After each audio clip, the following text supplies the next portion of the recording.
And we're back. I think that's it. Back in a few minutes. Okay. Let's do the sagas now.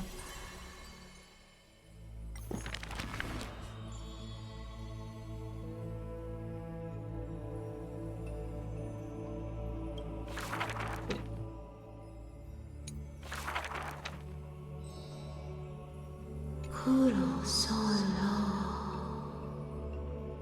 srolova.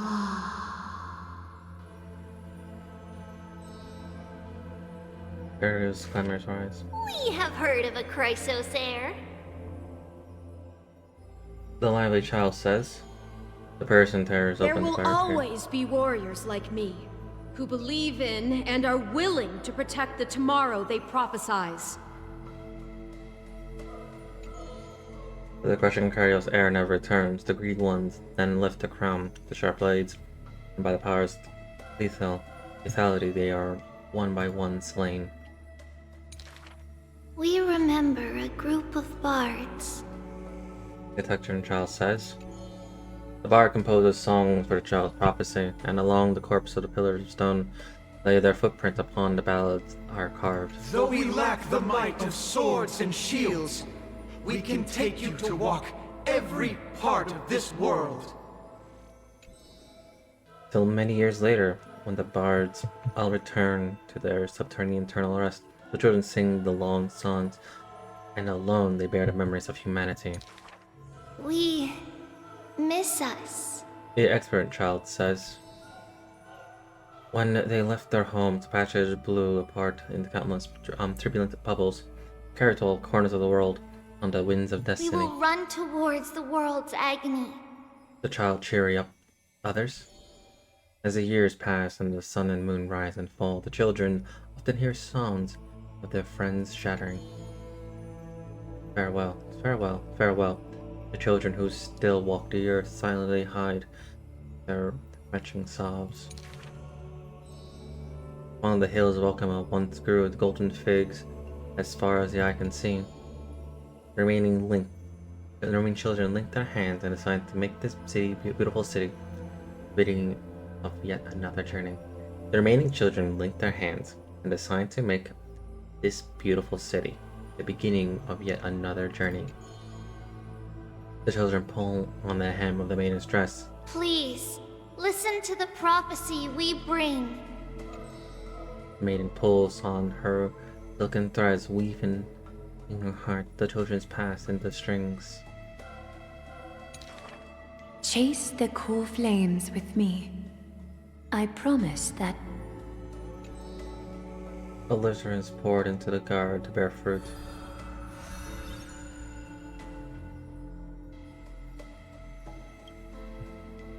Bear fruit, the hot blood of the sacrificial lamb will not be spilled in vain. Why you give me that?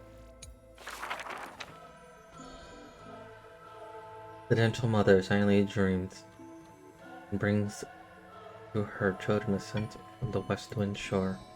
Then she silently departs, and the other words her children hear is a prophecy of fallen melancholy. The slumber of titans, fragmented lullaby, the roar of the guards, all merge in the torrential black tide that carries the first demigod from past to future. And that was the beginning of a long dream. In this tiny room, she forged 20 years of her memories with time. Sometimes child does not understand the gate of this world outside the window are so numerous, yet why can we not step within? And if one cannot leave the tower, what need is there to gaze into the distance via tomes? The mother smiles and does not answer, only using bedtime stories. To once again build another golden sheen of destiny to enforce the child's dream. Alas, the golden city of destiny cannot eliminate shadow of the past and greed. All it takes to rob the children of her kin is a letter of dark conspiracy. The culprit throughout the murder had no flaws, but was unaware the lamb willingly stepped into the passenger's dead end. Before the priest met her demise, the only thing her eyes continued to contained was spite. Yet she leaves her final warmth and hope embroidered into those dolls, leaving them behind for her innocent love. Loneliness takes nightmares into a child's sleep, and the child hugs At those the dolls very tight. least, we will never leave each other, right? Veronica sighs and carefully lifts the curtain of time, presenting a crystal, giving literation to the brave before the doll holding a blade. Titan loves his child born into sorrow, but has no power to erase impending tragedy in the morrow. Only can they dispel the evening wind of the palace, giving the child solace and sweet dreams.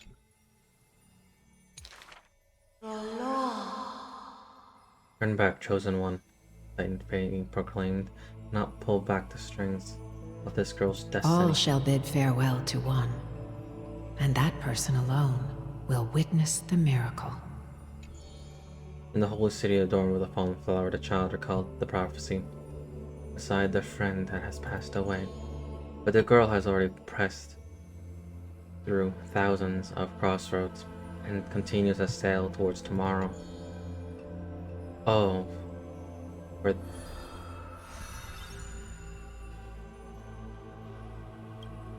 for the bright spot beyond is the end of the west. Oh, for the bright spot beyond is the end of the west wind, where flowers bloom in spring.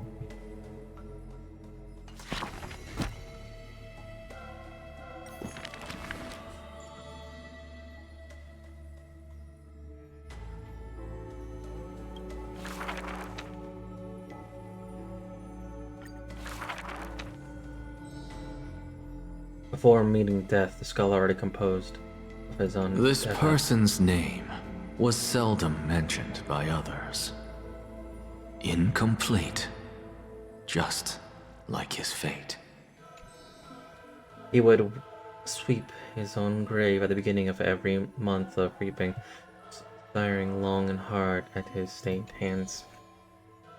Hands that never seek in benediction of gods, accepting only tricks and plots his brain presents. Keep your distance from that blasphemous one, lest misfortune follows you like a shadow. People warn each other thus before his lecture. In those rumors, the scholar's hubris looms foul and vile. He dares to proclaim ascendancy over God and defy the Titan's will. But the ones shouldering such slander pays little heed. His lonesome figure stands aloof, for he always believed that gods are no greater than mortal beings, such as he. Grove of apathy, the praised paradise of the wise, yet the harbors one shoulder the name of a fool. He calls himself a clear-headed teacher, leading lost students, yet he rarely guides or teaches apart from gifting a single saying. Yet for the rest of the student's life, that saying often proves to be more valuable than gold. Pupils often praise his words as divine utterance, to which the teacher replies with a sharp retort.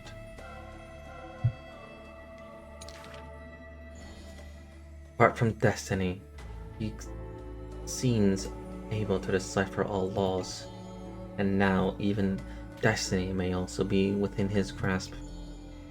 It was not so in the beginning, as he silently reclaims the past under a leafy shade. Faced with the god's edict, even I cannot resist. With no guidance given, he reaches enlightenment for the first time. Yet, I sincerely believe this is not to be my destiny. That became the cause of the blasphemy. Miracles are the most conceited actions of gods. They are God's denial of humanity via might. Magic tricks are the most articulate rebuttal.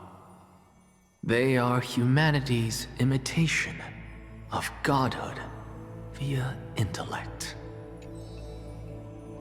He happily describes feats of mankind as magic tricks, proving that the enlightened can step beyond the boundaries of reason.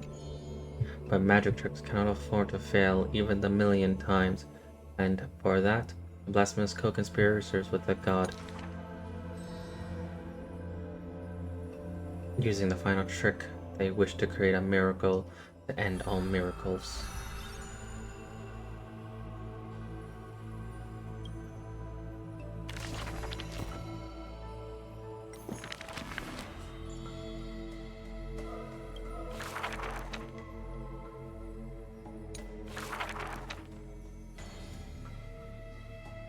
Zolar sounds Oh, my in the lover. streets.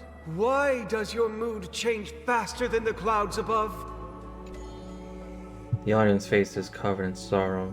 Oh, how I wish she has clear eyes that are quick to anger and laughter, and dimples that crease in smiles and frowns. For the maiden he longs for is a body of alabaster and fingers carved by his scalpels. In her runs blood of gold and a heart woven from threads. He has neither eyes nor dimples, lacking even a face. For she is Naglaya, garment maker, merely a demigod serf. The gilded dressmaker. The gilded dressmaster, the executive of romance, how pleasant will her mansion be above the radiant dawning clouds. Nervously, the visitor opens the doors, like parting curtains at a theater. The one with golden threads in the hand is revealed, standing betwixt figures of stone. Lady Aglaya, I am Apollos' retainer, here for an outfit to take to my master. He casts sideways glances as he bows, for the garment maker he adores is flanking her mistress, silent as a leaf accompanying a flower.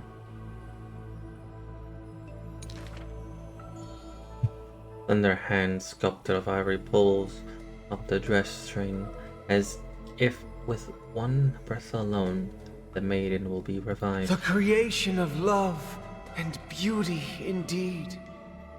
As Ritter thinks thus, his thoughts prickle the golden thread in the room. If you wish to embrace such fantasies, He declares thus on the other end of the golden thread. you must beware of the scissors that can pierce through the chest. In the ancient theater, there are thousands of plays, millions of shows, where even the god of romance was once an actor. The weaver below the stage savors the show for inspiration. Leos Russell, his poet, finally returned home. The adoring lover, separated by misfortune, the hero betrayed, fires his deadly arrow into the traitor's heart. The thread known as romance is knit by all things, by all love and hatred, beauty and sin, memories and prophecies.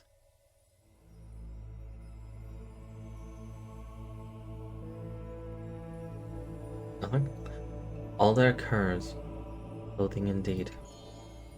Look, the despotent servant buried his love.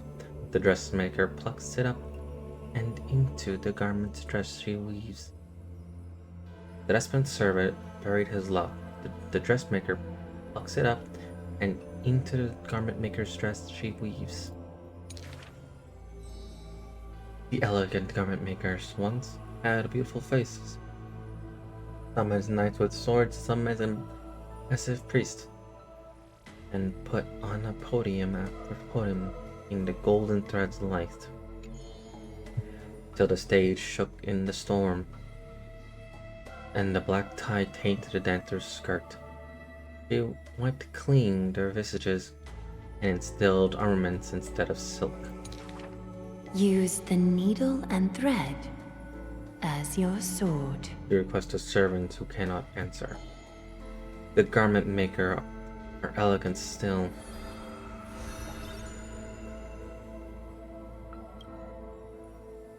They turn bloody and stain slaughter into either roads.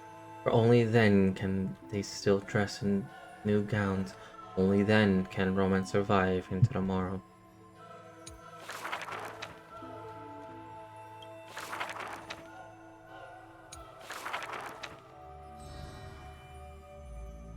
Since which day did he become known as My Day?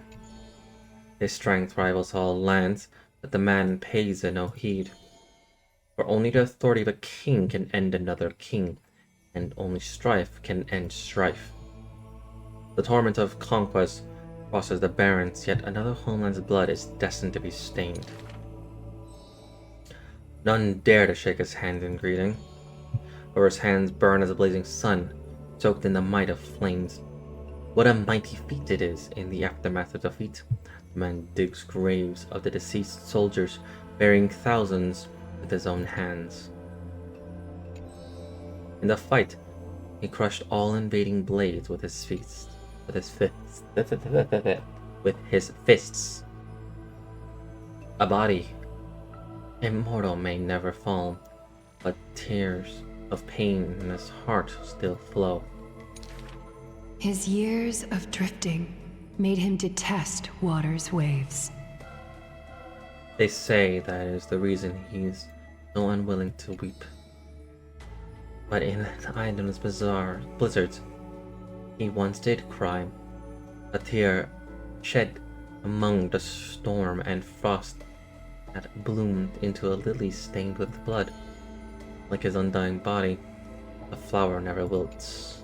In time, the entire world will turn to ash. This not man shall be the one to leave behind the world's final beauty, though none are willing to believe. Unlike his kin, those patterns are carved with his blood, a matter of suspicious. It's theirs ambitions of the mundane. A blade that can cut through the mighty must be enough to slay gods. The people to this day still speak it, but it is simply a tradition he follows closely. Do not let your enemy notice that you're bleeding, and thus convince them that you are someone unsurpassed, warrior supreme. Apart from Kremnos' traditions, what do you have left? Stories that have passed forward with his body, the white-haired friends once asked. The man still goes silent and still, his gaze burned into the horizon, looking for a distant past.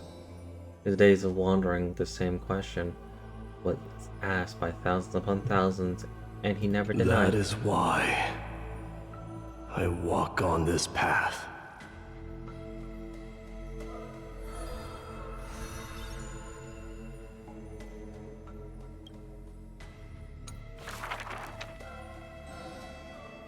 None may approach the battlefield. The lone army of Kermos, an obstacle on the flame chase journey. He ordered his troops to stand aside, that he was the first meeting between hero and prince. The two men fought for 10 nights unceasingly till combat drew to its end. Neither was able to score a single victory, and conceded not a single defeat. None know why this man's fate. He's always overshadowed by a single number decreed. Just like how none can ascertain how the flame-chasing heroes convinced this man. It was not mutual appreciation, nay, for in his memories, 7 sentences were all his mother. 7 sentences were all his mother to him ever spake. Fake.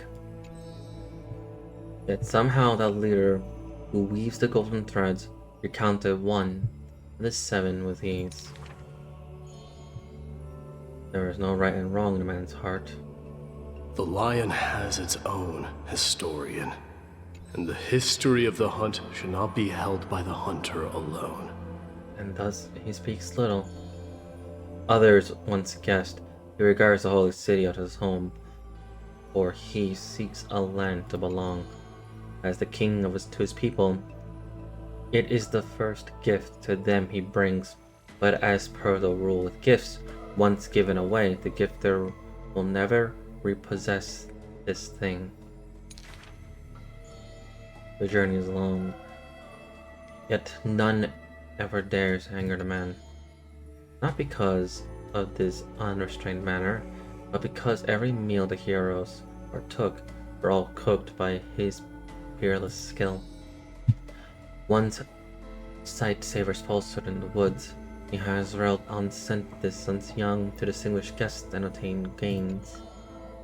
Yet there are always exceptions.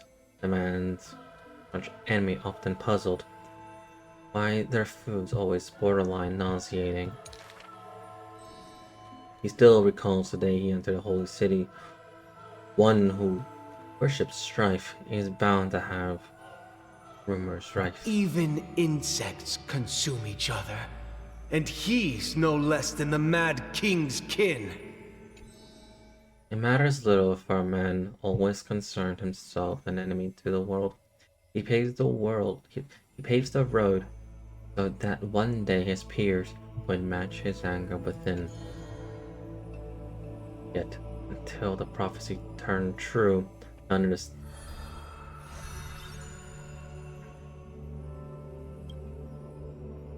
in the holy city he ever did ruin.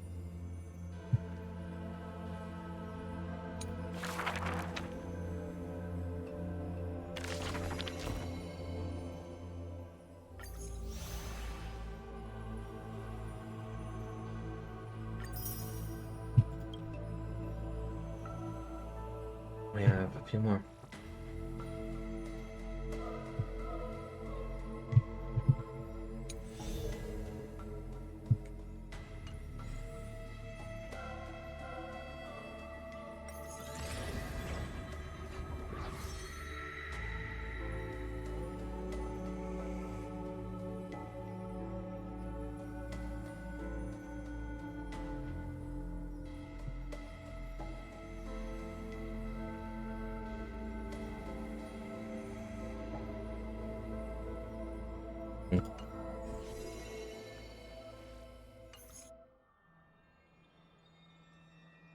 All right.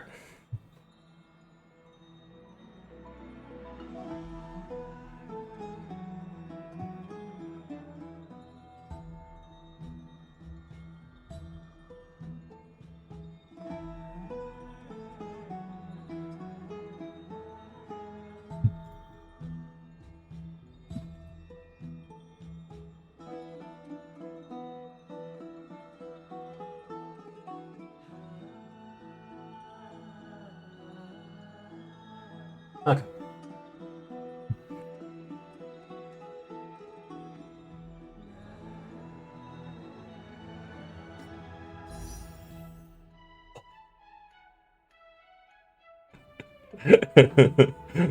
Oh, that's funny. That is funny. How much is that? That's 64 wishes right there. I guess. Dark Trace Replay, what is that?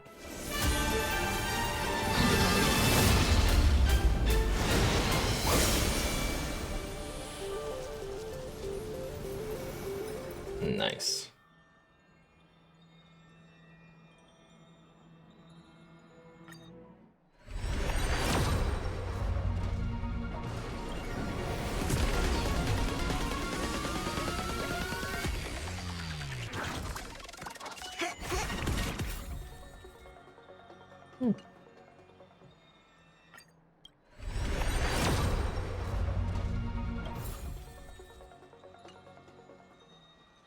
That'll be 30. It's 40.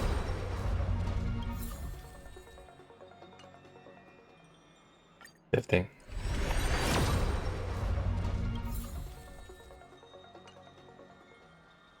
60.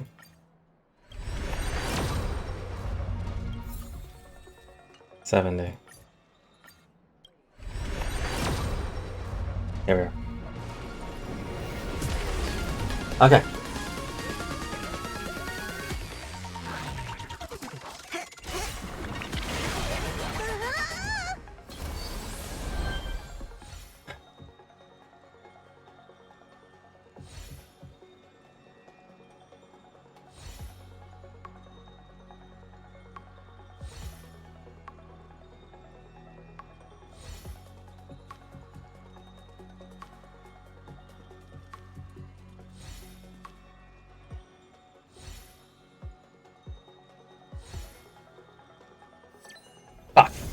I got Bronya.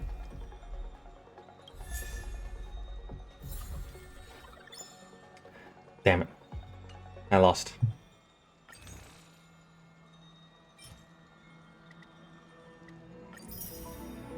Well, at least Pearl was in here to witness that.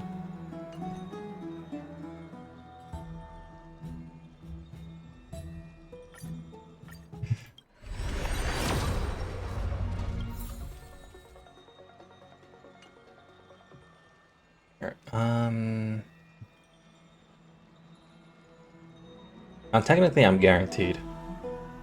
But do I want to go for Cass? That's the thing. How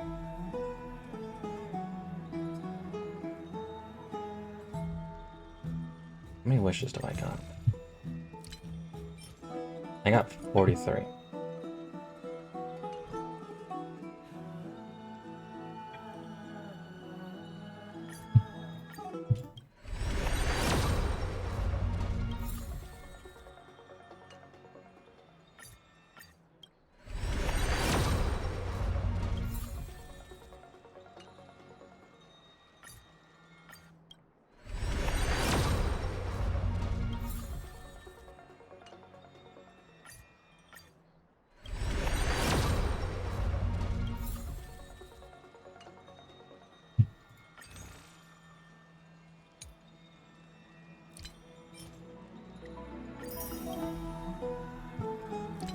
Let's see.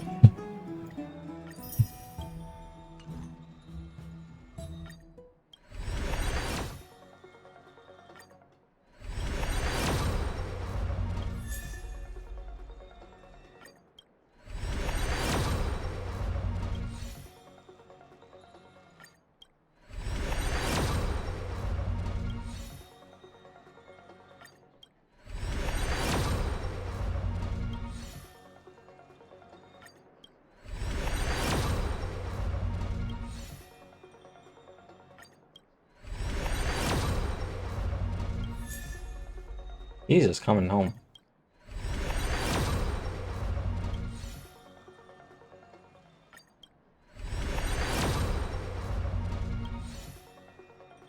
How many is that? Well, that's like the obvious amount I have.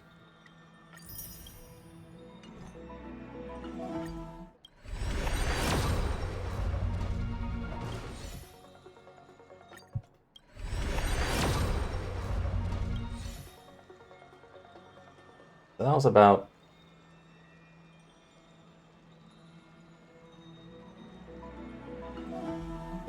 50, I want to say. Maybe like 51 wishes.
Oh, I wished. That's how.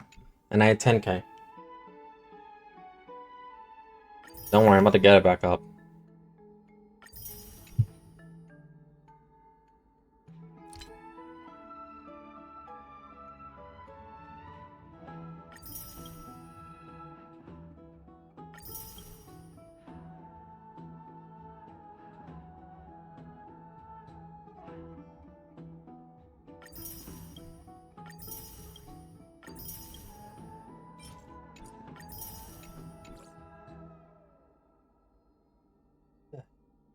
Cass does not want to come home right now.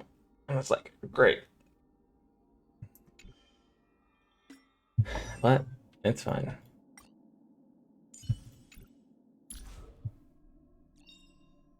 The future of Belobog shines bright. How many wishes am I at right now? 50, I want to say.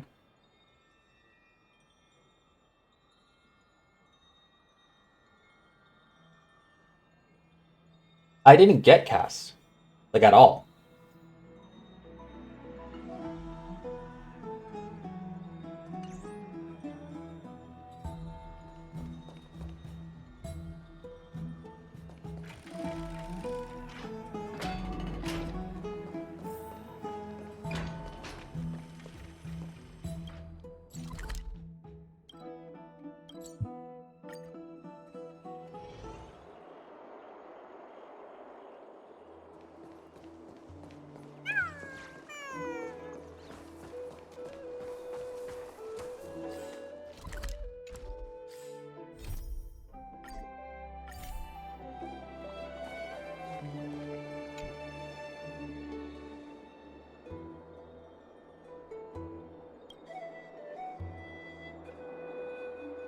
When it's a miracle such as the will of fate. If I take on an honest child, will the prophecy come to pass for me as well? Regardless, I must give Ayla an answer.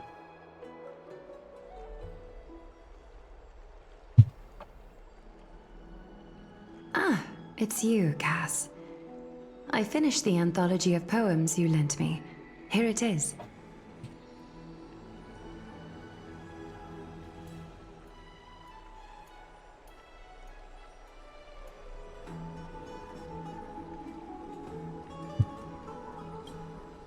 I thought you'd be too preoccupied to find time for reading. Precisely because of these obligations, I felt compelled to read it swiftly. Wouldn't all these preoccupations slow your pace? On the contrary, knowing that time is limited can push one to overcome their limitations. The weight of these responsibilities seems to have enhanced my reading efficiency. I understand completely. During my time at the Grove, the closer exams drew, the more efficient I became at tackling everyday mundane tasks. Anything but my actual studies. Precisely. As I remember, you and Finon were both disciples of the new Sporists. I assume that Anaxa's exams were as unreasonable as the man himself, correct? The courses Professor Anaxa taught were Introduction to Alchemy and History of Mythology. And to be perfectly honest, those two courses were the students' greatest nightmares. The history of mythology, taught by the blasphemous great performer himself. I can imagine well, their not fear. tribute. Brienne. Now that I think about it, students would often rush to the podium during class to challenge him on those blasphemous ideas. May I ask, Lady Aglaya, has your relationship with Professor Anaxa always been like this? He openly dismisses people's faith and questions the very justification of the Flame Chase journey. Our positions have been destined to be at odds. While you were studying there, I assume you must have heard of his nickname. A Dromus draped in finery? As I see it, this nickname is more of an insult to the Dromas.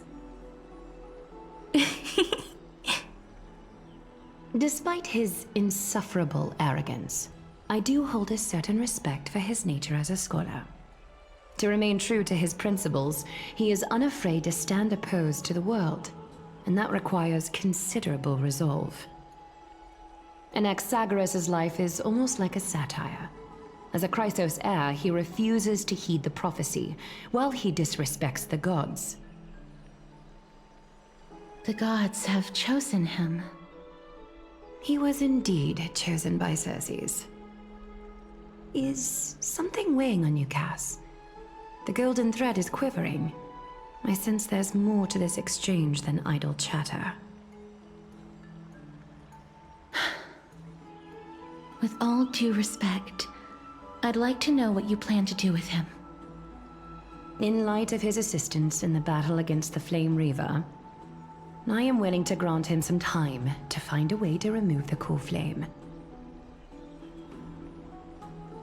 However, if Anaxa decides to make any move that places us in danger, I will not hesitate to take extreme measures.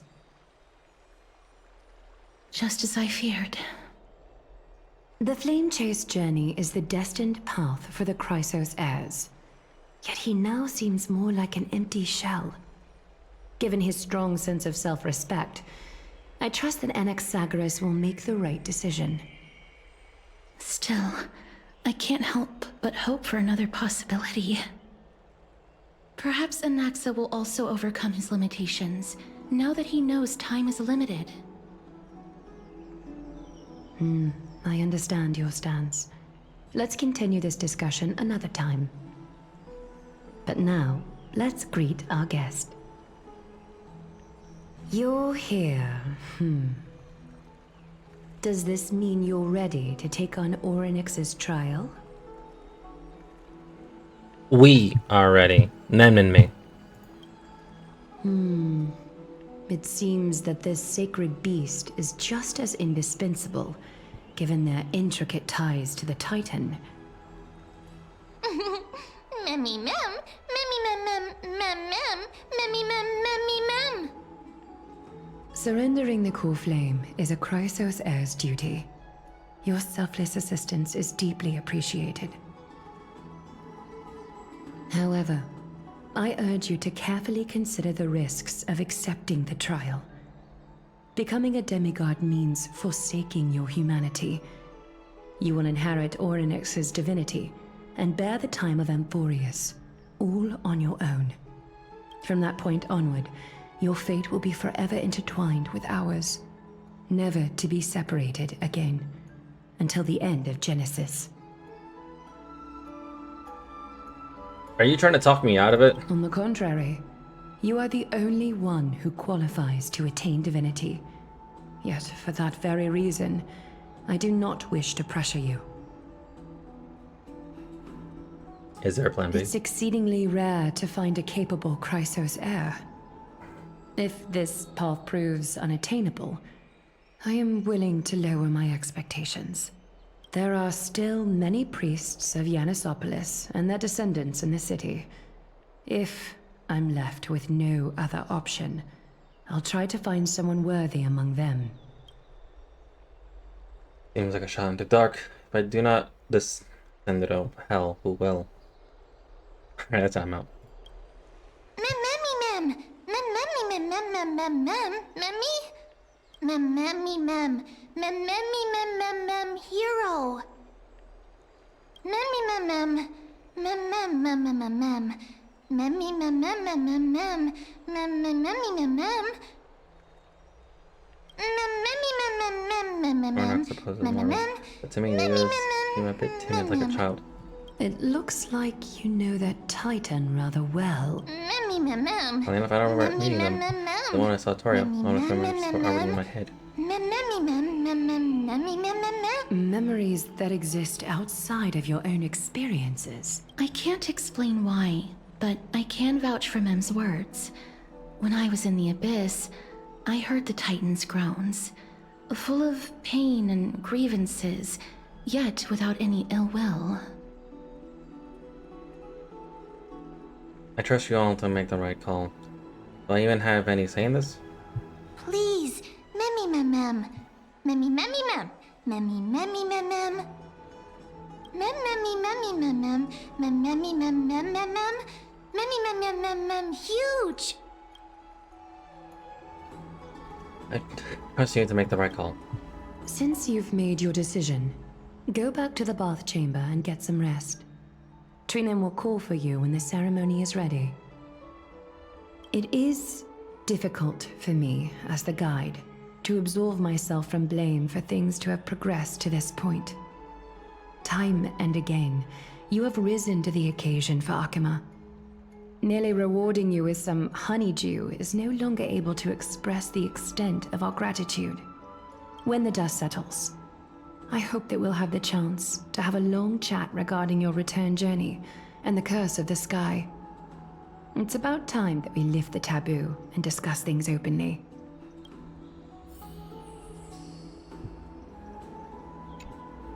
Miss, may everything go well for you and Mem.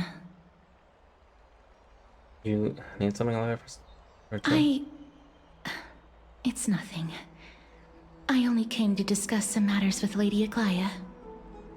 Previously, I lent her an anthology of poems that Lady Trianne had gifted to me. Tracing back, this anthology was something left for Lady Trianne by a bard before their passing. Although personal properties should be cleared out once their owner has passed on, Lady Trianne gave this book to me since she knew how much I liked to read.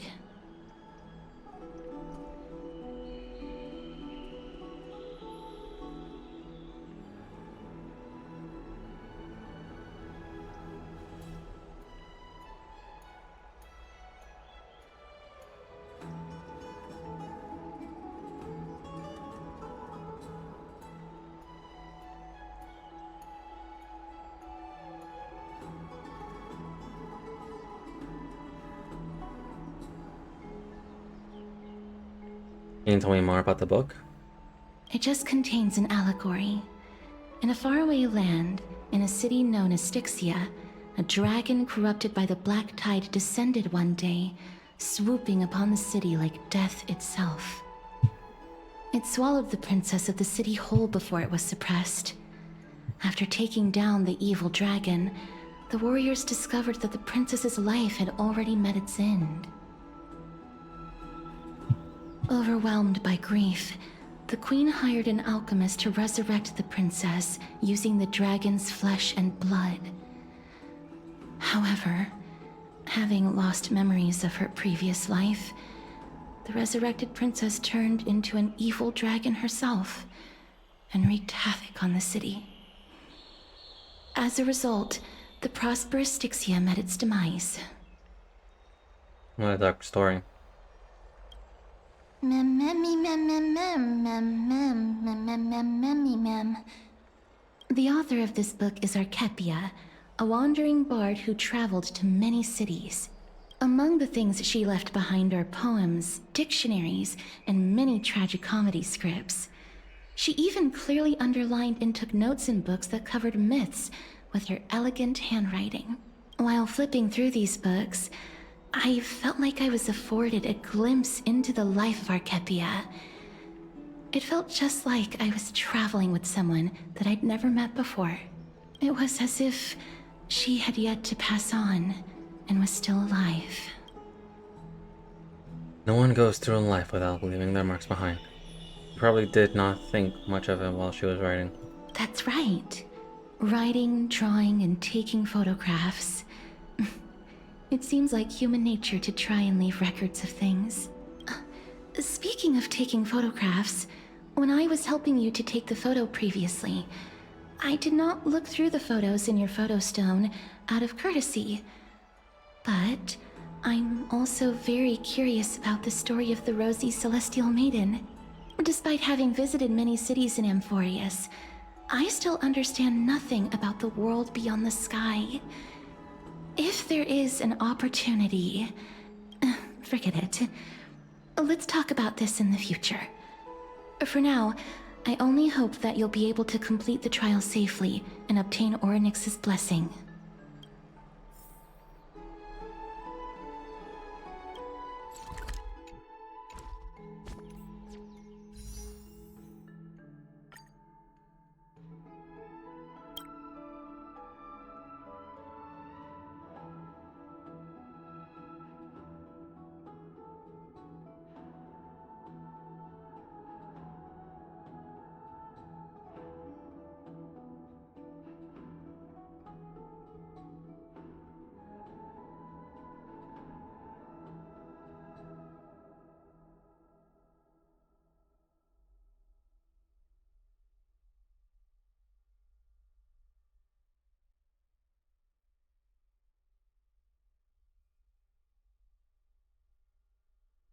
I want to say someone definitely cursed me with a lost pity.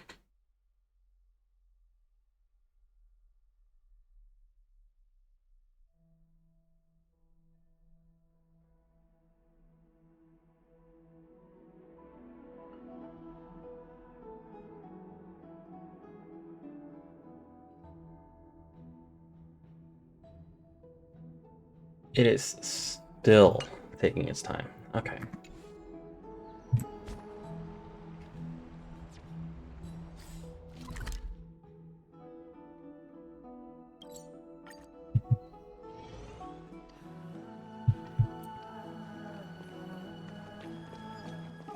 I'd love to go in and take a look.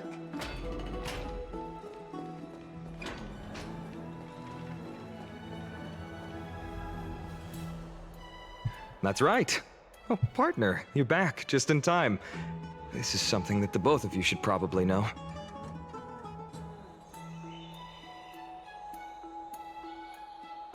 Some good news, more trouble? Good news? I wouldn't call it that.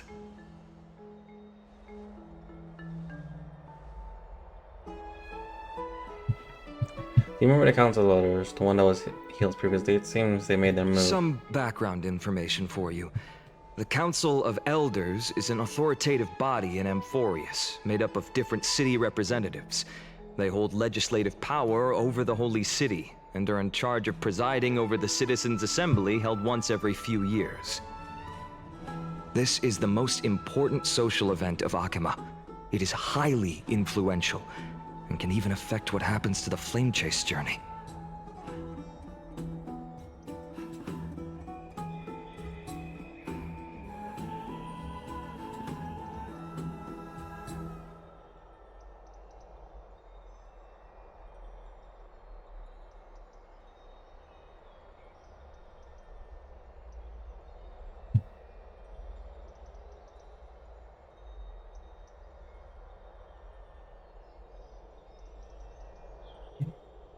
So tell me more about this. Every 5 to 10 years, the Council of Elders organizes a Citizens' Assembly at Dawncloud. During the assembly, the representatives will vote on major issues, such as whether the Chrysos heirs led by Aglaya should still hold the right to govern the Holy City, and whether the Titan's conquest should continue.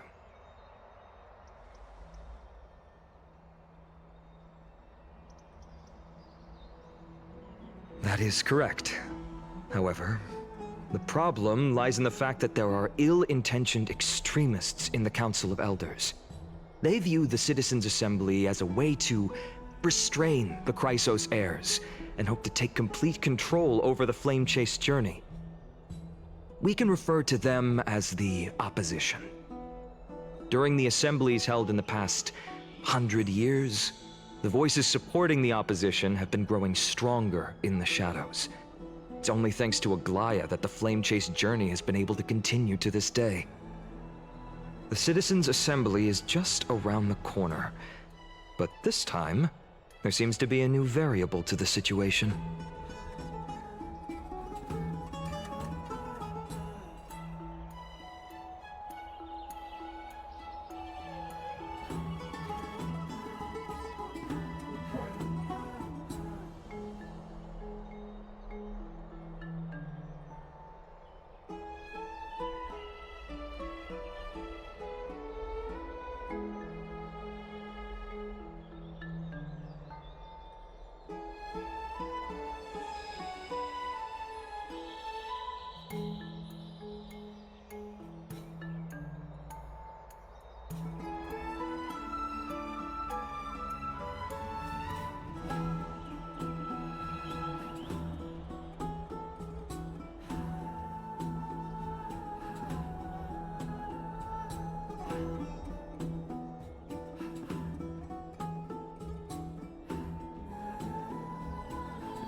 I'm afraid that the Council of Elders might want to take advantage of Professor Anaxa. Aglaya will surely take back Cersei's core flame, but with Anaxa's current condition, it's so unique that nobody knows how taking the core flame away from him will affect him. He has always been someone that is only concerned about his own research. I'm certain that he must want to escape from the monitoring of the Golden Thread and protect himself. If the Opposition were to offer an olive branch at this time...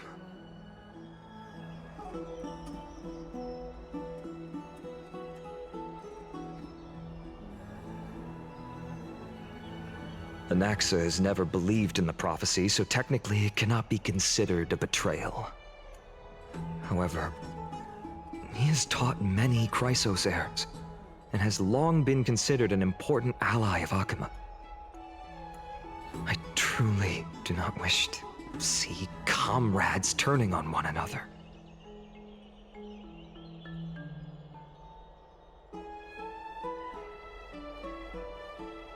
As I believe in his character, I plan to plead with Aglaya and try to buy more time for him. Then, the greatest way in which you can help is for you to know what I am fighting for.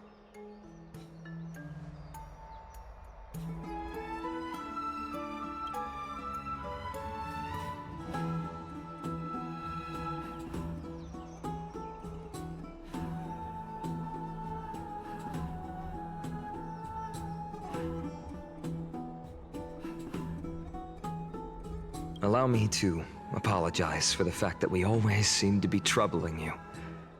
I hope that Orynyx will show more benevolence and be more accommodating.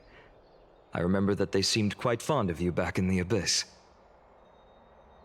Go and rest and regain your strength. We'll meet at the Vortex in a few days. Oh, right. You can read this scroll if you want to find out more about the Council of Elders and the Citizens' Assembly.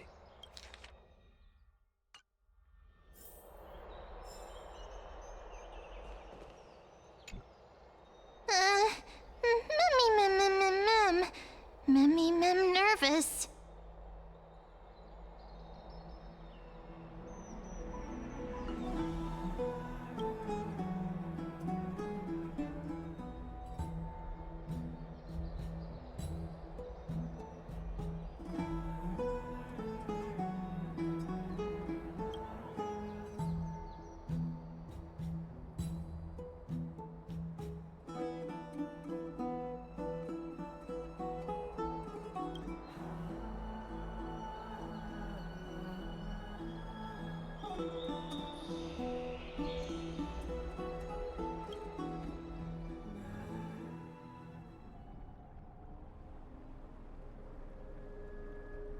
Esteemed one, Orynyx's vacant totem awaits. If you have already made your preparations to become a pillar of Amphorius, please, step forward.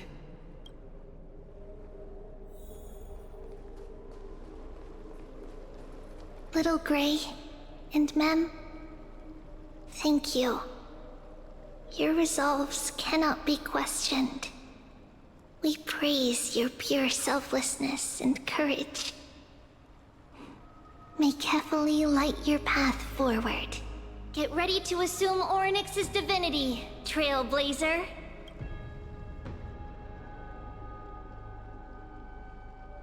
The divine position of Orynyx has already been vacant for some time. We can feel the space of the trial closing. As there isn't much of their soul left, we'll have to complete the ceremony before their soul completely dissipates.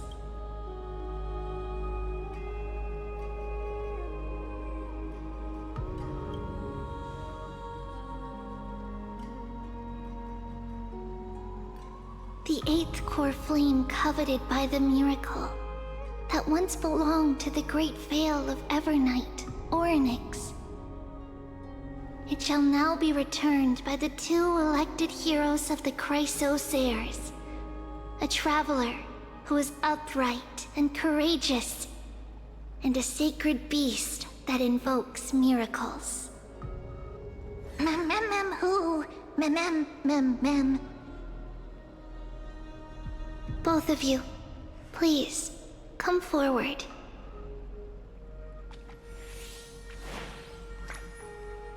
Recite along with us. O Majesty of the 12 Titans, pillars of the world, we seek your divinity to mend the rifts of the world. Fill our bodies with blood of gold, till we wither in willing service to the prophecy.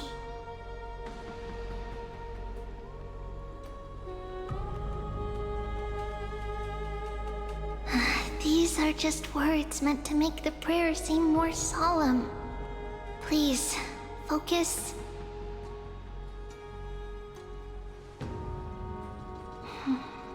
And surrender the core flame.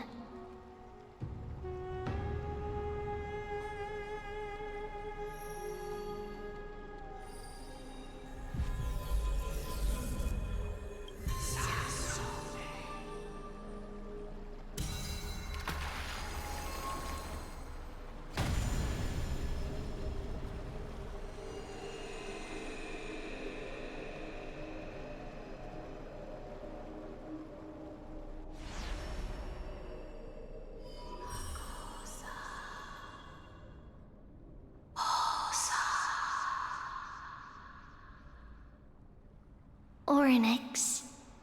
Their soul has been waiting for a long time. Perhaps they're also quietly waiting for the arrival of their successor.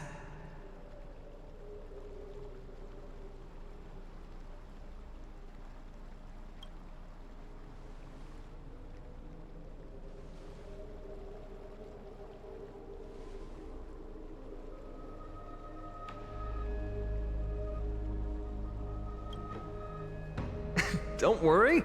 You're tougher than I am, right?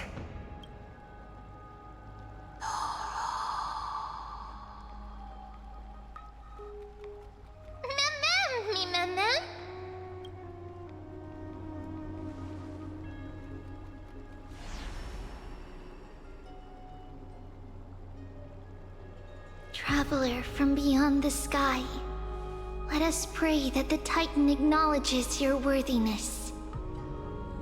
Although she loves cracking jokes at inopportune times, her determination is as strong as the Chrysos heirs. She will definitely succeed.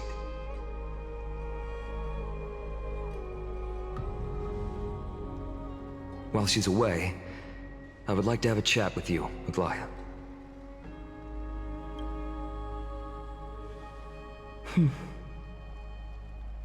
Speak. I'm listening.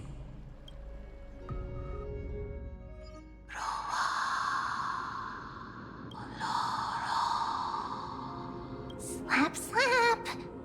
Wake up!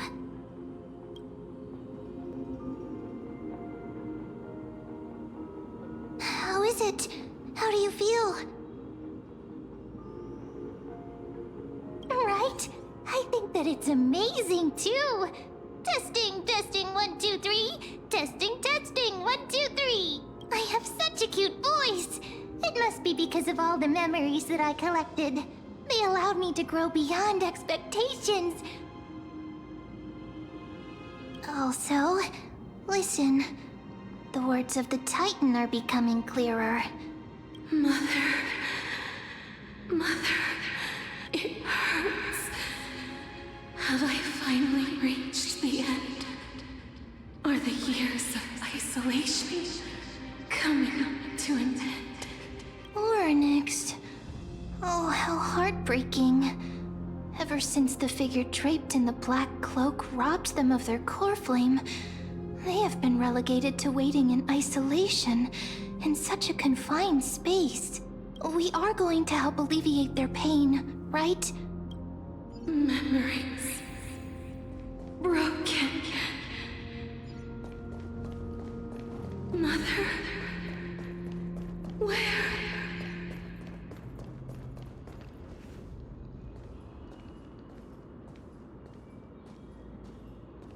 You. It's you. I remember you. Skyfather has gazed upon you. Mother is calling for you.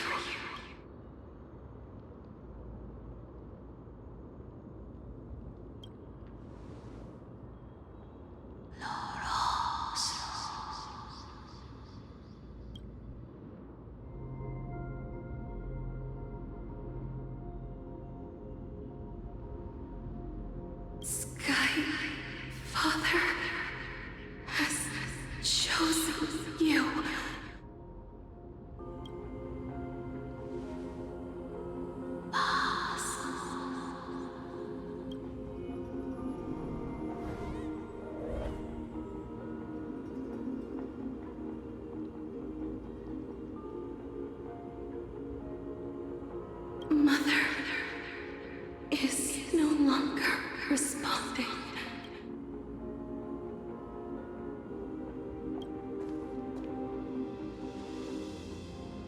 something important, an important matter. Orynyx, listen to me. Aren't you tired? Throughout the long years, you have always been protecting the fate of Amphorius. Each time people draw strength from within their memories, every single ripple falls onto your shoulders. There's no need for you to bear this any longer, Orynyx. From today onwards, someone else will bear time on your behalf. This is why we have come. Freedom. Freedom. I want freedom. Oh, poor child. Everything will be fine. Let us help you. You can have a good rest now.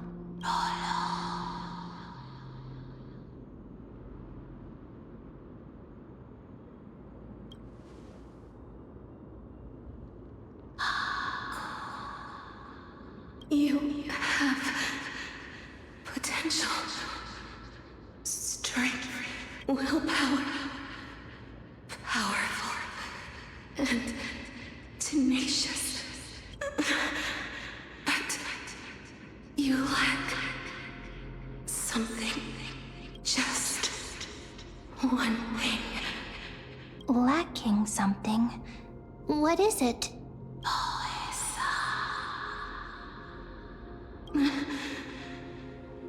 What you lack is a future.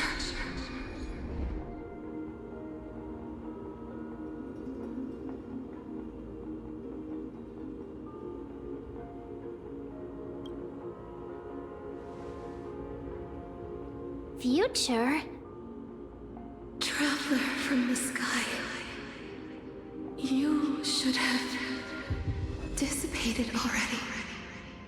The gaze from Sky Father. Stabilize your form. Because from the moment you crossed the sky, your life was cast away. Right now, you are simply a collection of walking memories. What? How is that possible?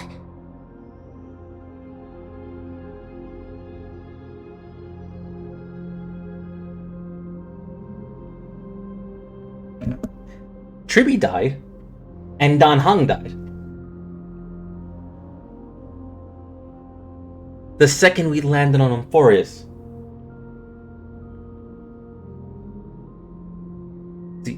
Do you mean that I'm already dead?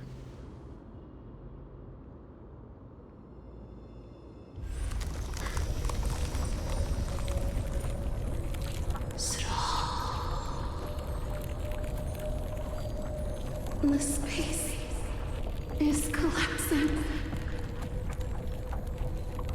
Someone must inherit the authority of time. If the pillar is lost, the laws of time will collapse. Amphorius will succumb to eternal disorder.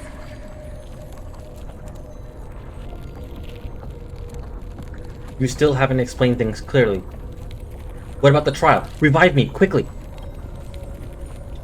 Time never compromises, never bears grudges, never forgives, never makes a choice. Child of humanity, Titans, Mother, Sky Father, Time restrains everything that exists in this world. Orynyx's divinity is dissipating? Is the trial coming to an end? Pathstrider of remembrance, my strength, I shall entrust it to you. The fate of the world. If you wish to, save it. Go and find Your future that has been stolen. Even if that means you'll have to cheat death.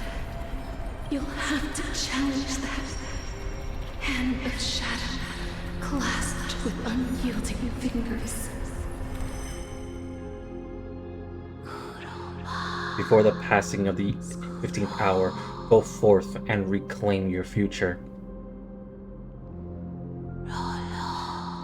This is the true trial of time.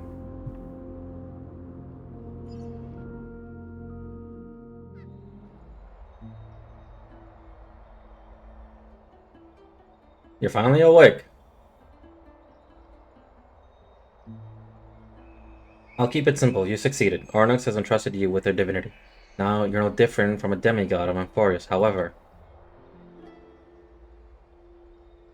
Mem has told me about what happened during the trial. They are still explaining things to the others and told me to bring you back to your room to rest first. Titan must be joking, right? Don't sigh, Dahung. So, what's my superpower? There's something that I never told you.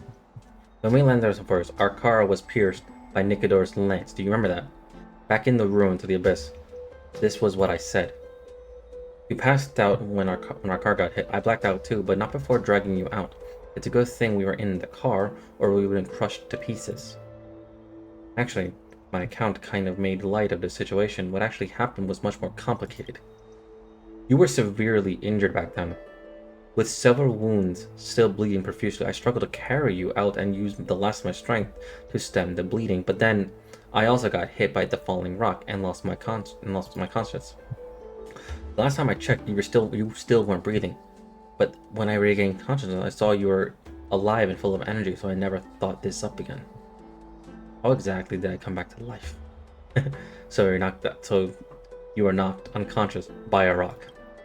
I'm not sure whether the gaze of Fuli has anything to do with this matter, but according to the Titan, you are living in the form of a memory right now, just like those objects of the past, and the miracles of Ornyx. Perhaps Mem is the anchor rope that ties you to the present. I had assumed that they wouldn't stray too far from you, but in truth, it might be the exact opposite. Is their alarm? Do something!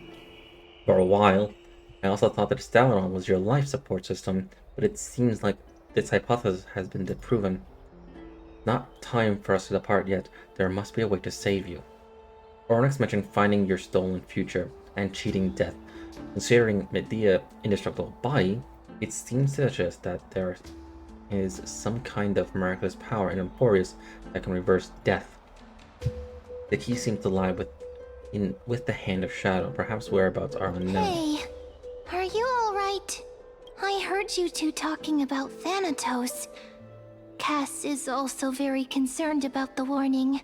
She has left the vortex and returned to the garden. Shall we go and look for her? Thanatos is the Titan that Cass has always been looking for. Regardless of whether there are any clues, there's probably no one else that understands death better than her. Oh, right. There's something that I have to tell you. The Chrysosaurs already know everything that has happened to you. God damn it. I was too worried, so I told them everything. Please don't hate me, okay?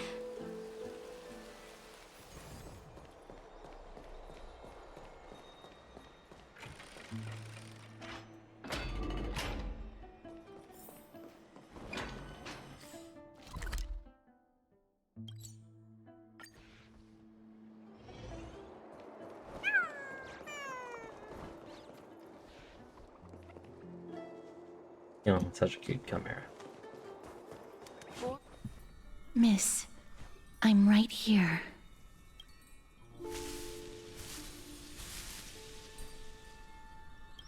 Please stay there and slowly turn around. For some reason, you feel you have seen the scene before.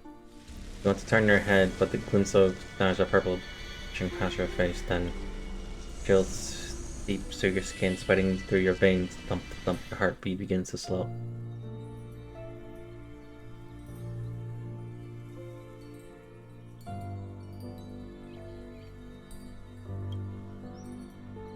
In a blink of an eye, time seems to have frozen beneath the constellation, and just happened to close your eyes. Please pardon me. A subtle fragrance of unarmed flower fills the scent, but its sweetness makes you forget the need to breathe. You realize you are still alive. No, to be more precise, your death was not thorough. The coldness of initial touch dissipates as quickly as it came, and replacing it is the touch of a fingertips, and a tremble born of trepidation they ornated from this certain lanky arm, her quivering fingers gently brushing against your cheeks. Just as I expected. I cannot feel anything. Am I really dead? Castorus, you're shaking. Back at the Grove, I was puzzled as to why you were not affected by my curse. I thought that it might have been the special ability of a traveler from beyond the sky. Never did I expect that this would be the true reason. I'm sorry. I should have noticed that something was amiss earlier. Miss, if my abrupt behavior just now offended you, I hope that you can forgive me. I'm just thinking, if your soul has really left your body, as a mortician, I might be able to trace where it has gone to. Cass, did you find anything? My apologies. Not as of yet. Perhaps I have overestimated my capabilities. But, Miss, would you be willing to let me try again? This time, I'll increase the area of contact slightly. Perhaps the result might be different this time. I have never touched the living in this way before. If my actions are in any way disrespectful, I hope that you can forgive me. Or are you touching me?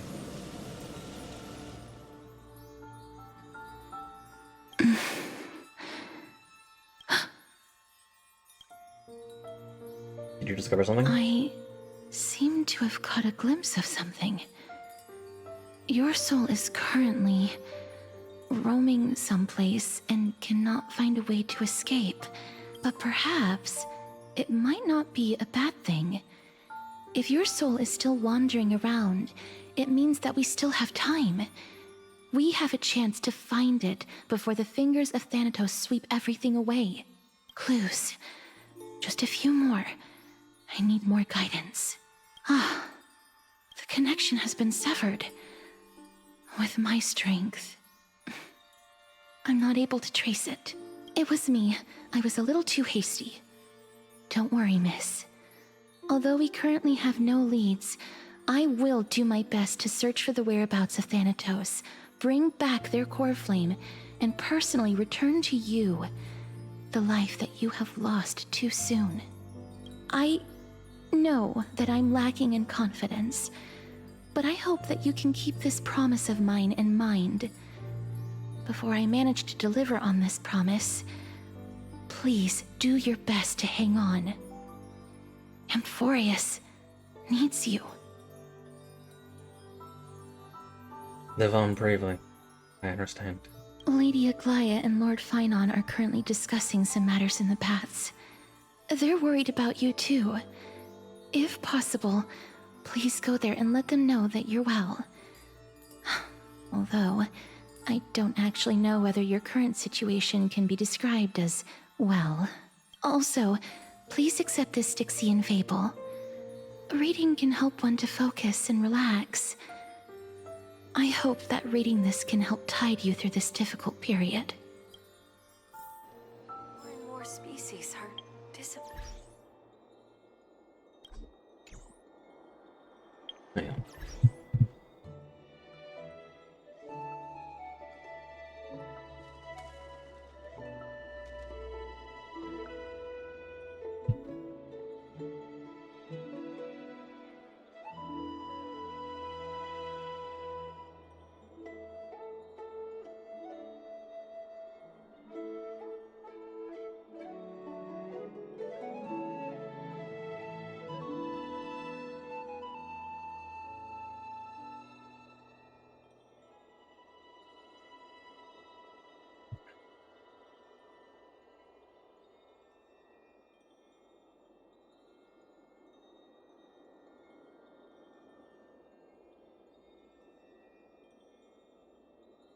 There we go.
Okay.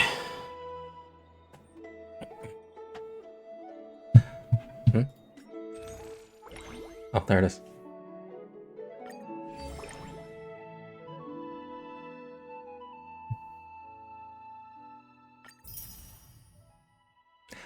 That was $80.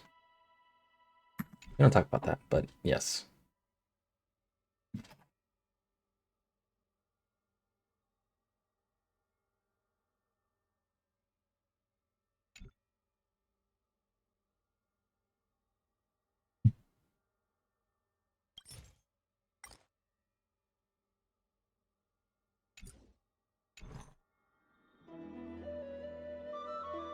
We'll hold on to that.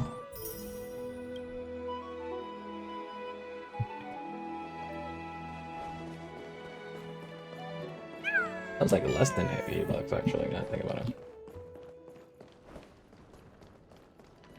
Anyway.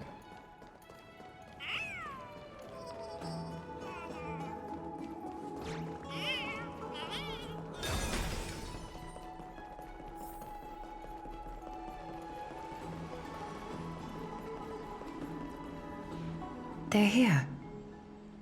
That partner! Hyacinth said you definitely wake up. How do you feel?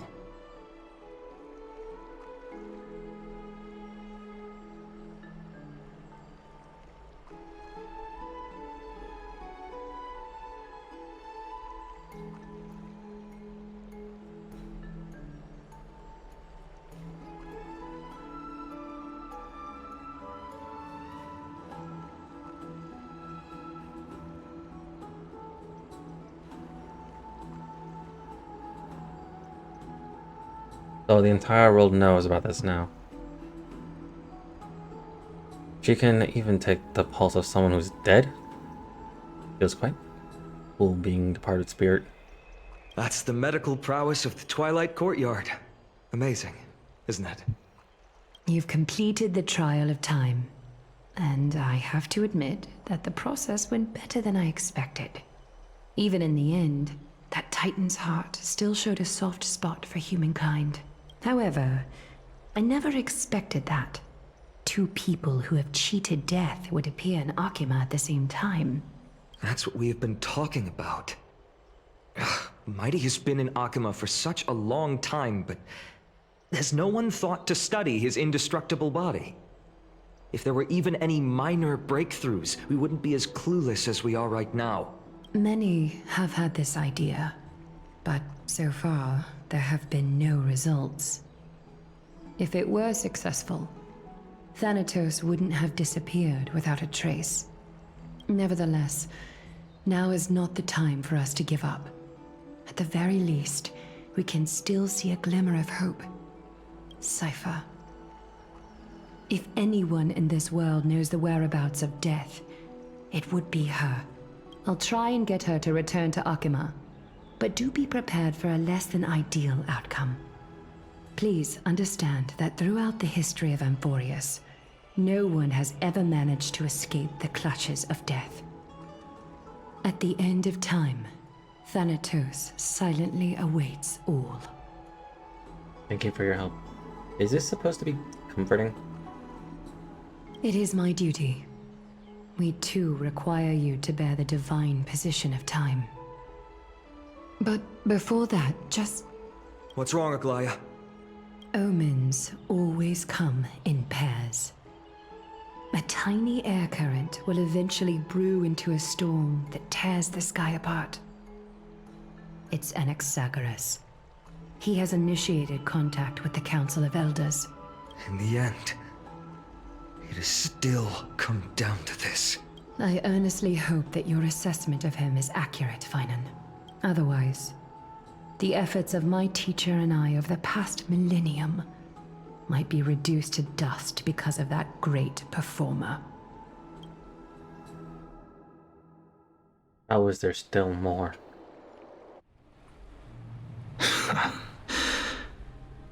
I'm back here again. I remember this dream. This realm is covered in a silk-like fog, and the land is barren and harsh. The crowd of travelers leaves tracks everywhere. Hey! Excuse me! What is this place? Where in Amphorius are we? The mutters of the traveler are in a language I'm unable to comprehend. Or perhaps they're just distracted and ignored my question. Tell me, which Titan reigns over this land? And how do I find them? Hand of Shadow. Hand of Shadow Thanatos. Could this possibly be the Netherrealm? Not Netherrealm. Then where is this? River of Souls? The outskirts of the Netherrealm? Are you heading downstream toward the Netherrealm? The Netherrealm. Nothing but an illusion. Titan rejects you. Me. Listen. What? The traveler lifts their wrinkled fingers and remains silent. I look in the direction they are pointing and listen closely. There. A massive shadow brought the sound of rushing tides. The sound of tides. I can hear it. I hear it, deep within the tides. Beyond the closed gates of the void world. A voice, about to recount something. Child of humanity, is it death's embrace you yearn for with such urgency?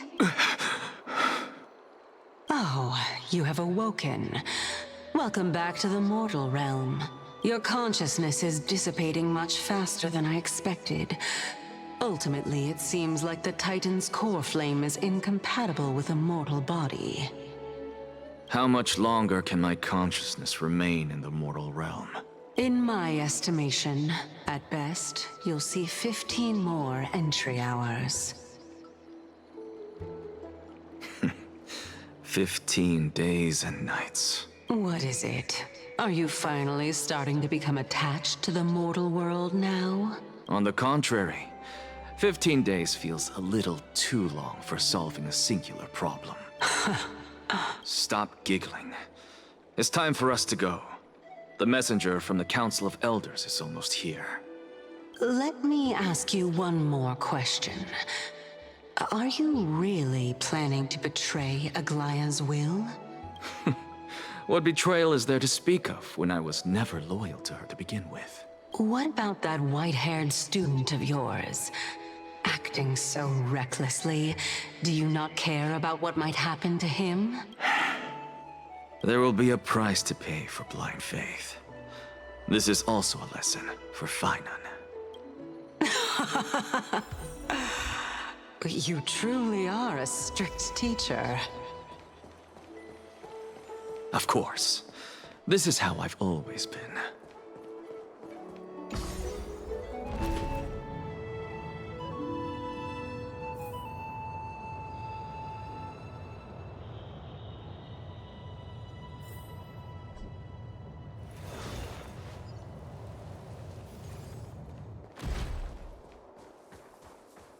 Sorry to keep you waiting, Lord Anaxagoras. It's been a while, Lord Anaxagoras. I greet you on behalf of all the citizens of Akima, and express my deepest regret about what happened at the Grove of Epiphany. It's you. I never expected that you would personally come and meet me. By carefully into Lantern above, I have come as a testament to the justice of the Council of Elders. There are Antikytherans here? They have been a rare sight ever since the Chrysos War. I extend to you my utmost respect, revered Titan. I am Lycurgus, though you may call me Lygus, holding an honorary position within the Council of Elders in Akima, and as the Theoros, I stand to protect the right of all upright citizens to express themselves freely. You can see them too? You know about us. We Antikytherans perceive the world through the amplitude and frequency of souls. Just as I am conscious that Lady Aglaya is secretly listening in on our private meeting from afar, if necessary, Lord Anaxagoras, I can sever the golden thread to protect your fundamental rights. The demigod should know better, for such is her station. Spare those poor threads, and just let her listen to my words. They shall serve only to unveil her own folly. May I interpret this as you having a countermeasure? I need not any plan, because she can do nothing other than petty espionage. As the Citizens' Assembly approaches, and with Orynyx's fall, any attempt to capture the core flame within me will only usher chaos and calamity. A truth she undoubtedly comprehends. While I, Anaxagoras, serving as the Grove's special envoy to Akima's Citizens' Assembly, have long known the extent of your abilities. Let's forego the formality of asserting authority, Lord Lygus. Lead the way. Very well. Surely Lady Kindness would appreciate such assertiveness in an ally. She's been waiting. Follow me. Is there something on your mind, Lord Anaxagoras?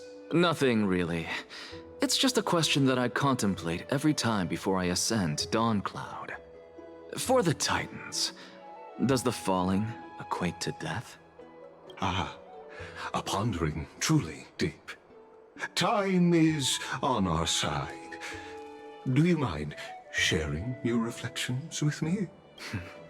While all living beings must ultimately face their demise, Kefali has yet to meet theirs. Their journey continues unhurriedly along this long path. Are you suggesting that Kefali may not have truly passed? Yes. For dying implies an ongoing process, an action, whereas death signifies a static state, a definitive termination. In contrast to mortals, Titans exist on a grander scale of space and time, thus elongating their passage into death. The notion of their fall is but a misinterpretation born of mortal ignorance.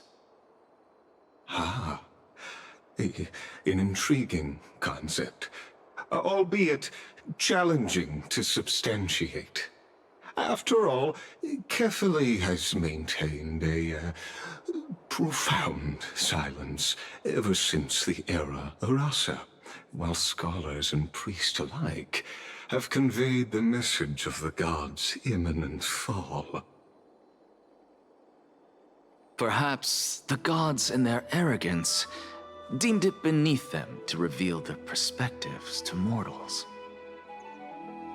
Could you elaborate on your statement? Circes, the kin of the Skyfather as recounted in myths, now resides within my brain. Were I to inquire, Kefali would have no cause to refuse. Oh. That very well could be true. But what if the world-bearing Titan still chooses to remain silent? In that case, the myths crafted by the people of Amphorius are nothing more than pitiful jests. It's worth a try. I believe, and I'd love to witness the fruits of your theory and the change it may bring to this imperiled world. Because I completely concur with you on this aspect. If the Titan has indeed met their end, any response from them would be impossible.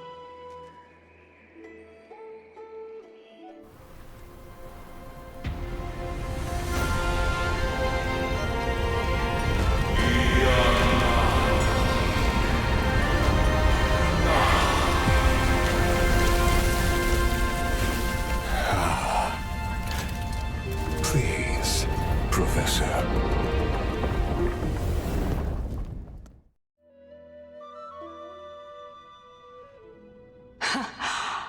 The children of humanity have indeed created a spectacle. Welcome to Dawn Cloud. The atmosphere here carries a greater sense of solemnity than the mundane clamor of the Marmorial Palace, with entry permitted only to the invited. Only esteemed beings grace this place, and among them I've received priests, scholars, warriors, and now we even have the honor to be in the presence of a Titan. Oh, what a joyous occasion. Once deemed a blasphemer, now a surrogate for revered divinity. I'll notify Kindness and the others of your arrival. Kindly wait for a moment. A soldier will be here to guide you shortly. In the meanwhile, you are welcome to explore the vicinity, but kindly remain within the guard's view. Delaying the crucial meeting is something none of us wish to see, I presume. I'm well aware of Kindness's methods. There's no need to emphasize that. As you wish. Your cooperation is much appreciated.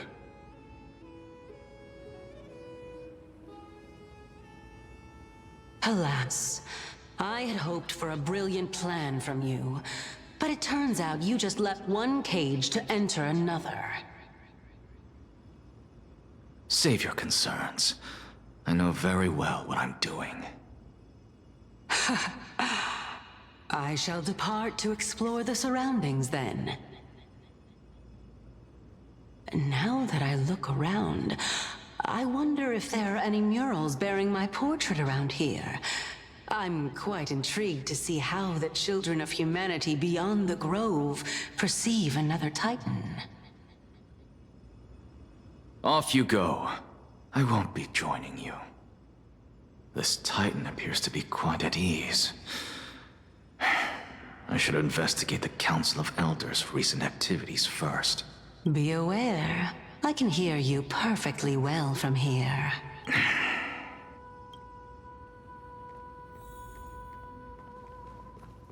That's something. Oh.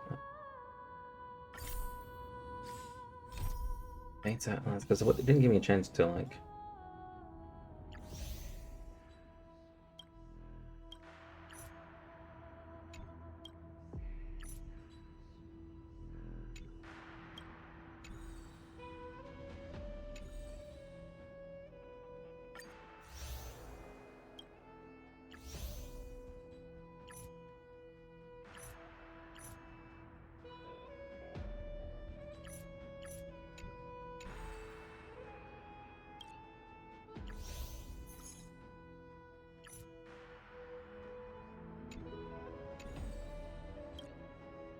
I have so many golden things.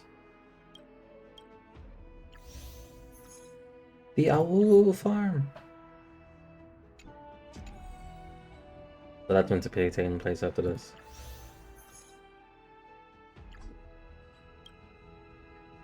Trying to see the prerequisite, but the thing. They're gonna give it to me. Okay. I guess because I literally just did the exact same quest anyway. So they're like, you don't need it. Yeah, what if I want to see it anyway?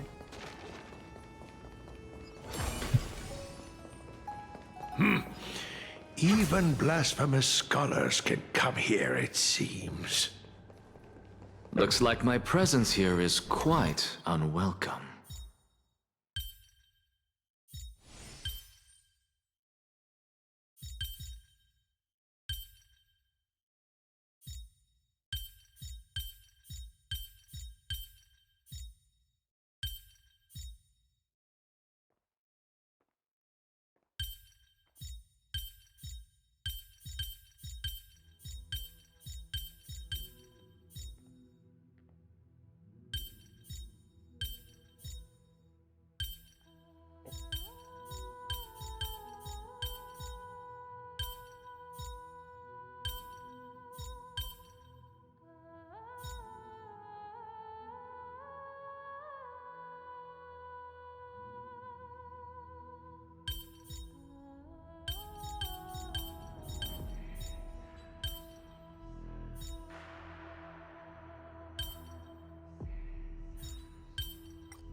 Oh, that makes sense now.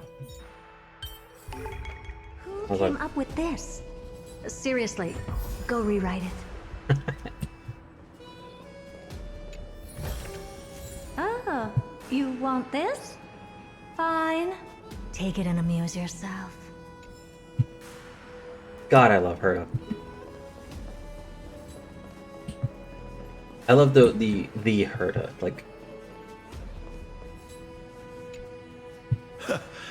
Anaxagoras, I thought that you had died to the Black Tide, just like the other scholars. As Kephale's priest, are you not aware of the decorum of respecting the dead? Surely you jest. You blasphemous heretics are not worthy of respect from the Supreme Being. Let me remind you that you're currently in Dawn Cloud, so you'd better keep your deranged language to yourself. I am no longer that altar servant from years ago who could only acquiesce to the commands of others. Now, I have plenty of ways to deal with people like you. I'm not sure whether I should laugh or cry right now. I can't believe that a follower such as you could have been made by a creation titan. As I see it, a dead titan can't provide you with this level of confidence, right? Then who is it exactly? Could it be kindness? You. Seeing how fond of you Elder Kindness is, I shall let that slide for now. Leave immediately, and don't impede us from receiving the Supreme Being's blessings. Seeing as we were able to hear of this matter from the mouths of others, it seems that kindness is indeed quite sincere toward us. Perhaps this affair will proceed smoother than I had anticipated. Oh my, what a thrilling confrontation. As expected of one of Kefali's followers. Are you praising or insulting him? Praising him, of course. As a believer of the God of Deliverance, it is only natural that he detests evil. Didn't you hear me? I asked you to leave. Go as far away from here as possible. Don't mutter to yourself like some sort of madman and disturb my meditation.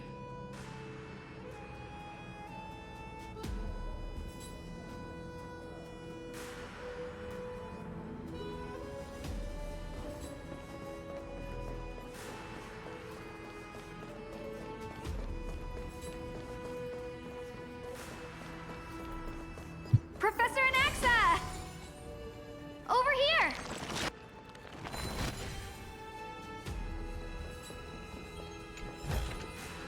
Ah, you want this? Fine. Take it and amuse yourself.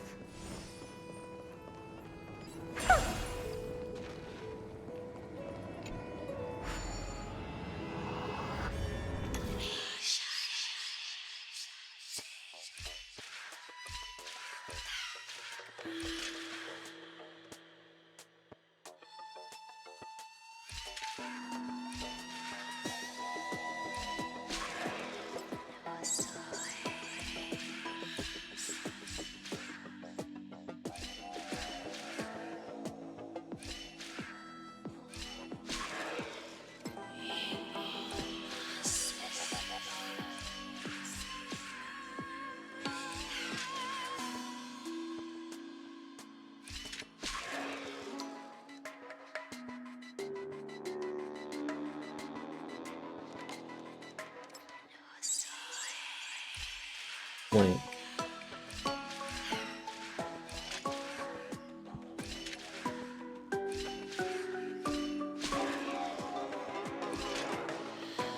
No.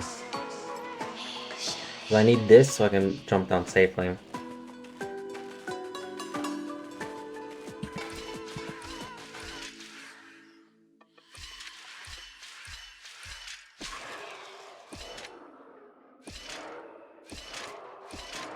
No.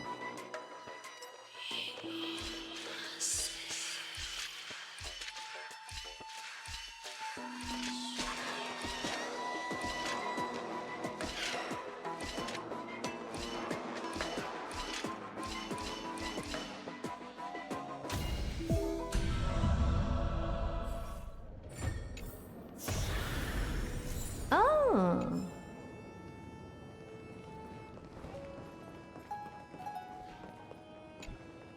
Professor Anaxa? Word has it that the scholars of the Grove valiantly perished resisting the Black Tide. To find you here safe and sound, thank the Fates. You could say it's the Fates toying with us. It's only the Crimnoans and Idonians who chase glory through death. But your survival is a victory in itself. I'd settle for that gladly. So, are you here to report the incident to the Council? I heard that after the Black Tide devoured the Grove, Akuma would be next in line, even with the demigod of strife standing alongside humankind. Tell me, how much does the Council of Elders know about the Black Tide? Once Kindness and her followers learned of Circe's and Orynyx's fall, they proclaimed in the council that the Flame Chasers could no longer stand against the calamity alone. Yet, when the Crown Prince ascended to godhood and repelled the Black Tide, she immediately altered her tune, declaring that all was resolved beyond Akuma, with the only remaining menace now being Aglaya and her adherents. They might well make their move at the upcoming Citizens' Assembly. No surprises there, those shifty opportunists. Thank you for your honesty, virtuous student. Being an opportunist could very well be a facet of wisdom. Shouldn't you be searching for murals of yourself? I've had enough of your prattling. I was really curious to see how you would find the middle ground between both factions, so I came to listen in. But it seems as though this kindness is much more ruthless than Aglaya. If so, why do you want to work with her? Could it be that perhaps you've decided to readily surrender this hollow shell of yours, just because you feel like death is fast approaching? I'm afraid you'll be sorely disappointed if that's what you truly think. I've had enough of this. Could the 15th entry hour arrive any faster?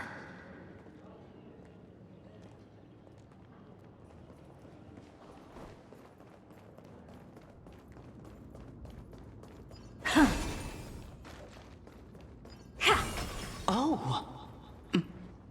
Every plant, every tendril, no, even every leaf could be the embodiment of Circe's. As a result, mere mortals who did not know what the Titan actually looked like chose to paint them as a giant tree instead.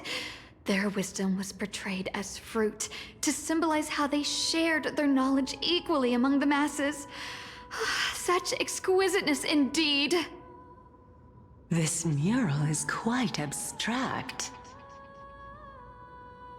I really can't tell whether you are praising or demeaning yourself. Now I'm quite curious whether the Reason Titan has studied figures of speech before. Of course I find such stylistic devices interesting. For all we know, this could be the answer to the question, what exactly are we? I, for one, am not willing to admit that I could look this ugly. Was this the reason why you failed in your attempt to refine my soul when you were ambushed at the Grove? Since you are aware of this, why did you save me back then? From my perspective, this point alone was enough to separate you from the average person. How do two lunatics coexist in the same brain? Therefore, it seems that your journey to Dawn-Cloud this time is not just to seek protection. What, then, is the intention behind your actions? The entire plan is stored in my memory, so why don't you look there? Then don't mind if I do. 1 year old?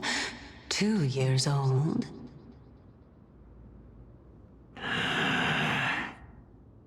Oh my!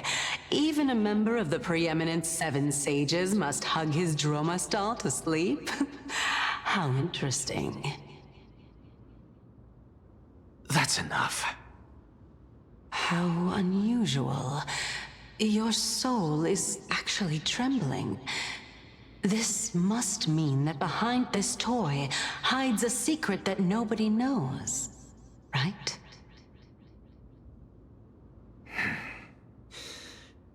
Since our days are both numbered, I don't mind telling you more about it. This is a present that my sister gave to me. It's a doll that was made to look like our family pet. So there are other members in your family, eh? Are they also living in Akuma? Don't you just love to pick through my brain? Go on, continue flipping through my memories. It won't take long. You'll discover the answer when you reach the memories of when I was 5. Oh, the black tide is everywhere. I can't bear to look.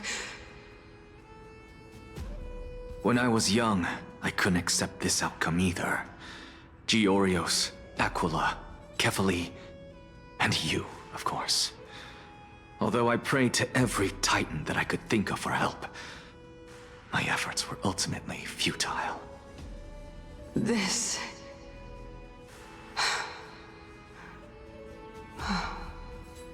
Could this be the inception of your research into alchemy?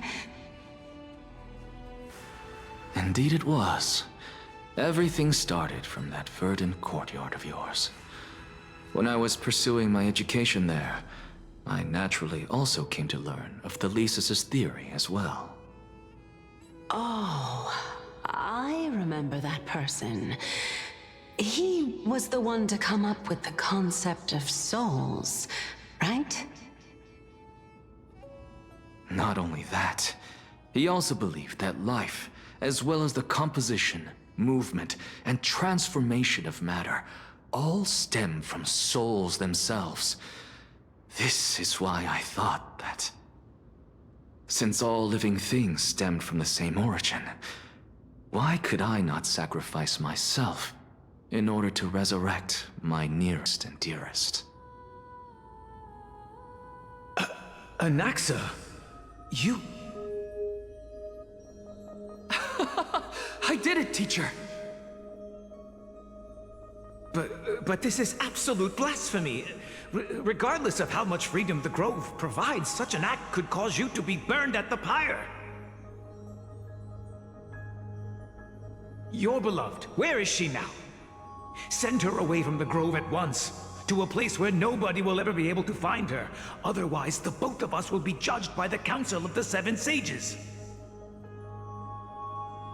Calm down, teacher. My sister, she's still not in the mortal realm, even to this day. What do you mean? It was naive of me to think that I could snatch the deceased from Thanatos' grip by merely sacrificing one eye. Equivalent exchange. All I received for that price was but an opportunity to see her for one final time. Nothing more. Oh. Let it go, Anaxa. As one of my best students, I cannot watch you go down the wrong path without doing anything to stop it. Never do something taboo ever again.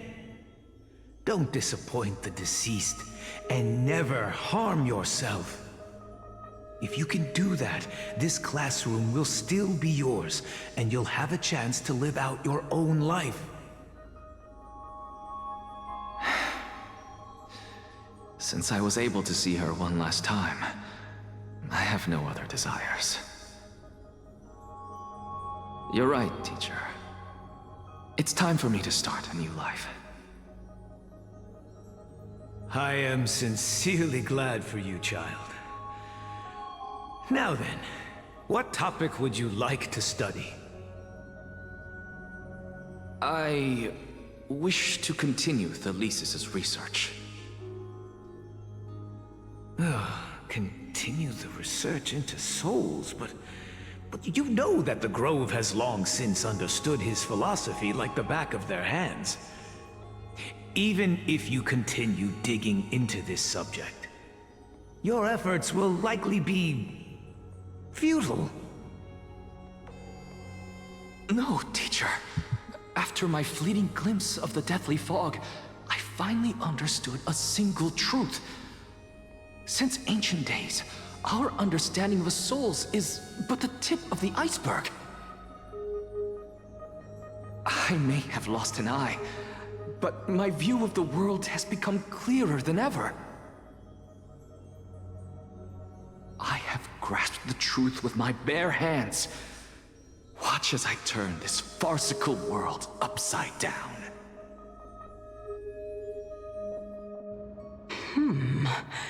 Who would have thought such a secret lay concealed beneath that hefty eye patch of yours? However, this story doesn't seem to be connected to your plan. In fact, I'd say that they aren't related at all. The answer lies within the tale. If even you cannot understand it, perhaps you should relinquish the divinity of reason to me. After all, it'd be a waste for you to hold on to it. My story ends here. Now it's time for you to tell me your secret. After all, this is what equivalent exchange means, correct? As expected, you laid a trap for me to step into. Unfortunately, even if I was willing to talk about my past, I may not know more about it than you do. Oh? Are you saying that the renowned Reason Titan is now admitting a lack of wisdom? Your followers are going to be sorely disappointed by this. Child of humanity, remember this. Being cognizant of one's ignorance is the greatest wisdom of all. Now I understand. No wonder you asked me to answer your random, nonsensical questions. Not only that, you're the only one who can shed light on my query. As the saying goes, onlookers see most clearly. Is that so? Lord Anaxa. I saw you muttering to yourself and was wondering whether you were caught in a delirium of reflective thought. I'm sorry to interrupt you, but time is of the essence. I have a message from Lord Lygus. Lady Kindness has met up with the Council of Elders and is awaiting your arrival, so please depart forthwith.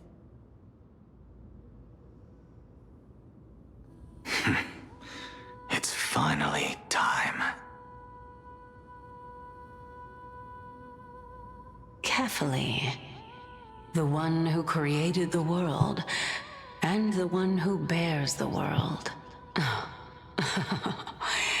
If you truly have not met your end, how will you answer the challenges of those who defy you?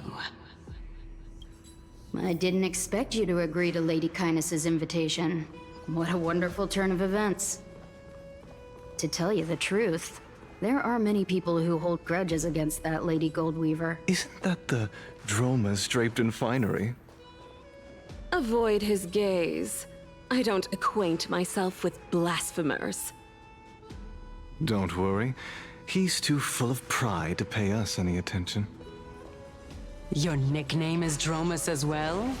You must really like those creatures.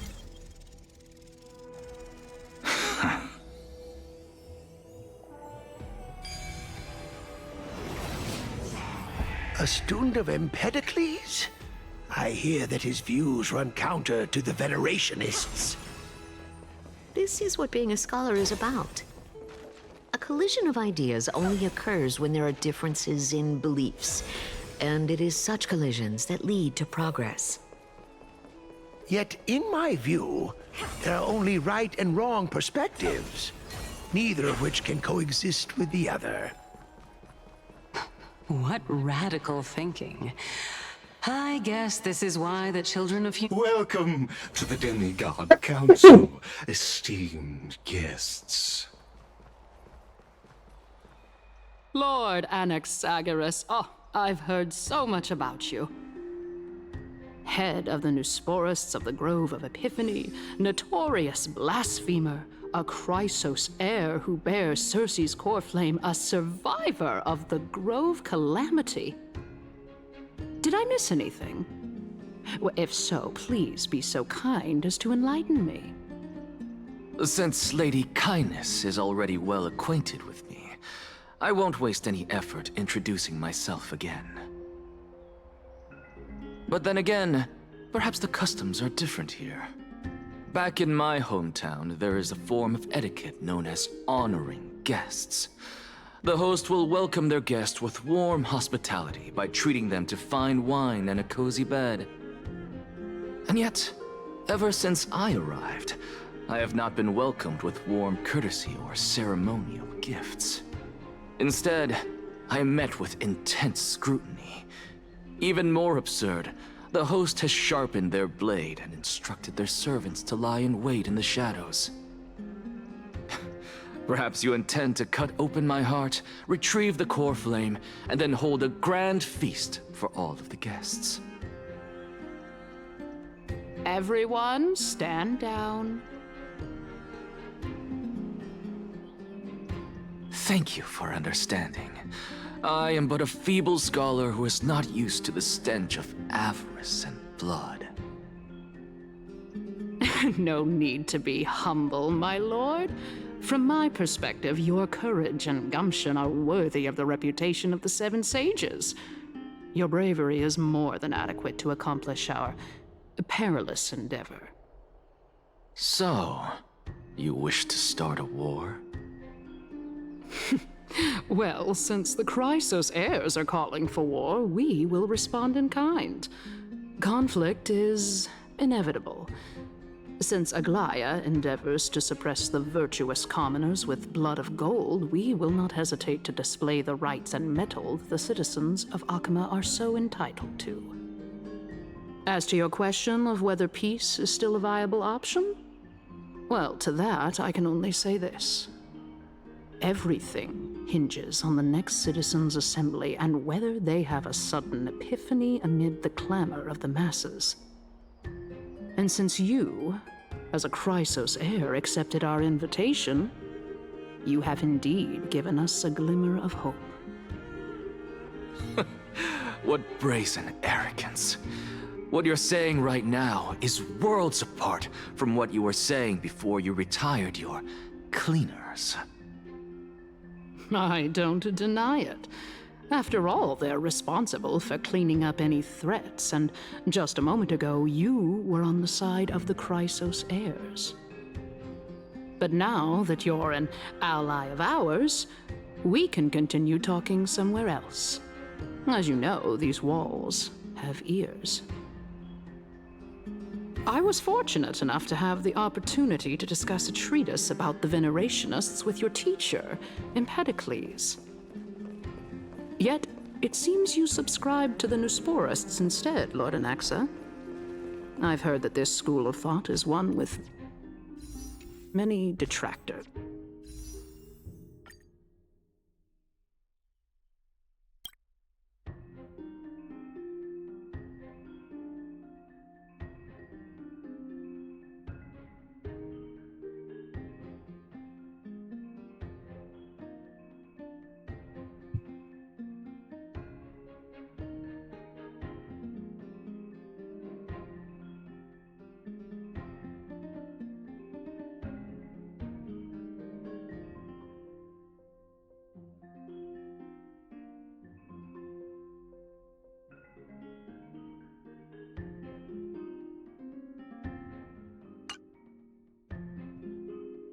Give me 2 wishes.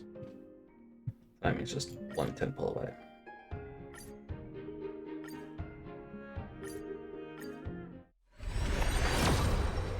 There she is. Just give me a double.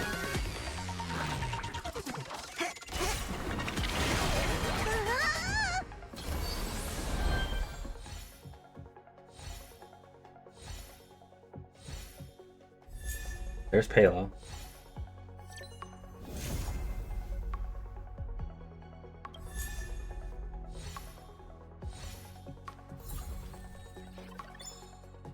Well, I said a double. I meant a 5-star double, not 2 Palas. I did get what I asked for.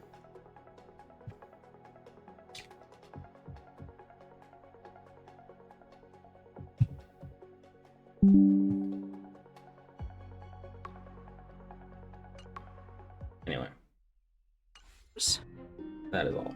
It's normal for ideas to have supporters and dissenters, just like how there are two types of people in this world: geniuses and dimwits.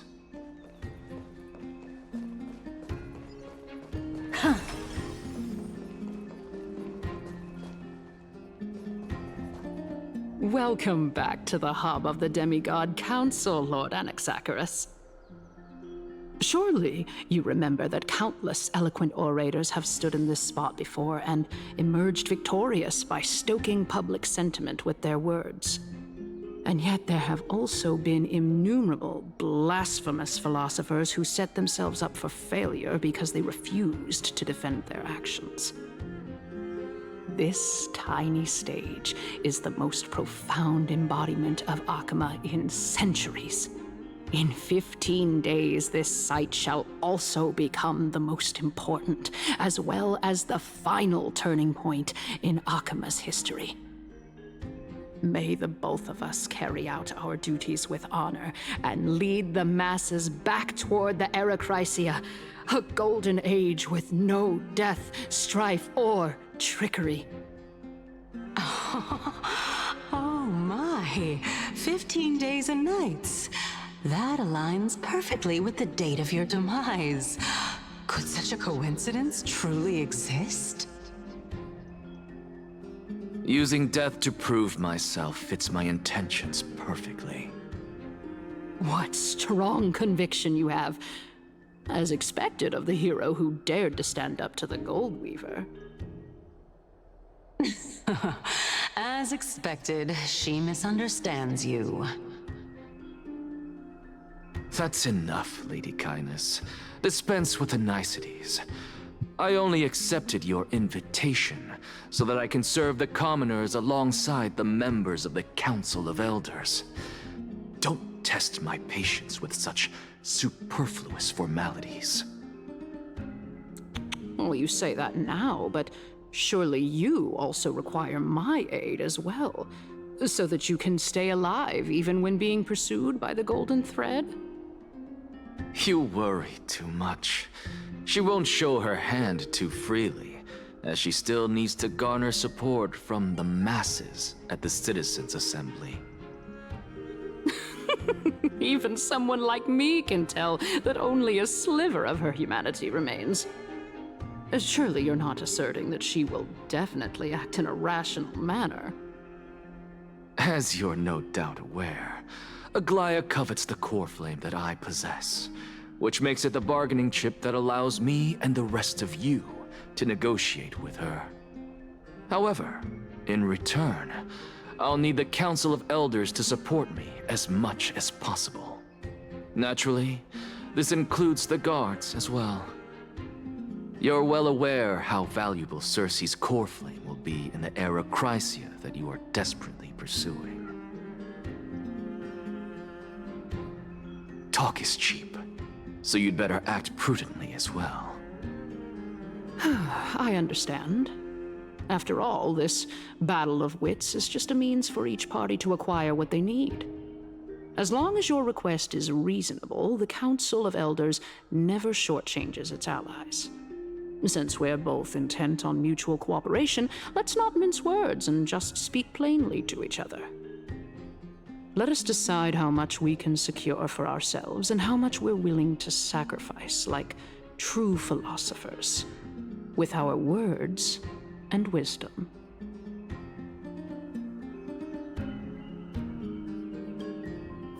Continuing from the earlier topic, let us discuss our common enemy, Aglaya. She is the second most experienced Chrysos heir across the whole of Akama, who has gradually lost her humanity to the ravages of time and the ablation of the core flame. A formidable opponent indeed. Admittedly, there is ample reason for her to take your life. Yet your previous reasoning is quite sound. As a seasoned political animal, it's unclear whether she will actually cross that irreversible boundary. Moreover, she still needs you alive so that the Titan's trial can be completed. Is there anyone present who can swear by the sacred vow of Kefali and guarantee that you weren't in league with that woman before coming here? Are you just trying to pull the wool over our eyes and aid her in her savagery?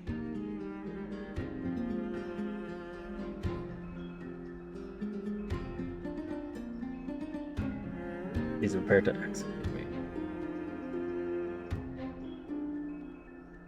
I believe you're aware of Castorus the Executioner. Long before I returned to Akama, Aglaya had already dispatched her to monitor me. If I weren't able to reach this place in time, I would have been forced to meet Thanatos first. As compared to a comprehensive plan with uncertain results, if you decide to cut open my chest and remove the core flame, wouldn't that settle her nerves even more? Everything is in place. She just needs the right timing.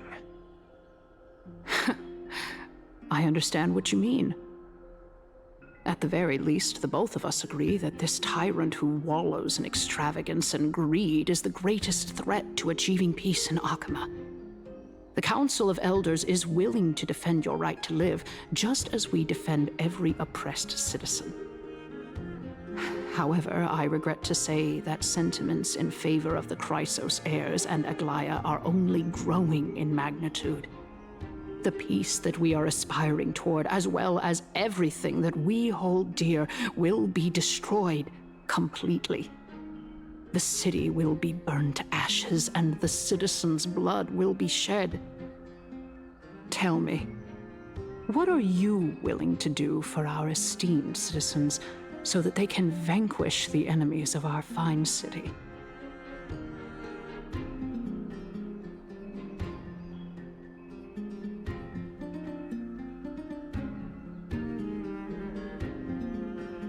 Although the circumstances are rather unfortunate from an objective point of view, it is an undeniable fact that ever since the Grove was attacked, I have become the de facto leader of the Grove. The Council of Elders needs more backing if it wishes to topple Aglaya, and it's evident that the Academy wields considerable influence. At the very least, I have served as the Grove's special envoy to Akama for a significant amount of time. Of course, this also means that I will hold a crucial vote at the Citizens' Assembly. In the name of Kefali, Akama thanks you for your sincere and valuable thoughts. At this stage, it's clear that you and I understand the benefits to be won from this discussion. Let me put it plainly. The Council of Elders has always been renowned for its fairness, and that fairness is built on a foundation of sincerity. The Council of Elders has vowed to all citizens of Akaba that it will always remain loyal to them. As for you, my lord, how will you guarantee that you will be able to live up to such earnestness and will not betray Akama's indomitable citizens when the opportunity presents itself? Just as you now betray Aglaya when it suits you.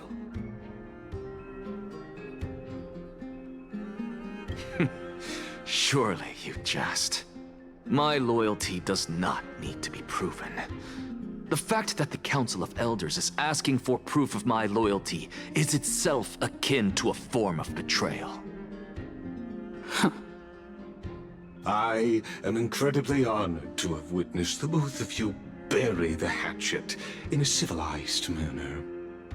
However, I am afraid that I must interrupt for a brief moment. As the Theoros, I have observed the following. Lady Aglaya, the Goldweaver, is currently on her way to Dawncloud. Oh. Well, I do believe that we might have a slight overabundance of guests today. Feeling dissatisfied, Lady Kindness? Despite the Council of Elders' lofty residence on Dawncloud, it must still tolerate the whims of the Chrysos heirs. So you were holding back just now. Seems like you are better at playing this game than I. In any case, I'm glad that she's arriving here. So tell me, Anaxagoras, now that you're an ally of mine, if Aglaya were to demand that I hand you over, what should I do? You can do as she says. Tell her that the Council of Elders merely wished to chat with me and had no intention of offending her. However, by doing so, the authority of the Council of Elders will be as thin as papyrus that has been soaked in blood. Not only can it be destroyed at the slightest touch, but the Council will also lose possession of a valuable core flame. No, more like 2 core flames. After all, at the next Citizens' Assembly, that young lady who is synonymous with death will also be standing on our side. Oh? How can you be sure of that? Is that of importance to you? All you need to know is that I have a plan. In my opinion, you should be more worried about the impending threat. If Aglaya can seize me in full view of the masses today, she could also dismiss the entire Council of Elders in one fell swoop tomorrow. If that happens, the discussion that we've just had will turn into an utter joke instead. Is this the outcome that you wish to see, Lady Kynus? Fine. I will handle this matter appropriately. But you do best to remember this. Fool the people and karma will be on your tail. I'll overlook it this time, but don't count on there being a next time. Unless, of course, you crave cruel punishment and consider suffering the perfect state to ponder the true nature of souls.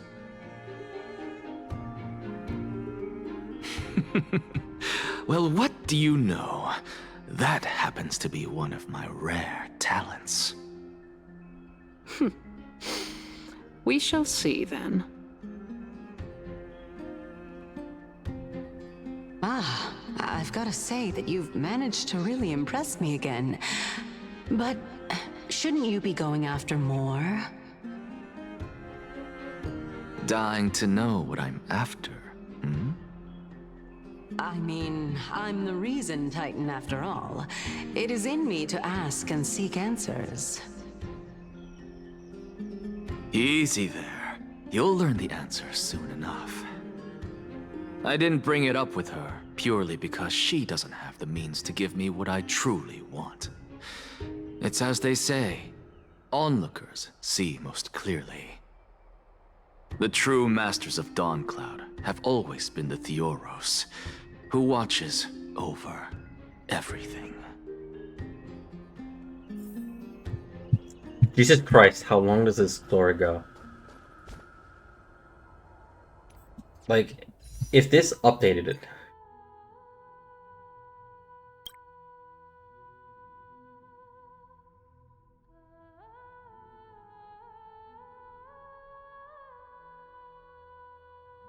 It didn't update. Why do I feel like it's about to update?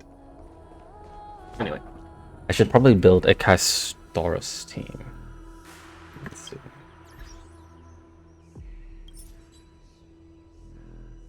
Yes. Yes. If all my friends have her.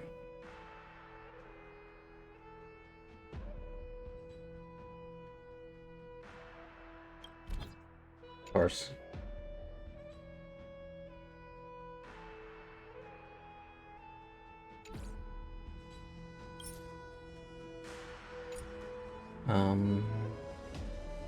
Let me see my BP. What is my BP?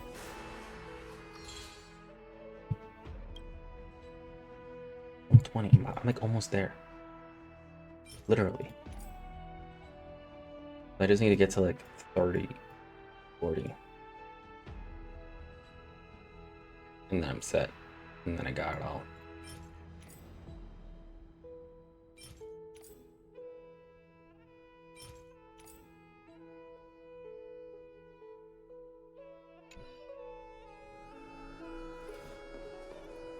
unexpected visitor.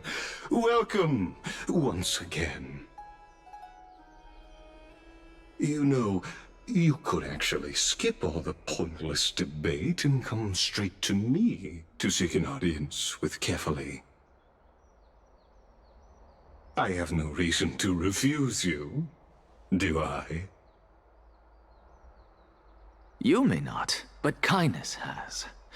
Whoever gets hold of Kefali's core flame will get to rule over Akama. She's wary of me, so naturally I had to gain her trust. I would say that debate was not at all pointless. Kefali's core flame has yet to be claimed. Very true.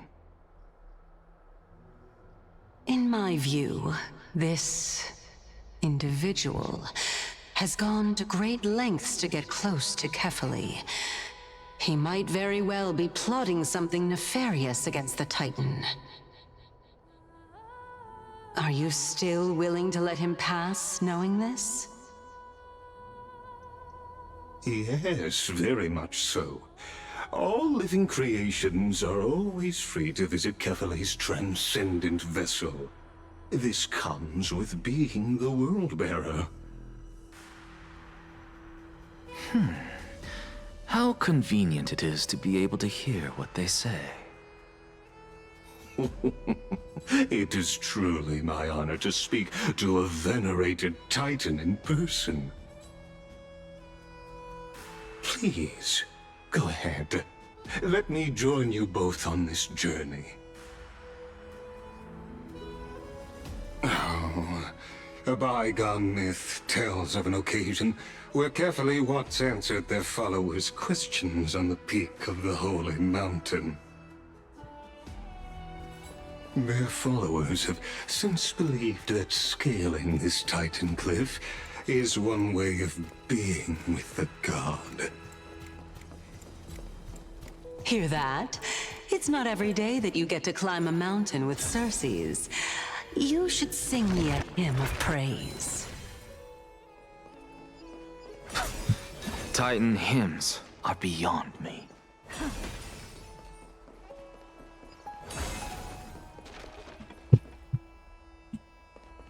Seriously?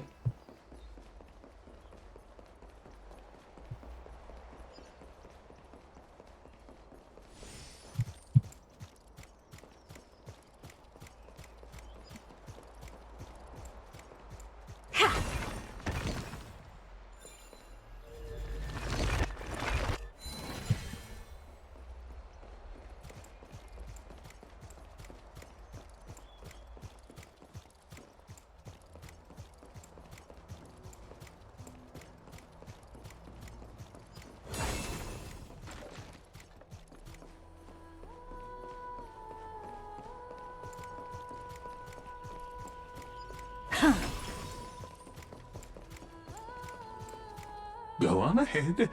Take this Yanis shortcut, and the long pilgrimage stairway will be waiting for you at its end. I have to admit, I never expected you to not ask me anything. Not even my motive. Because I know very well what it is you are after. As the saying goes, a gentleman helps others achieve their goals. I have a feeling that your theory will be validated at the end of this journey. I believe Kefali will not deprive you of your right to ask your question, especially now that you're on the brink of death. You must be closer to Kefali than anyone else. Wouldn't you agree? I hope things go as you say, then. Putting a child of justice into a farcical world is bound to turn it upside down. It is my hope that you bring a much-needed change to this world which is on the brink of destruction.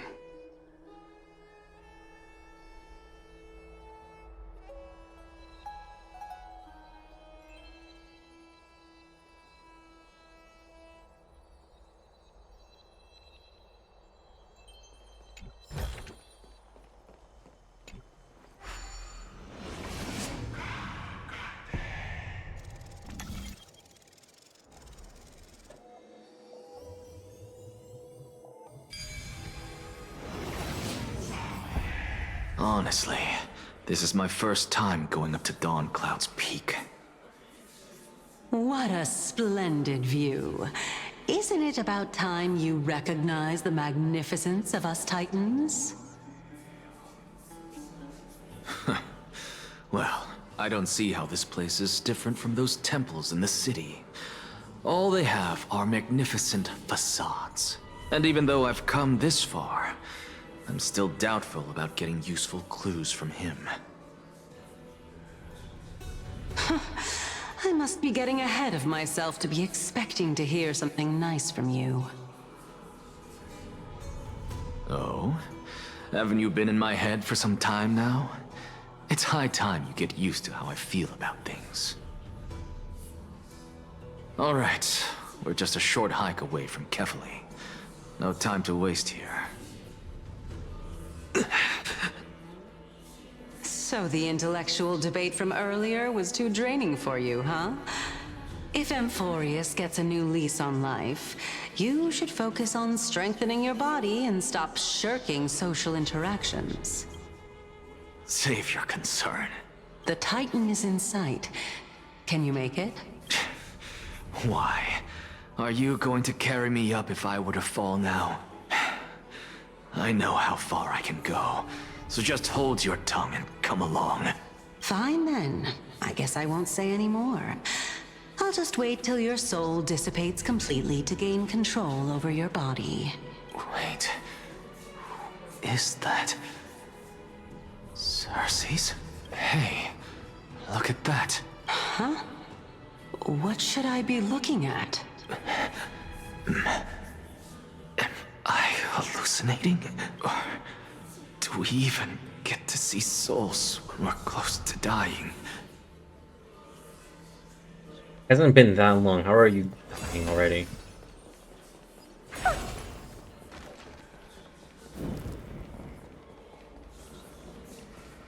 Oh? Why didn't you bring your favorite spear with you on this trip, Nias? Nias. I know I've heard this name somewhere. Huh. It's unfortunate. The Black Tide destroyed every last inch of my calyx. How could that be? Even a creation of Georios, from their prized ores and molten fire, couldn't escape the fate of destruction? Hey, Cersei's. Do you know a certain Nias? Nias? No, not that I remember. How did you even think up such a strange name? I just saw him. Nias. A warrior-like figure who was just chatting with you here. No, I have no such memory. Could you be hallucinating?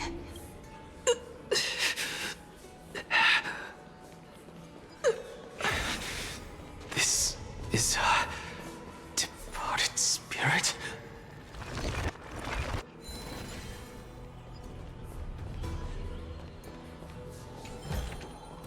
Oh, you want this?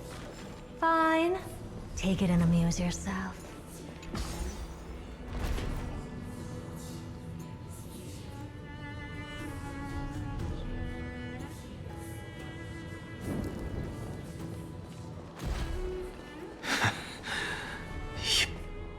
Enough about me. Did Kaos ever reply to you? Well, regrettably. Seems like the price of becoming a demigod is a lot heftier than we thought. Kaos. Demigod. I've never heard of this person. Which Titan's authority did he inherit? Look on the bright side, Nias. Since we've come all this way, I doubt he'd snub his old friends, would he? Let's just hope we mean as much as the world to him. Hey! Are you seeing that same hallucination again? Yes. It's still you and Nias, but you're now talking about a certain Kaos. I'm guessing he's one of your companions? Kaos?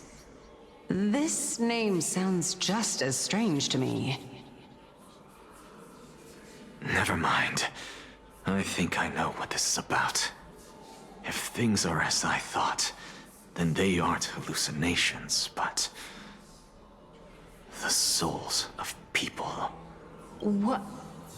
But if those are the souls of the dead, then what am I?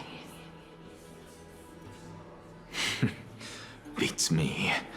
For all I know, you're just an illusion I conjured up in my dying moments. Let's just keep going. As long as I take in more sights and hear more stories. Know your limits.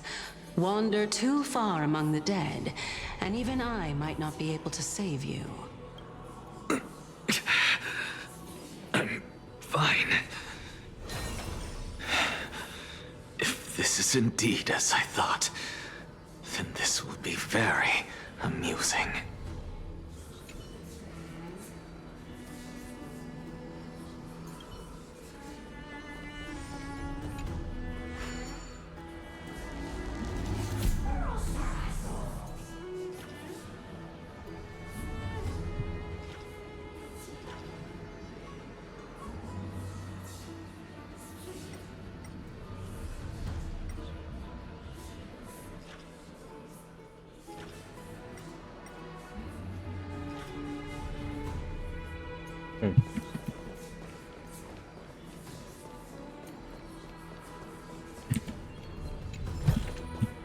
Ah, you want this?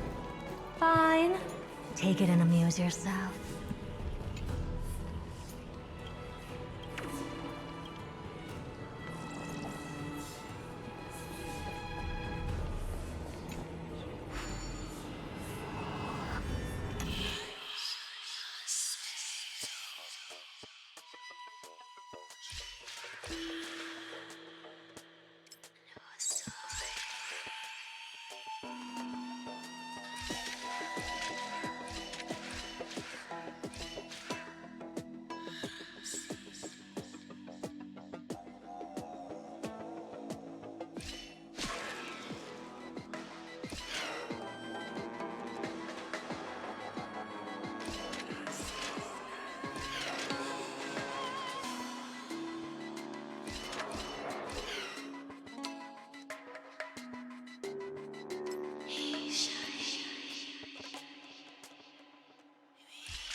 One, two, 4, 3, 4,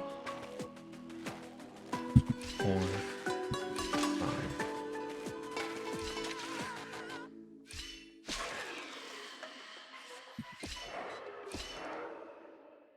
And again, it does this. 1, 2.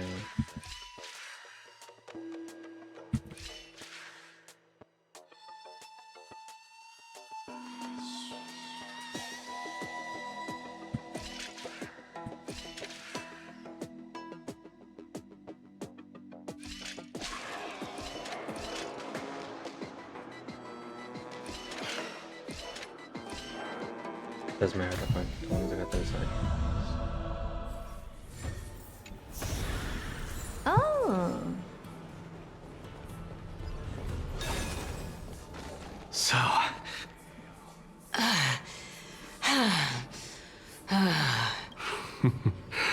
Can you keep going? Of course. I'm just...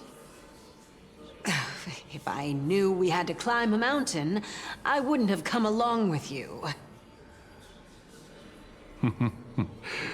I guess this also counts as one aspect of the world-bearing burden. If Amphorius does have a next life, you may want to get your body in shape. Keep your sarcasm to yourself. I'm not getting anything of value from them. I would sooner throw myself off this cliff and hit rock bottom than exercise even a little. I am Calypso of the Eminent Seven Sages, after all. training would make me no different from those Helcalithist barbarians. Calypso. She's one of the Seven Sages. A member of the Grove? No, she can't be. I would know her name if she really were one of the Seven Sages. Hey, Circes. Does the name Calypso ring a bell? Circes? They're gone. Doesn't matter. I can do this myself. Looks like I'm nearly there now. The land of the dead.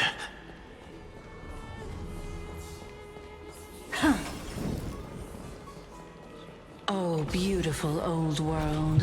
Where are you now? Oh, legendary era Chrysia, return to the mortal realm.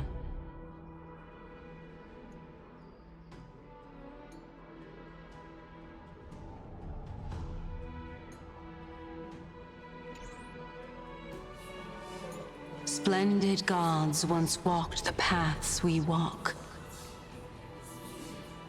Alas, all that's left of that warmth is a hazy mirage.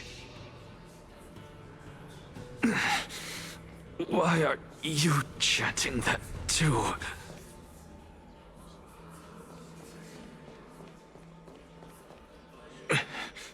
We're here, finally. So, I don't get to ask the Titan my question, but all of you make for a pleasant surprise, nonetheless. Very well then, let me uncover the truth for myself. Did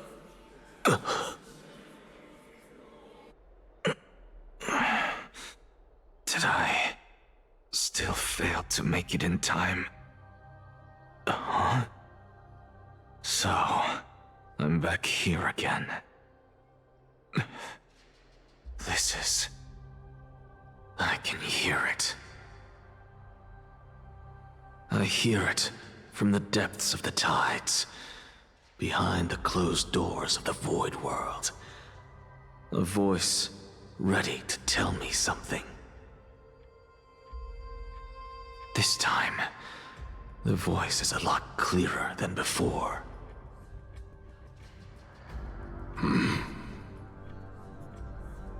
Since we've come this far, let's just wait.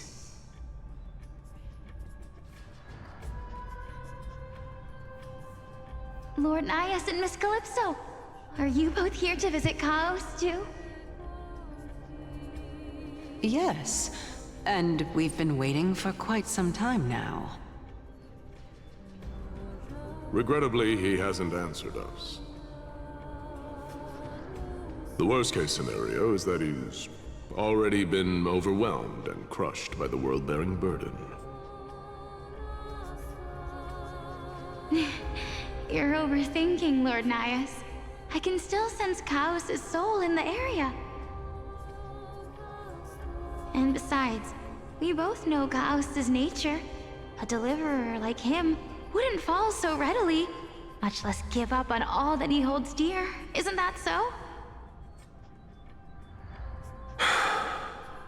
Yes, I have faith in him. That reminds me.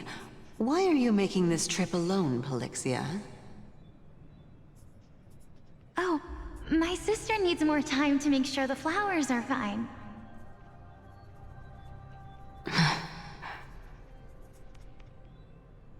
Such a pity. Both of you have hearts kinder than anyone else. Yet you are born only to take over Thanatos' divinity. Everything that I see and hear this time has left me shaken to the core. What may seem like a mundane conversation is in truth a once-in-a-lifetime exchange that has revealed the ultimate answer to Circe's question. The conjecture has taken shape and must now be solidified into a theorem. Next, I only need to seek verification from Kefali. By doing so, I can answer Cersei's question and reclaim my body. But no, I will not do that. That isn't important. Because another one of my conjectures, one that I have always dreamed of proving, has been proved right this very instant. Fusing a mortal soul with that of a Titan to replace said Titan is not a ludicrous idea after all.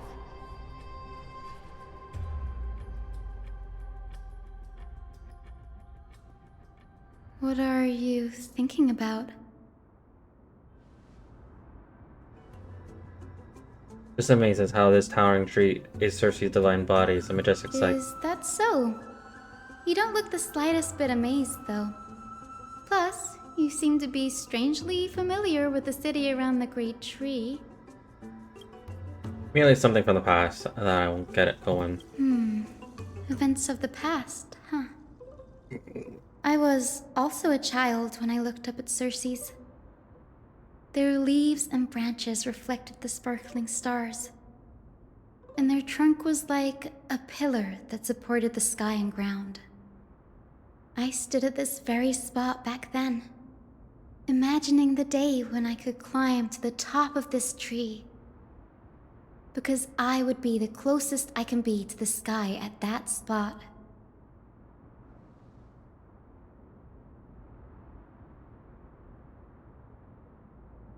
You're a sky priestess, yet your segment plays your home for the priestess sign. That's rather counterintuitive. Don't read too much into it. I mean, can mortals even hope to reach Aquila's realm? They're a strict and draconian god. Nothing like Cersei's. Reason is willing to share what is theirs with others, but Sky only expects people to revere them. You get what I'm saying, right, Denny? After all, the Titan that imprisoned you and Grey here in Amphorius is none other than Aquila themselves. Yes, I didn't count on provoking the ire of a local But god. there will always be people who dream of soaring towards the sky. The Grove has a wealth of research on Aquila, and that is exactly what we are here for. It's just... I never thought Grey would meet with something like that before we set off. As a physician, I should have been there by his side. Bad luck tends to come in streaks. So don't beat yourself over it. Besides, Agalia needs you here to uncover the truth behind what happened to the Grove. Let's make the most of it of this trip and keep a lookout for documents related to the Death Titan. Be useful to Artorias. Yeah, there's no rest for the weary, huh? In any case, what we're looking for could be anywhere in this enormous grove. Let's split up to cover more ground. Danny, with your skills, I'm sure those monsters born of the Black Tide will pose no threat to you anyway. What about you? Will you be alright on your own? Have you forgotten that you're talking to the chief physician of the Twilight Courtyard? Have more faith in me. I'll be just fine. Silence in here is near deafening. The vast amount of knowledge it holds, this academy is akin to the labyrinth of information. Even the cleverest of scholars would lose their way in here. But rather gather my thoughts before heading in. Whereas life could be forfeited the moment we land on Amphorius. We should have done more to keep her safe. But it's not late. We still have a chance to fight back. That's the unique rules that govern life and death on Amphorius might just work in our favor and save her. The Grove is variable knowledge. Maybe we'll have records on a similar case. Please let there be one.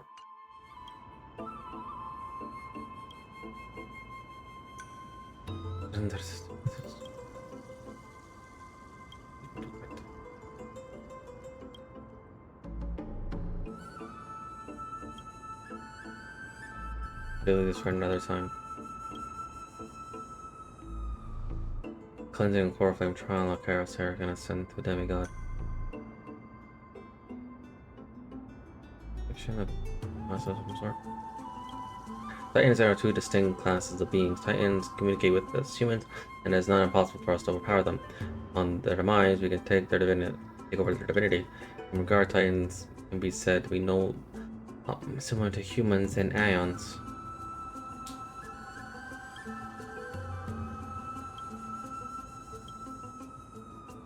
And sort of into the sky, and also a bird that overlooks the world beneath them. Hundreds of eyes. As long as they continue to soar above the cloud, the people of the converge will remain trapped on the ground. Iceland forebears. Why should they kill her? Nobody is familiar with the taboos of the sky than her. Seeing how Akela has sent her here as a guide, it's possible that she plans to have Hyacinth take on a trial in the future. Clock is ticking. I should search for more clues.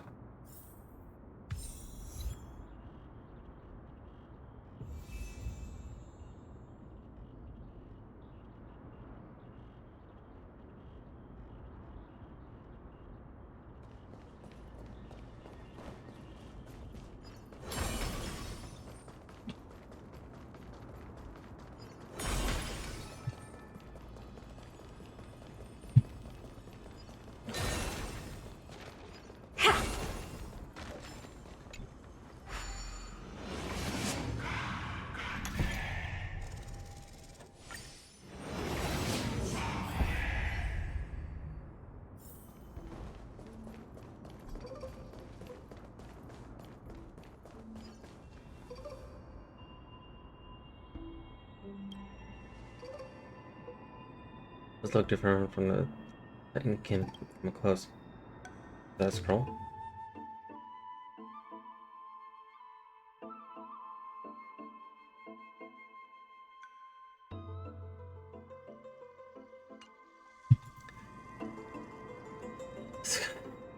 Between two skeletons about the sky ships. They made mention.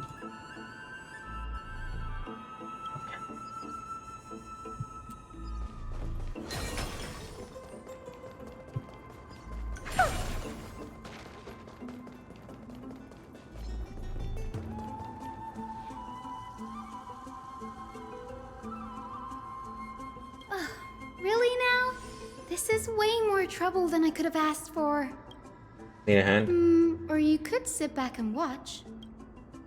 So if you're serious, but being hard to read isn't without its perk, I suppose. I'm kidding, Danny.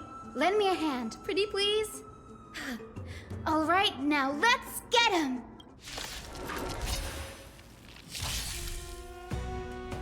You've got to lose some to win some. I always make good on my promises. What's wrong? Never seen perfection up close before? The door to a whole new world.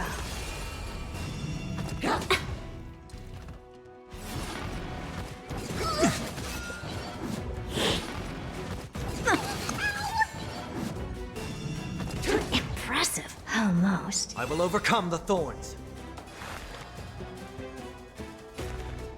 Seek redemption in this mortal form. I will walk with you, watch over you, and guide you on your path. Give me strength! Guess I owe you one.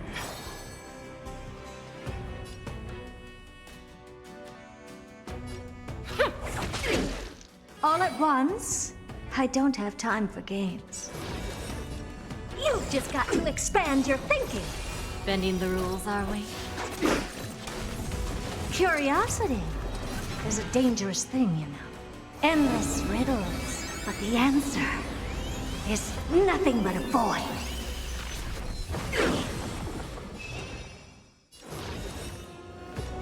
The door to a whole new world. Raise barriers of the unknown and watch them crumble.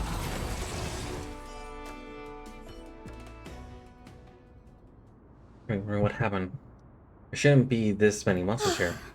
The Black Tide is remarkably quick to detect the light of Amphorius. So or rather, the blessings of the Sky Priest in me, might have unknowingly called them to me. Anyway, never mind that for now. Here, You might want to have a look at this. I found it around here and thought it might be of interest to you.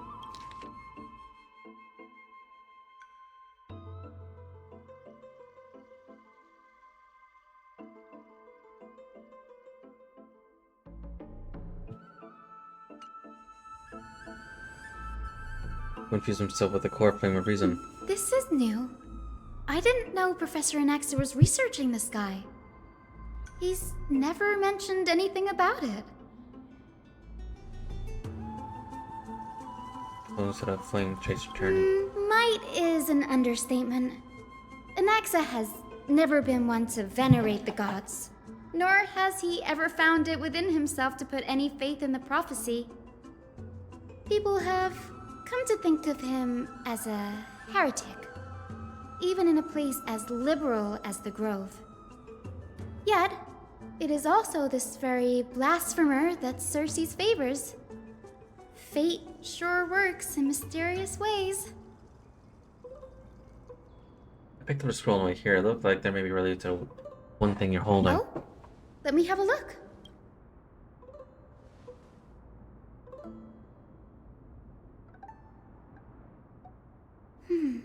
By the looks of them, these scrolls are records of two conversations that took place in the same setting, one after the other. There's still much I don't know about the Grove. You mind if I ask a few questions? Sure, go ahead. Nearly everyone in Amphorius has heard the story of the skyships by now. Aquila's stature is loftier than the heavens, and their divine retribution is merciless. That's why it's no use building giant skyfaring ships. Oh, but I do wonder if a supercharged mini treaty cannon could slip past their watch. That was a joke, right?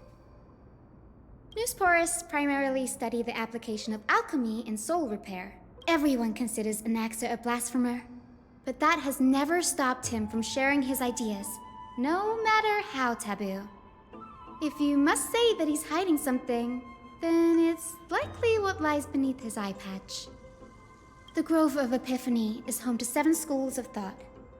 While all 7 schools are founded on the ideologies of Thalesis, the first scholar, each is unique in its own way. Among them, the Venerationists revere and worship the Titans the most. As the sage of the Venerationists, Euthyphro has always been at loggerheads with Anaxa. If we were to place the 7 sages on the scales of Talanton, Anaxa and Euthyphro would be placed on opposite sides to achieve balance. Very neat. Illustrative explanation, thank you. Anaxa often says that every failure brings us one step closer to the truth. Perhaps, to him, the crash of the skyship carries a different interpretation. The firmament is not impenetrable.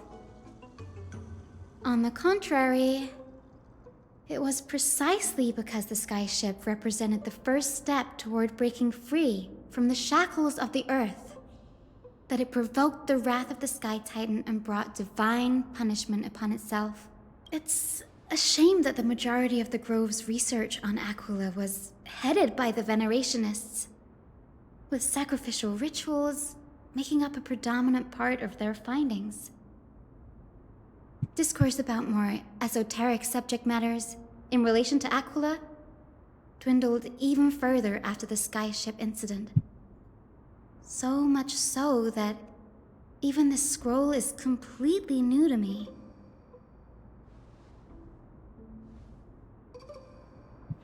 Don't worry about it. We'll just collect everything we can find on Titans for now. That's what I'd like to know. What? There's something else that's caught my attention, though. This says that Anaxa is conducting secret experiments of some sort. What are these experiments he's involved in? Even I, the assistant lecturer, know next to nothing about them. I have a bad feeling about this. Could there be more to what happened at the Grove?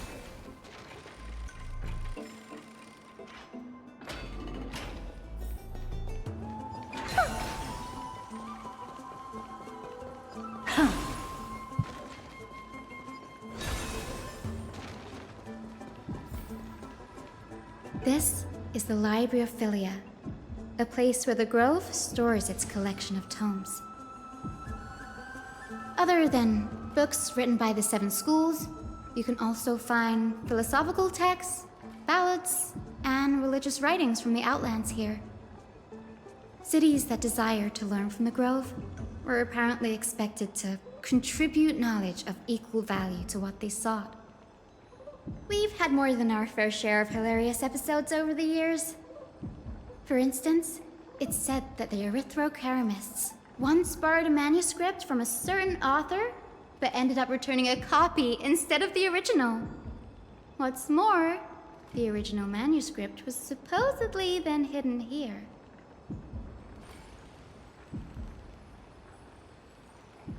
Nice? No need to hold yourself back, Danny. You can just tell it like it is. Their behavior was no different from bandits.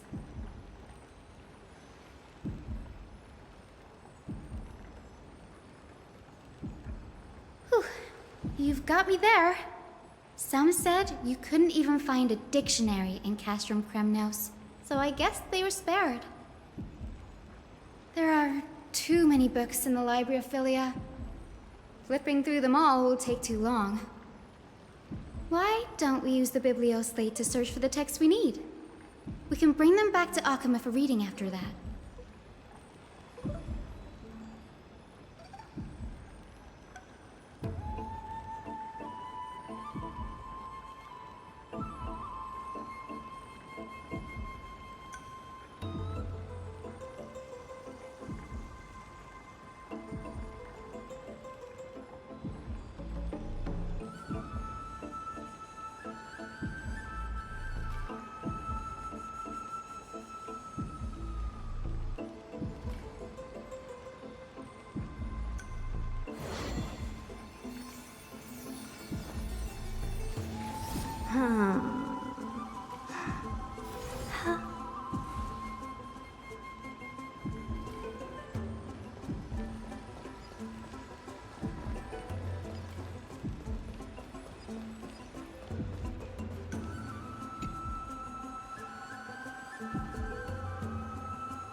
And not even bother opening them, just chuck them inside the corner.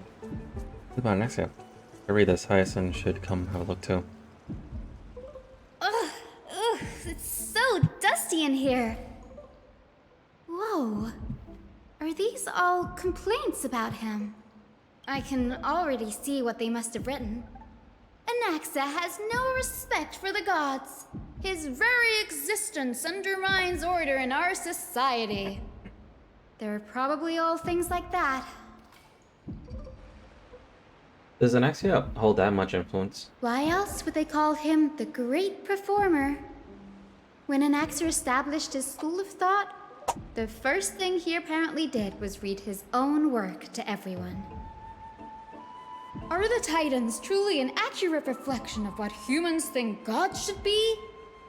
Worlds created by gods are indubitably perfect, but what of Amphorius? Only foolishness and insensitivity everywhere you turn. An uncanny impersonation. What happened after? They marched him straight to the seat of judgment before he could finish. Though what he took on in the end was more of a debate than an actual trial. He had to address every one of the scholar's allegations, or face expulsion from the Grove. The first allegation was...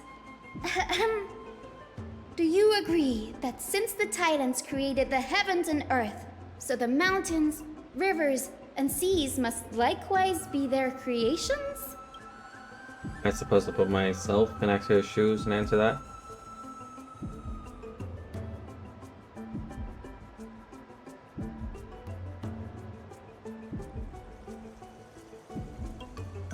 I'm told amid the sea skies and the earth are all beyond the shadow of a doubt, creations of a Titan. Anaxa would have probably been spared a lot of trouble if he had answered this way. Instead, he quoted past instances of the flame-chased journey, and posited that humans have the potential to take over the divinity of Titans. Needless to say, his critics didn't take kindly to his answer, so they followed up with a second allegation. You claim to be studying souls, Yet you are, in fact, defiling them and committing acts condemned by the gods. Do you admit it? That's a serious allegation. Did he really do that? Alexa always wears an eye patch, never removing it, even when alone. Some say he used one of his eyes as an alchemical ingredient. Every being in the world owes their safekeeping to Kithali, and this is even more so for the Chrysos heirs who have divine blood coursing through them. If he has really done something of that nature, then it'd indeed be sacrilegious. Thankfully, they had no way to prove it, so it amounted to nothing more than an allegation in the end. One by one, Anaxa engaged in wars of words against those who would challenge him. Toward the end, a scholar asked him, "Anaxagoras, have you any respect for the gods?"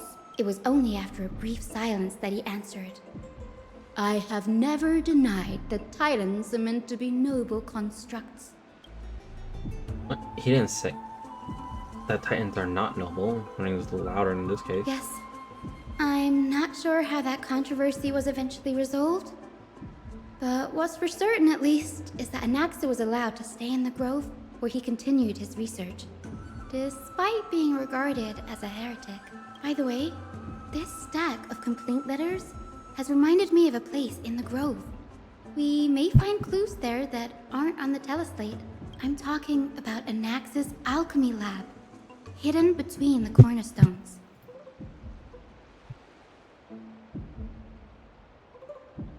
It's a well-kept secret. Among the 7 sages, excluding the nominal chief sage, each has a private sanctuary where they can conduct research undisturbed in their free time.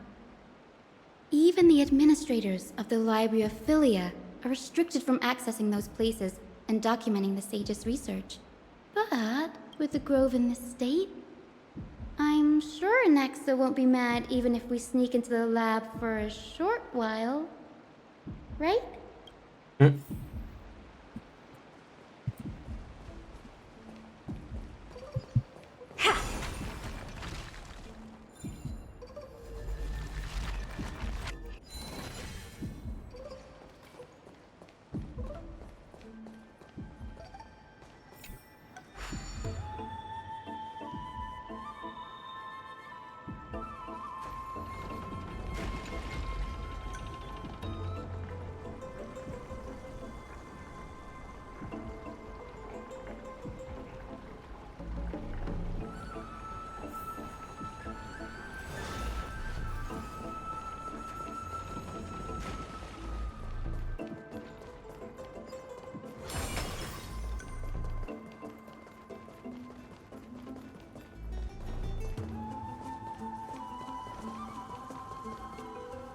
This is the place, but where is everything? Materials for alchemical experiments, matrix diagrams, and even the seal to the lab.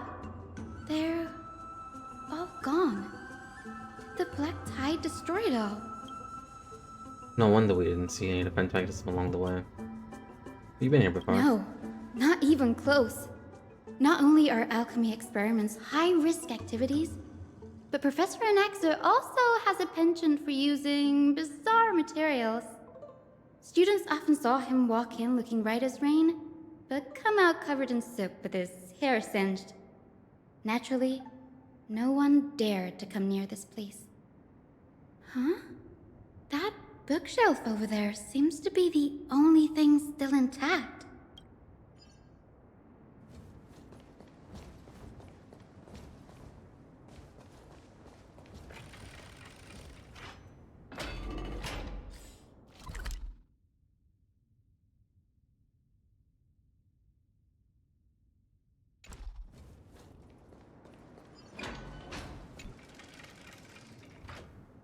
There are materials requested by Anaxios, documents by various places, including Titan creation, the University of Soul, Tactarian, and so on.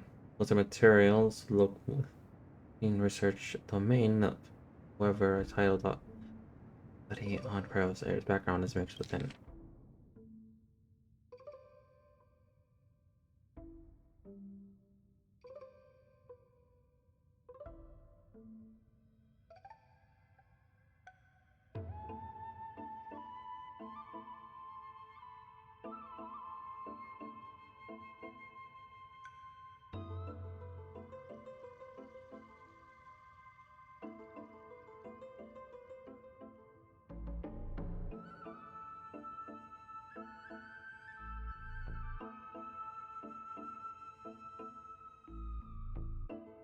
What's going on? Anaxa is conducting research on our friends in Alchema and... me? This journal contains several breaking points. Creation of Titans. First, we found the grove. Using them with human souls through alchemy means, and even it begins to imagine. They hold special interest in divinities coursing through Karo's Ares veins and has conducted a thorough investigation from Karo's background. Wouldn't have been so strange if he had focused only on Cassie, given her own curiosity about her origins. Plus, considering that the new sporists have crafted omnipotent medicines capable of curing diseases, it also makes sense that he would conduct research on immortal Chrysos heirs. But now, it seems Anaxa's objective was never to create medicine, but to identify the origin of the golden blood and figure out its inner workings. Find the golden blood requires a degree of purity equal to divinity. This must be means the close to true pretend purity. The treating both Titan's creation and human body as materials using alchemy experiments rather extreme. Danny, look at this. I have a bad feeling about this.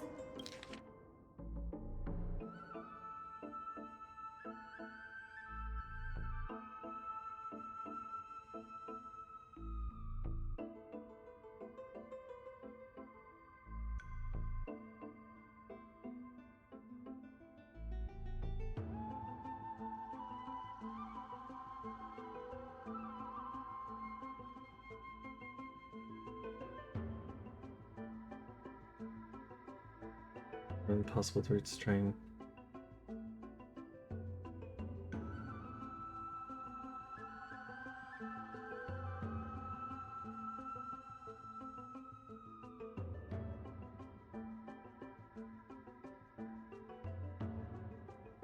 My biggest fear.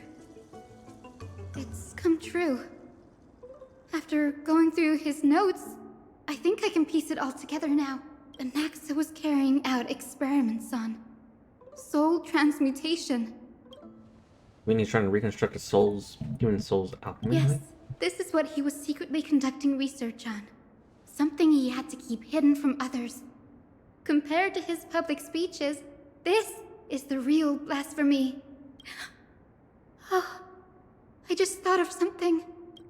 What's wrong? Do you remember when the Black Tide was approaching? The Grove had planned to send Cersei's core flame to a safe place. But an accident happened along the way, and Anaxa lost his life in the process? But Cersei took over his body and resurrected him, which led to the situation we're in now. That's right. But what if Professor Anaxa's fusion with the core flame of reason wasn't an accident? What do you mean? Put yourself in his shoes.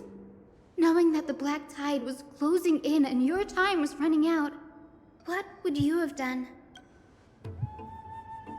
I put my theories to the test no matter the cost. Exactly.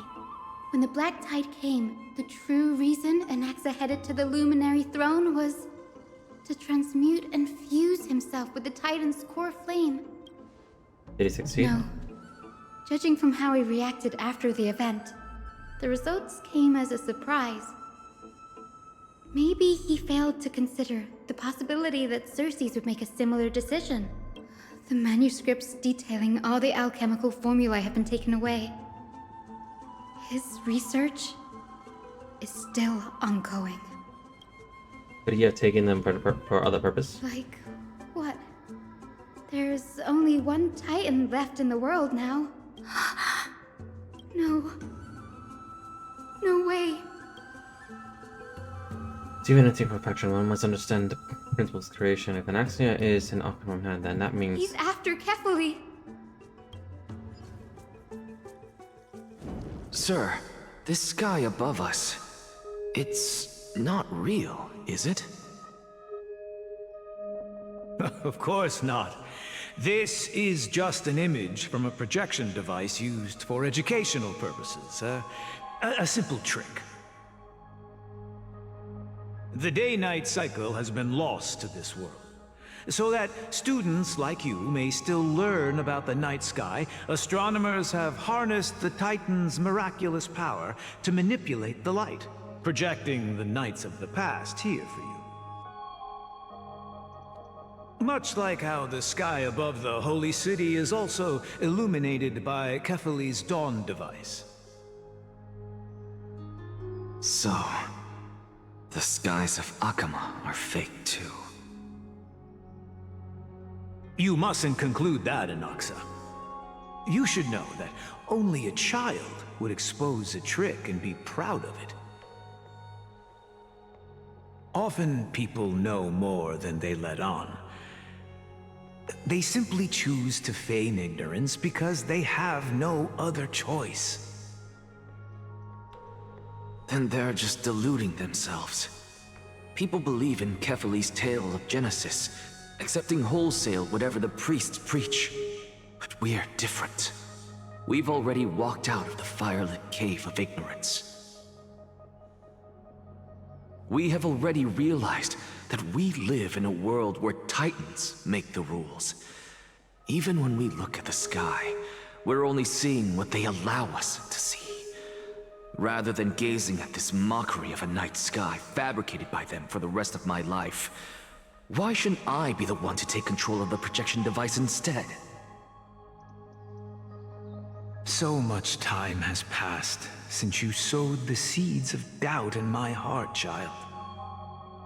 Many a night, I find myself penning down all my theories and wild ideas, only to burn them to ashes when I open my eyes in the day. Why? Because we'll face death by burning if word gets out? As a sage of the Venerationists, my soul has already become inextricably linked to the great tree. Every word I say and every move I make is certain to influence every leaf, every branch, even the tree itself. But above all else, my days are numbered. Instinctively, I have my doubts about the golden blood and the human soul, yet I have no means of verifying them. The golden blood in my veins is woefully thin, and I am loath to waste what little time I have left obsessing over a hypothesis that cannot even be proven in the first place. But I can, sir. I can do it for us. The time is right. Give me all that I need, and I shall accomplish this grand feat on your behalf.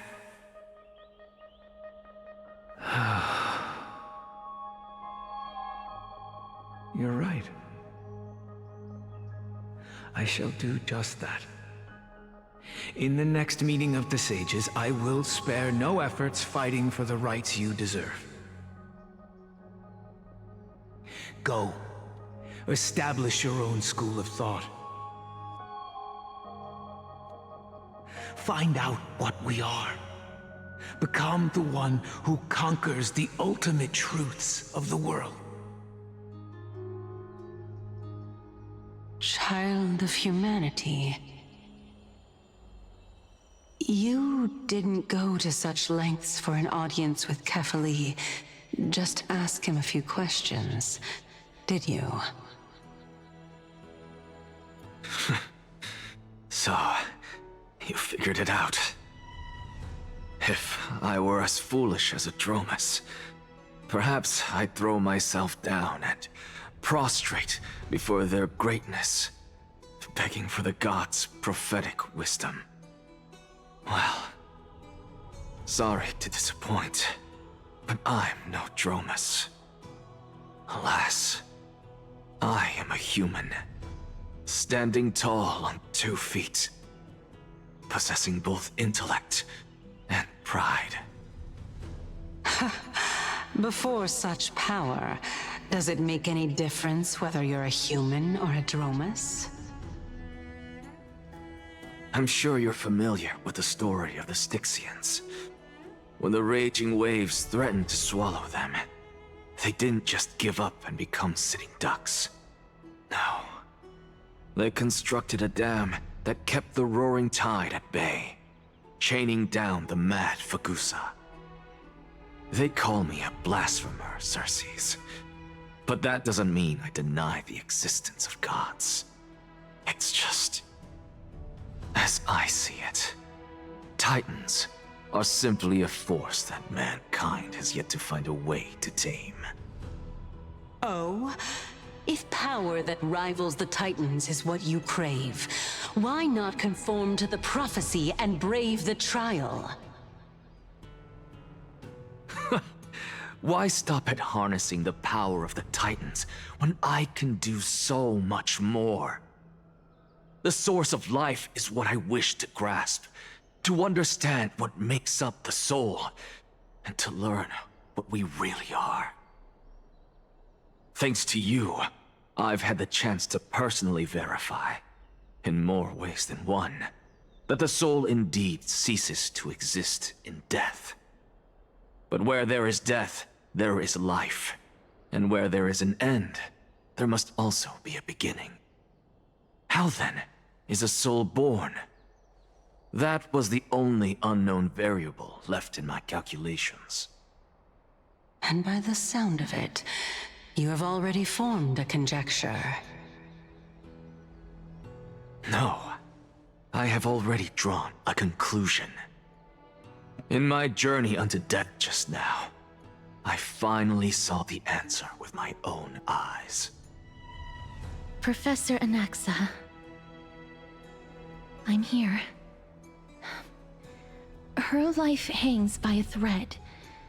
I must ask you to refrain from taking any unnecessary steps. Of course. I'll bring this to a conclusive end, and give you the answer you so desire. However, in accordance with the principle of equivalent exchange, I must also demand from you what I need. As you wish. Don't you care to know what the price might be? It's a matter of uncovering the truth about the Death Titan and her survival. This may be the only time I can ever save someone's life. There is no need for me to think twice. I see. In that case, let the show begin. Indulge me. Am I correct to say that you intend to prove Thanatos' whereabouts and prove the nature of our existence now?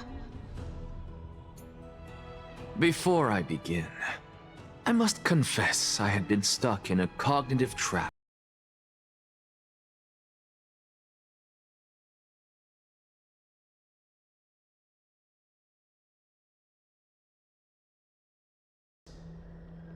They are merely two different ways of telling us about what the soul is at its core.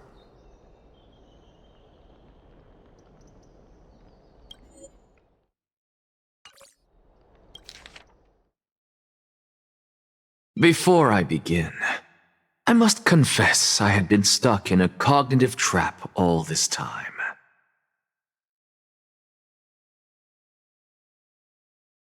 As unrelated as these two propositions may seem at first glance, they are in fact logical equivalents.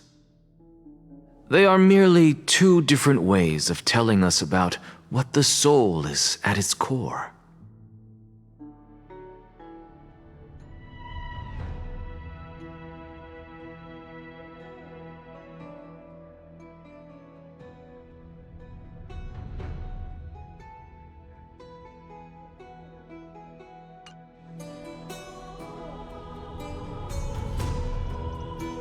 The reason I say this is as I've mentioned earlier. The answer was hidden in my journey unto death.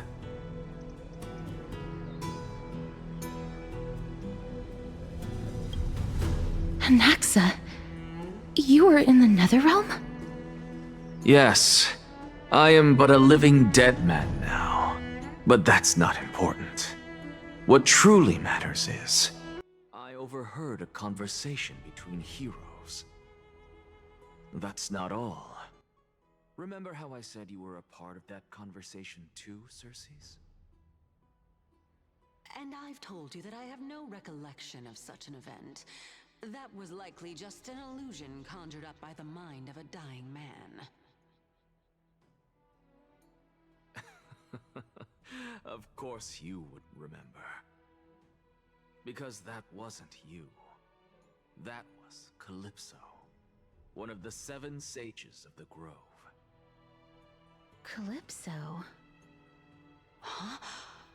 Oh, that's the name I made up on a whim when speaking to this girl. How do you know of it? And surely you jest. Don't you think I, of all people, would know if that were the name of one of the 7 sages under the shade of my tree? Don't you claim to know the Grove's past like the back of your hand? It seems you've lost even the memories seared into your soul. Use your head, Circes.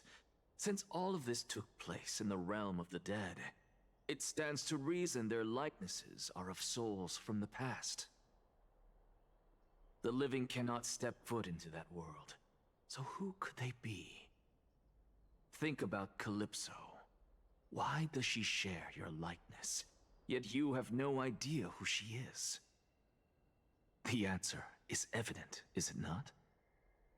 Those fallen heroes are the mortal incarnations of the Titans before their ascensions to godhood. The gods aren't master creators born out of thin air, and they are no different from humans, because they all evolved from one.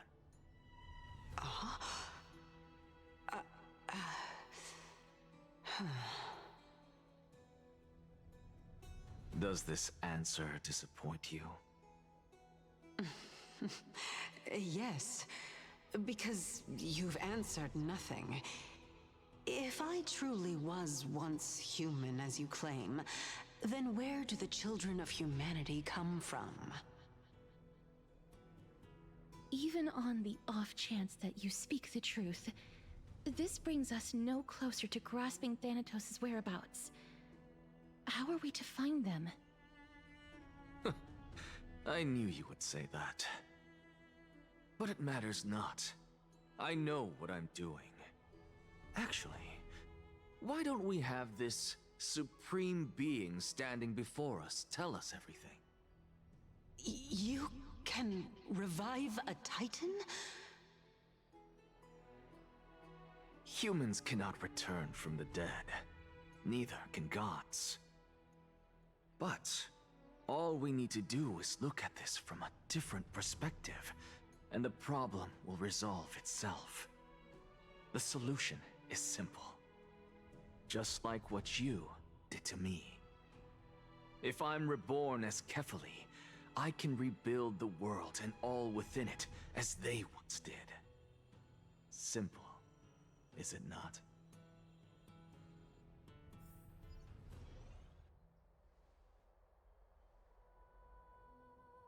I have news from Hyacinth and Dunhung. Anaxa might be trying to do something with Kefali's divine body. Kefali? But what could Anaxa want? Is the Council of Elders going to sit around and let such a sacrilegious act unfold? That is not possible.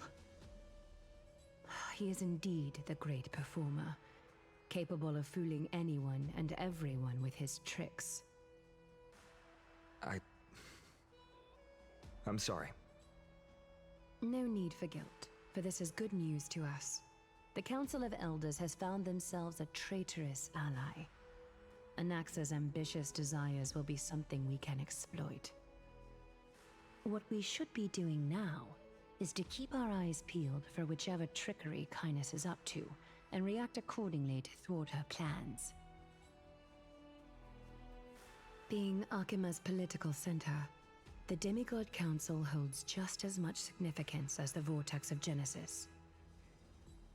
Someday, After my duty is over, this site will take the place of the battlefield where you hunt gods. Become the next challenge you ought to overcome. Till then, it's best to get used to this place as soon as possible.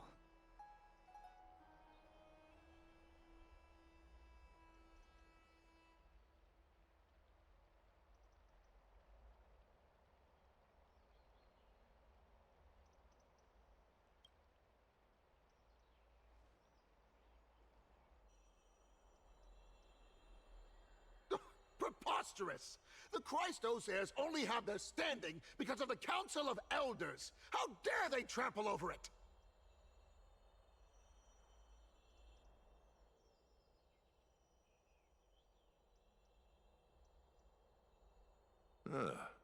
It's been a while.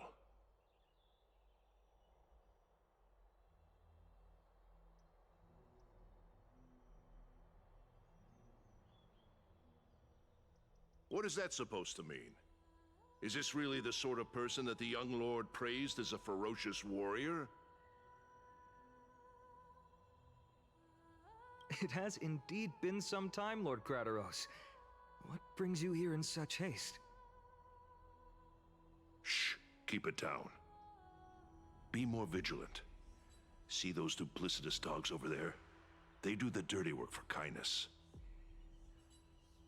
I've already ordered my people to hold them back, but we should still lay low.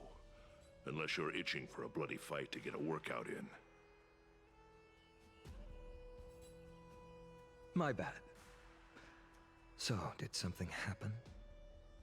Did you hear thunderclaps last night?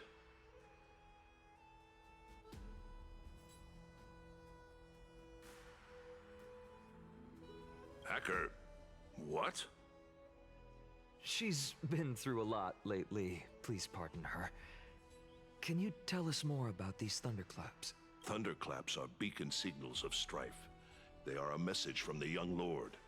He threw a spear bearing several words at Akama. Watch out. The Flame Reaver is back. I guessed as much. We didn't actually kill them back at the Kremnos Arena. I figured this is something you would want to know. We Kremnoans never back down from a fight. So if you plan to take that thing down in a battle, reach out to me anytime. You have my gratitude. I will let Aglaya know about this right away. Remind her to be on her toes while you're at it. That vicious kindness has been unusually active lately.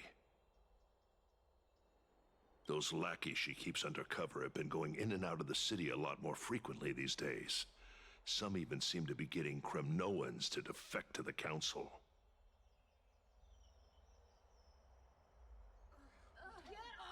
Down! How dare you! Don't place that! That's... Looks like you can see it for yourself. We should get back. Thank you for the intel, Lord Crateros.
by carefully into Lent and above, as the Theoros I have observed.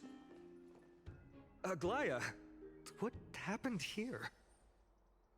I know about the poisonous fangs of that king snake through the golden threads. In the past, I would be confident about keeping her in check, but I admit I am now unable to do so. What do you mean? It is no longer about eloquence or arguments. I have been a demigod for far too long that I hardly have any humanity left. Before I realized it, I have become no different from these hypocrites, no longer capable of relating to the people. This has come a lot sooner than I expected. But perhaps it is time. I need you to step up, Finan, in order for me to retreat behind the scenes. Yes, this is my duty, but...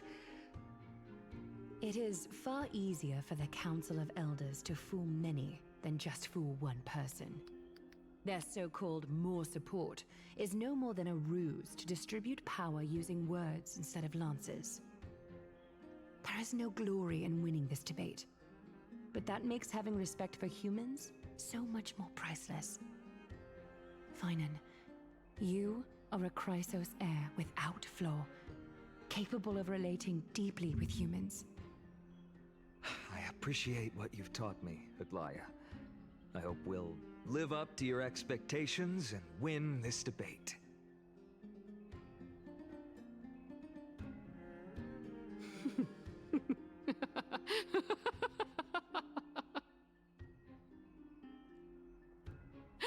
Oh, you've done well, Lord Calictus. Let me take over and personally close this debate for today. Dearest counselors, let it be known that I sorely miss the blissful times portrayed in lyrical poems. Back then, Amphorius was home to nearly 1,000 cities, each with their own local faith, while gods walked the earth and shared close bonds with humans. Yet, in the present, people from all over are forced to leave their homeland to seek refuge in the holy city, where they hope to rest under Kefali's protection. All of us have long been in the same boat, with no way out of this plight. We didn't have a choice in the past, but now, the Council of Elders brings to the table a new possibility. All I have left is one question for you. Would you rather strive toward the unheard of Era Nova, or return to the prosperous Era Chrysia of our past? Make your choice. Now, which of the two would lead mortals to an ideal future?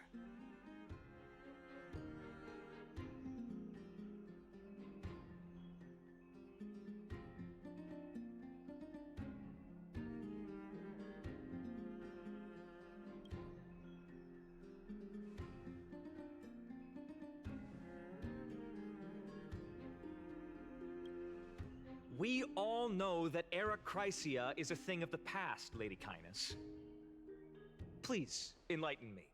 How does the Council of Elders plan to turn back time? Let the 3 Titans of Calamity be born, and Era Chrysia is nevermore. But bring demise to those Titans, and Era Chrysia will descend upon us again.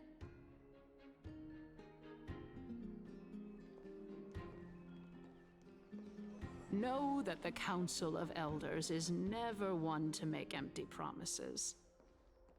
Look at who we have on our side. Anaxagoras, one of the Grove's 7 sages, and Castorus, Idonia's goddess of death. With the help of these 2 heroes, I can promise all of you that Era Chrysia will exist once more.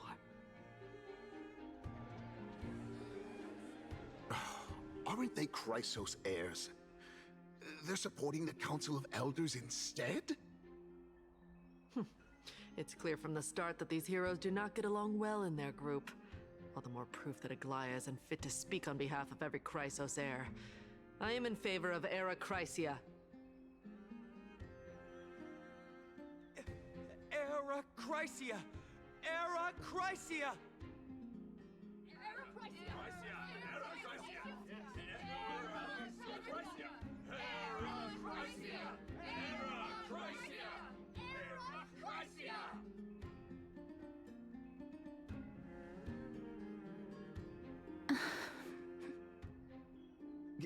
Castorus? Why are you standing over there? You finally arrived, Naxa. So have you, Kaz. Don't worry, Aglaya. Well, I know that you have many queries. Could you continue to converse like how the citizens normally do? Tell me, dear citizens, if we successfully retrieve and return Thanatos' core flame without anyone passing the Death Titan's trial, what would happen next?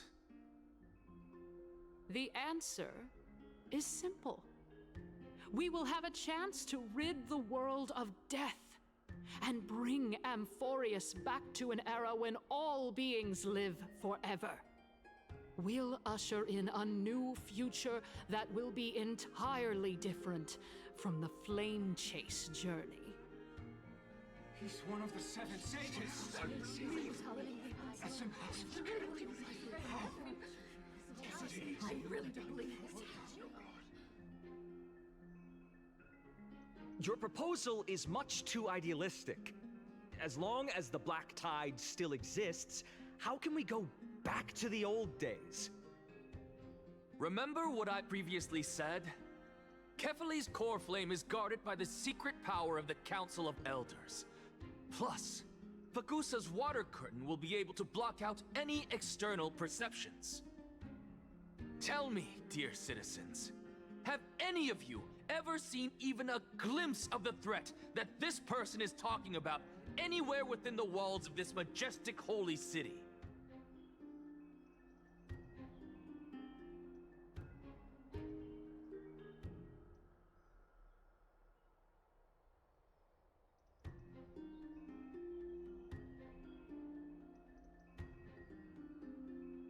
Oh?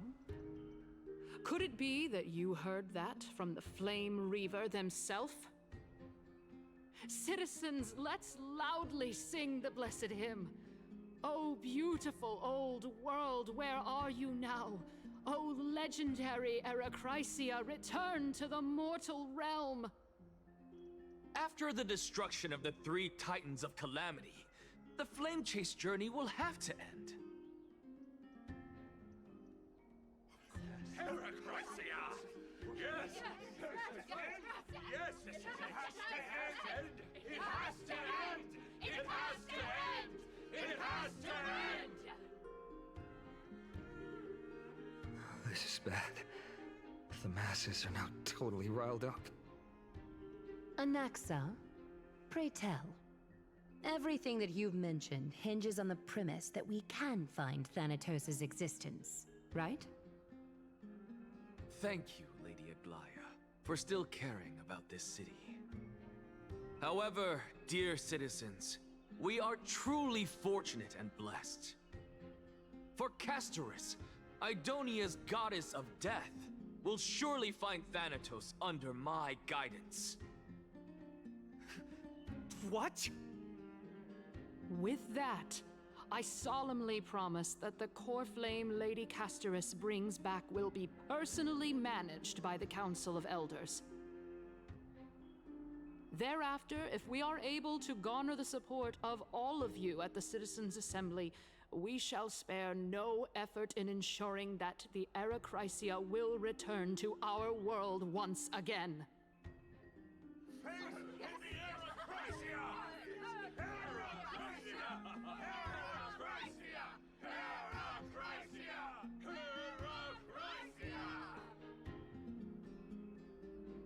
With the balance shattered, the result is clear. Buy carefully into Lent and above, as the Theoros I have observed. Akama has chosen her destiny.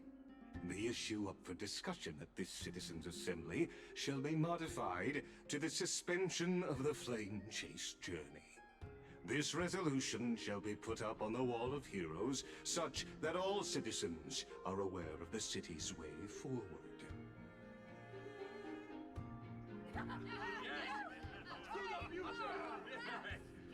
Yeah, I like this. Fantastic. Yes. Aglaya, dear Aglaya. What has caused your heart to soften? You also don't seem to be as quick-witted as before. Wag your tongue as much as you like. Since the Flame Chase journey has been preordained by the prophecy, our failure has never been on the cards. Well then, I guess we'll find out if that's true at the Citizens' Assembly.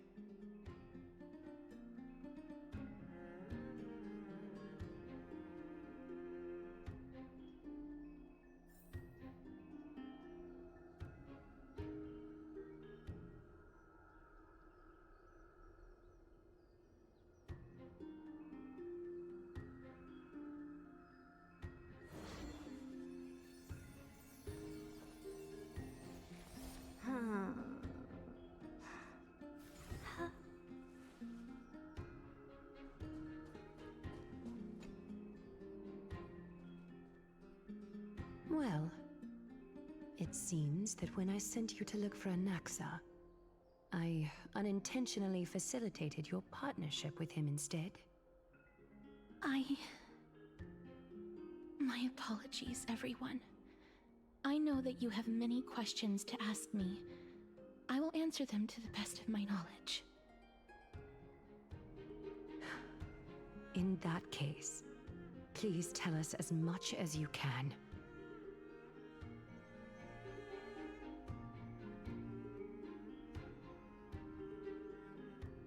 In actuality, he showed me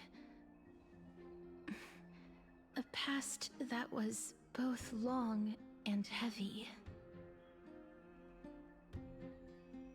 The reason I say this is as I've mentioned earlier. The answer was hidden in my journey unto death. Anaxa, you were in the Netherrealm?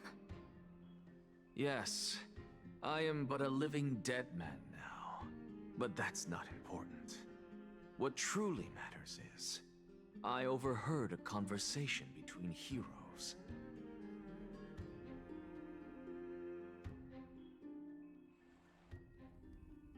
Have you heard of this tale before? A tale about the ocean god's treasured pearl, our hometown. It was a seaside town which enjoyed the ocean breeze and glorious, peaceful times, thanks to the wisdom of its ruling queen. Until one day, an evil dragon descended upon the town. Its wings were large enough to blot out the sun, while its claws were sharp enough to rip the waves apart. It barged into the tall tower and devoured the queen's beloved daughter. It even settled itself in her bedroom, like a tyrant king. The queen assembled 300 warriors who managed to subdue the evil dragon by chaining it up.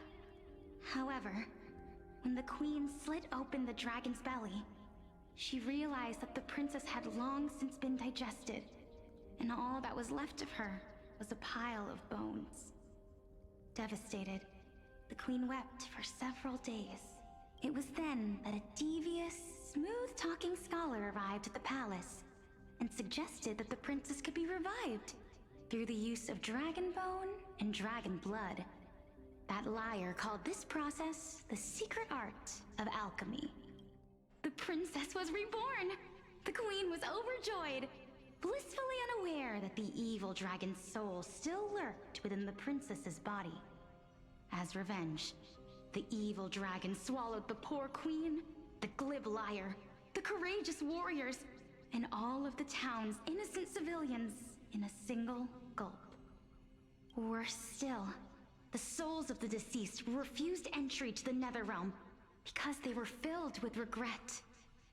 Forced to roam the mortal realm, these resentful souls ultimately converged into a river of souls that would not retreat for a long time. The terrifying death had consumed all. Thereafter, our hometown fell into ruin as well. Until... Until?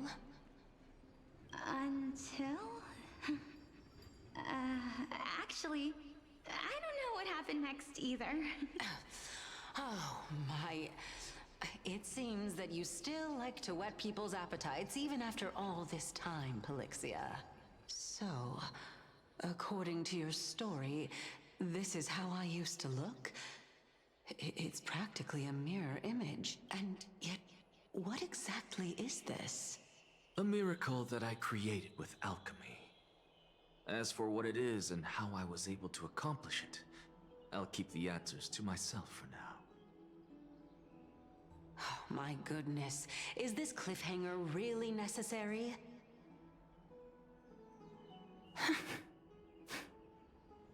Quiet, Titan. Continue to enjoy this splendid play, and the truth will naturally reveal itself. Dragon, huh? I've heard this legend before. In that case, what do you think of it?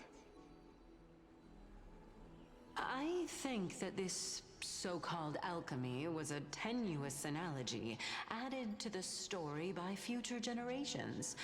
After all, you've never heard of a tradition of alchemy in your hometown before, have you? Indeed. Before I left home to pursue my education, I never even knew that anybody was looking into this area of study. Therefore, we can just treat this tale as a fable told to young children. A fable, you say? If so, what moral is it trying to impart to the kids? I guess it might be the concept of equivalent exchange? Oh? I thought the moral might be closer to something like honor the dead. Huh. What? At a loss for words? No, I merely realized that we're both thinking of the same principle. If life is priceless, then there is hardly anything else in this world that is of equal weight to it, right? Indeed. As expected of the wisest scholar in the land. You flatter me. Why don't I ask you a question as well, as a form of equivalent exchange? Of course. What is your question? If I imparted my knowledge of the art of alchemy to you, would you use it to resurrect someone you loved? What? What kind of strange question is this? I got it. You're just trying to get me to tell you whether I like anyone, right? Let's just leave it at that. That was rude of me. Yes, I would. Oh? Death is inevitable. In the days to come, I'm certain that someone whom I cherish deeply will leave me for good if such a mighty power really existed. I think I would use it without hesitation. After all, you, me, and the rest will all have to face that fateful moment eventually.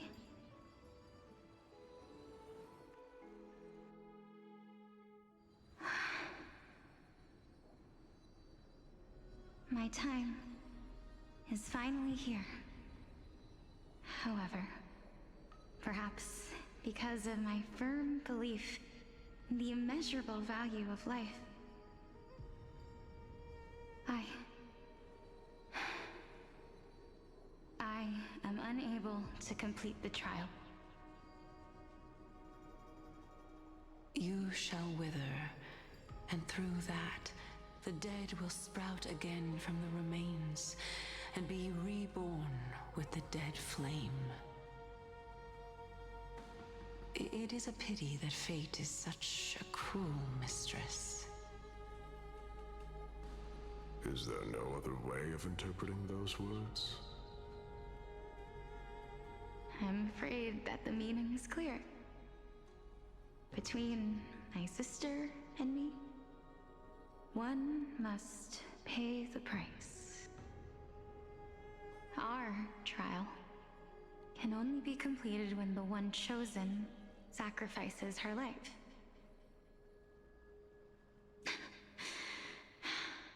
I'm afraid that the prophecy might even have selected a pair of twins for this exact purpose.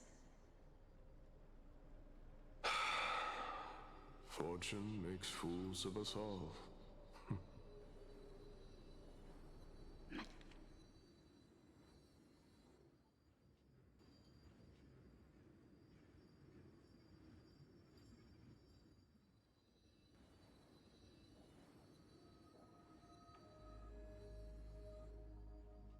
My sister is prepared to sacrifice herself. And yet, I can't do the same. How absurd. My time is almost up, but I'm still afraid to welcome death. What should we do? If I'm ultimately not able to make up my mind... Since Chaos is willing to guide all of us and leave this trial to the end, there is still plenty of time for you to ponder. That's right. Don't allow the fog of an uncertain future to cloud your mind. Trial, prophecy, the topics that they're discussing seem familiar. But these three people must not have left their names in the epics. Otherwise, I would have some recollection of this. Amphorius's history before the Titans were born was complete chaos. Is that not strange by itself? I have long held three hypotheses about this. However, let's continue watching for now. Calypso, Polixia, and this warrior. I seem to have met him somewhere before. Regarding this matter, Nias, are you confident that you'll complete your trial? Of course. Though, I am worried about what will happen once I've emerged victorious.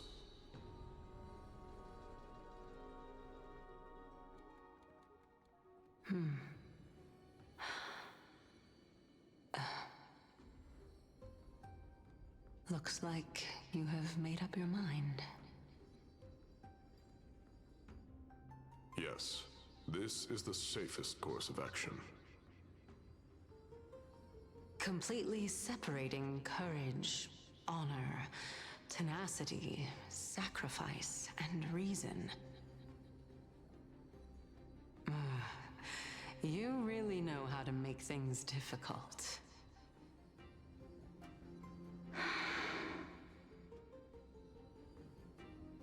Please, young lady, witness my fall and demise. Lady Calypso, you shall host the soul-rending ceremony. I do not understand. Why would you dare to sacrifice yourself for a future that you won't get to witness? Because this is our destiny. The power that resides within me is so intense that I will one day be engulfed by it. Furthermore, a valorous death before glorious return has always been the path I chose to walk. A journey I began long ago, If your sister or Chaos were in my position, I believe they would make the same choice as well.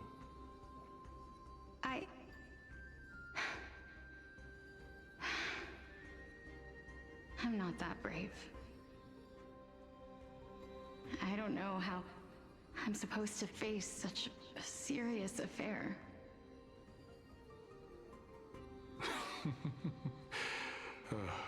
Despite being Death's chosen one, it seems you still don't know how to face it. Let's chat, young lady. Perhaps I shouldn't end my journey so hastily.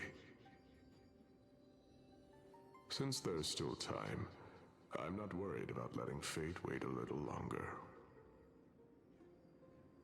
Of course. This warrior is Lord Anaias. As the embodiment of Nikador's divinity, he entrusted his life to us and allowed humankind to end his madness. That means that what I'm currently seeing before my eyes is, in fact... Looks like one hypothesis of mine has already been proven true. These heroes are the true forms of the Titans, before they attained their divinity. If so, the chosen one of death that he speaks of is actually... Polixia? Is the previous form of Thanatos? But her appearance... If this is true, as long as we can find out where she went, we'll naturally be able to figure out the location of the Death Titan.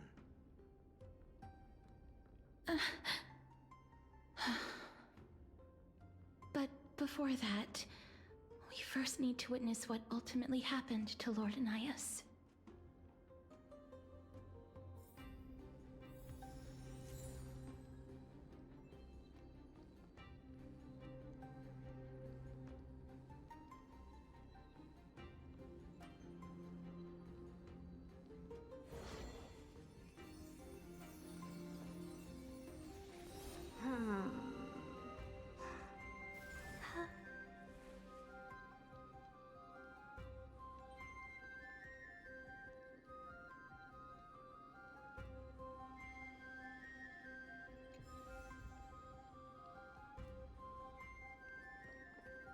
Nikador's courage is a testament that they have never once retreated from a battle. I've heard that these words are still engraved in Castrum Kremnos even today. It didn't occur to me that they were actually part of an alchemical formula.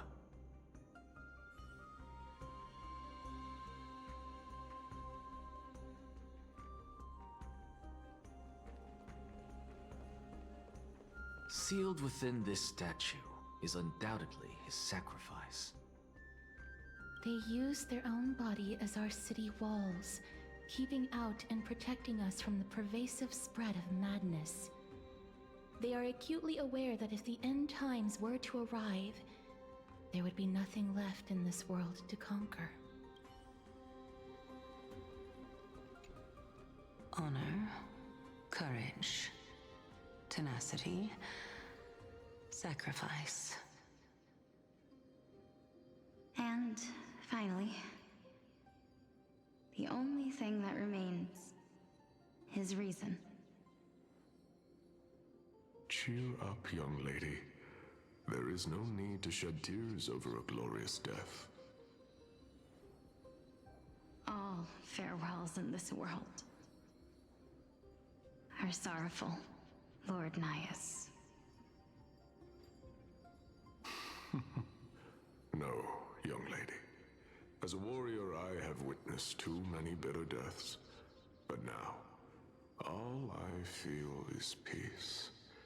I did not know until this moment that mortals could live their lives in such a way. Although only a sliver of your soul remains, you remain so optimistic.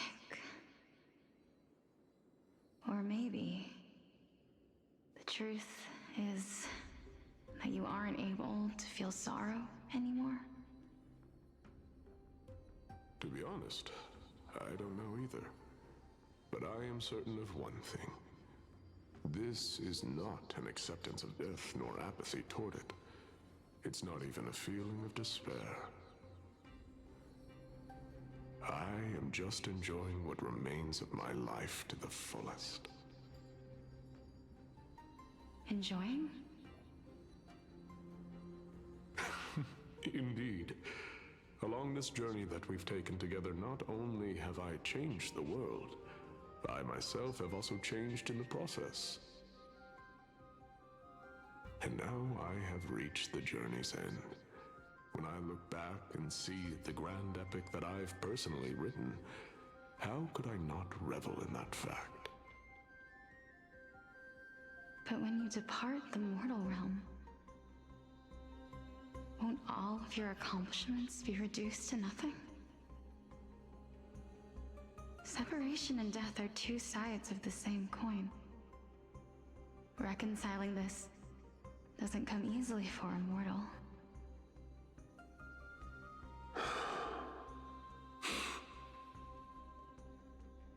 Finally, let me recount to you a story of mine, young lady. The first time I returned from the battlefield, I felt extremely hollow. The calamity had devoured everybody on the battlefield but me. When I returned to the city alone, the citizens held a banquet for me that was far from pleasant. I felt as though I was still on the battlefield, and the person who had returned was nothing but an empty shell. It was late into the night by the time the banquet ended. My head still reeling, I returned alone to the barracks. On the way back, I encountered someone. It was a crazed scholar looking at the night sky and muttering to himself by the side of the road. Although I tripped over him and fell, I wasn't angry in the slightest. And maybe because I saw myself in him, I inexplicably asked him a question. Do you think that it'd be better if we just died on the roadside like a couple of stray dogs? To my surprise, he shrugged his shoulders and sighed. How does someone who is currently experiencing death, dying and living, afford the same amount of bliss? Now please go away and don't block my starlight. Are you trying to say that there is no difference between living and dying? For they are both journeys that lead toward death? That's exactly what life is, and death is, but a scale to measure how valuable the journey was. Journeys and epics are only glorious and magnificent because all things eventually fade to dust. Therefore, young lady, don't detest your fate. Instead, willingly and respectfully embrace it. The embodiment of strife telling me about the majesty of the world.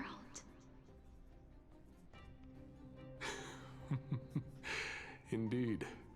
I believe that when the fated moment eventually arrives, you will be able to understand my words. It is time for me to knock on death's door. I will set up a long table at the end of the road and humbly await your arrival. When that moment finally comes, let us drink and be merry then.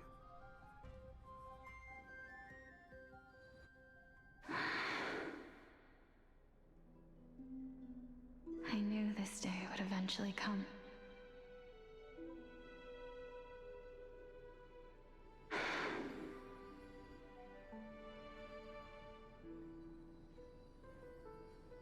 Are the both of you ready? Mm-hmm. Calixia. I'm here.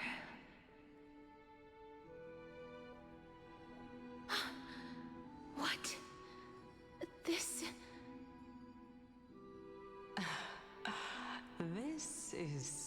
quite interesting indeed. Is this Polyxia's sister? Is it me? Now, it's time for us to fulfill our promises.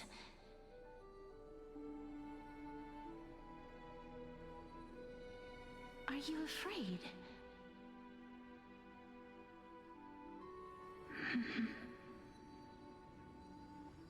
What are you afraid of? That I won't be able to do it.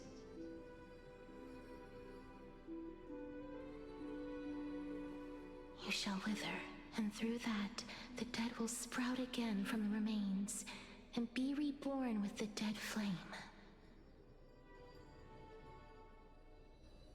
As foretold in the prophecy, and according to our vows, once it all ends, we must face our fated moment head-on.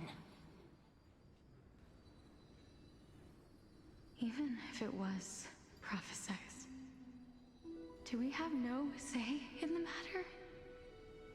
It's so unfair. Why are we the only ones who are forced into mutual destruction? Let me do it, sister. Let me be death's sacrifice. I was never long for this world anyway. But you're different. I was the one who wasted your life after all.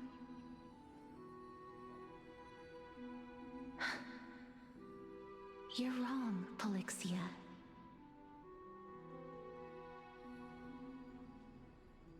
I don't think that my life was wasted. Just the opposite. When I finally arrived at this destination and looked back at the journey I took, I discovered that flowers had long since bloomed along the path I walked. It was you who sowed the seeds for this sea of flowers, one that is more beautiful than the promised land at the end of the world. Besides, I have lived a fulfilling life. Even though I was fated for sacrifice, none of the things that I've experienced will dissipate. Instead, they'll forever live on as memories inside your head. Will they not?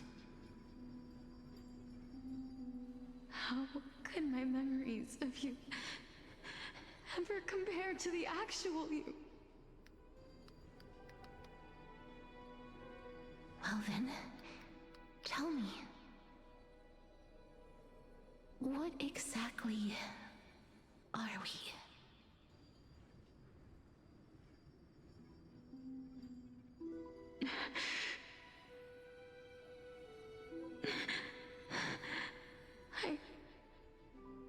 I don't know.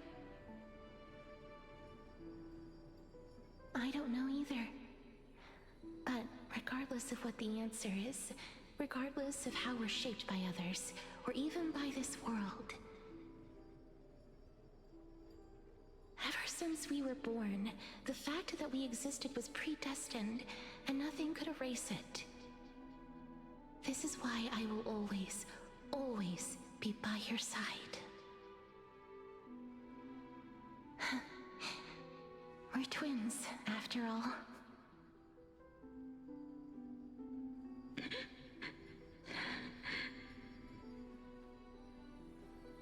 All right, my dear Polyxia.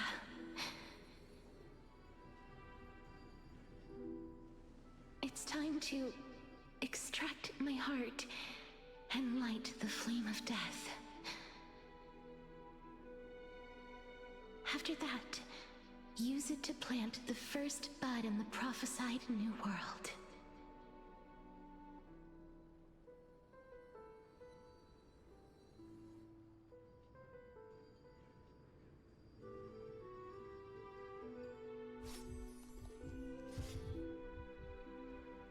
If I imparted my knowledge of the art of alchemy to you, Would you use it to resurrect someone you loved?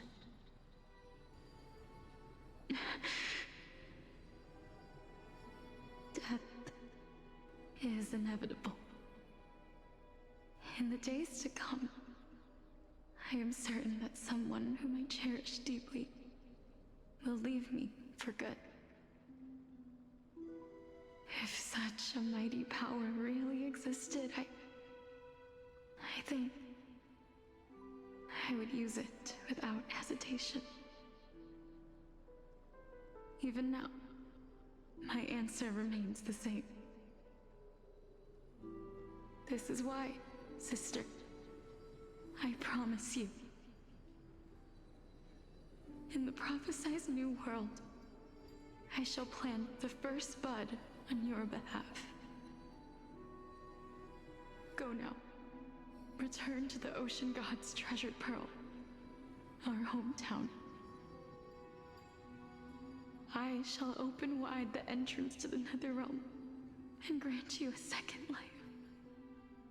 The living beings on this earth shall respond to my call and lead you to the sacred daylight. Remember, do not look back on the land of the dead, and do not stop moving. In the new world promised by the prophecy, march toward your new life. As for the price of our equivalent exchange, let me be the one to pay it.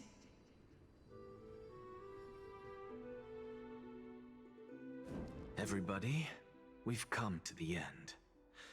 Unfortunately, I am not compatible with the Supreme Being, so I was unable to completely fuse their soul into my own body. However, being able to glean all this from them is exciting enough. I'm certain of this now. Before the Titans that we are well acquainted with were born, a group of heroes roamed the land. These heroes followed a prophecy and took possession of divine authorities one by one, until they eventually became the pantheon of the new world. Just like the flame chase journey of today, Amphorius's history is cyclical in nature. Huh. What a startling revelation. This means that the demigods, who bear the core flames, will also become the new Titans at the world's end, thereby shaping a new world? I believe that this is the truth behind the Era Nova, as mentioned in the prophecy. This is utterly unbelievable. Besides, those twins in the past, even if they really are Thanatos, their whereabouts are still unknown even today. Are their whereabouts truly unknown? Didn't Polixia mention that seaside town, the birthplace of alchemy and the tale of the dragon? In our world, there exists a city which perfectly matches that description. Styxia. But the people there worship Fagusa and bear no relation to Thanatos. I have also never been to that place, as in the time of Idonia, it had long turned into underwater ruins. Take this. This is... the new Sporist masterpiece, the Philosopher's Stone. It was made by transmuting all of the sages' wisdom into a single entity, with their flesh and blood as its foundation. Remember, I've mentioned before that the art of alchemy is all about conversion, tempering, and ascension. This process also applies to the pursuit of truth. Regardless of how unbelievable this sounds, the truths of the world have been refined from the impurities. Think about the story of the dragon. This stone will lead you to your real hometown, allowing you to reform the door to the Netherrealm and discover Thanatos' fate. You still look as confident in your victory as ever. But what if your conjecture is wrong?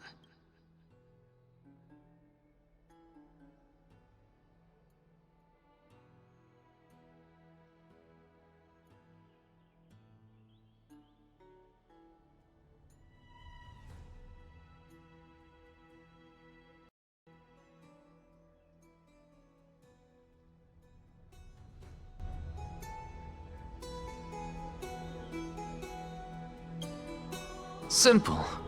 I shall merely admit to the entire world that my experiment was a failure. However, my line of thinking will not fail because I have already planted the seeds of doubt into the hearts of the masses. Actions speak louder than words, Castoris. With the assembly about to begin, don't forget the promise you've made. I've already searched for so long. I'm willing to try one more time. While we converse, her life is also slowly slipping away. But before I leave, I have another question. What exactly did we witness just now? That was the world imprinted in Kefali's soul. If we are to prove its existence, you must take the final step. Go. Do not disappoint me. I understand. Hey, child of humanity.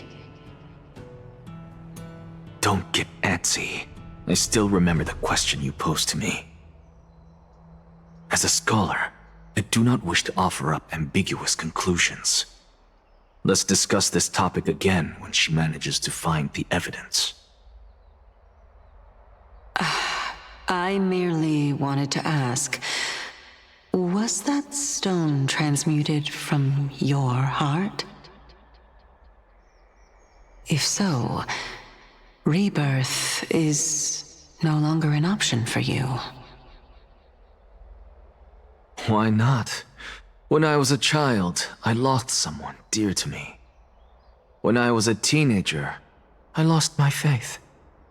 A while back, although you saved my life, I also lost my soul in the process. Now I'm merely forsaking my body. What's the big deal? Why are you always finding ways to die? Isn't it good to be alive? This is but a necessary sacrifice on my path to transform into the purest of them all. Can someone who's dead even claim to be the purest of them all? Furthermore, if your hypothesis is proven correct, does it not just confirm that the myths are true, and thereby invalidate all your theories? No, it's just the opposite. If my hypothesis is correct, it means that I can actually ascend to godhood and reshape this absurd world that you all have created.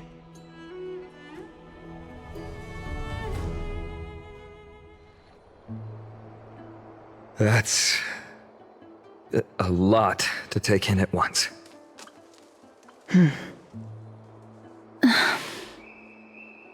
Lady Aglaia, please, let me explain. Go on. You know that the core flame of death has always been the greatest unknown regarding the Era Nova, which is why both you and Cainus desire to gain the power to control that core flame in the approaching Citizens' Assembly.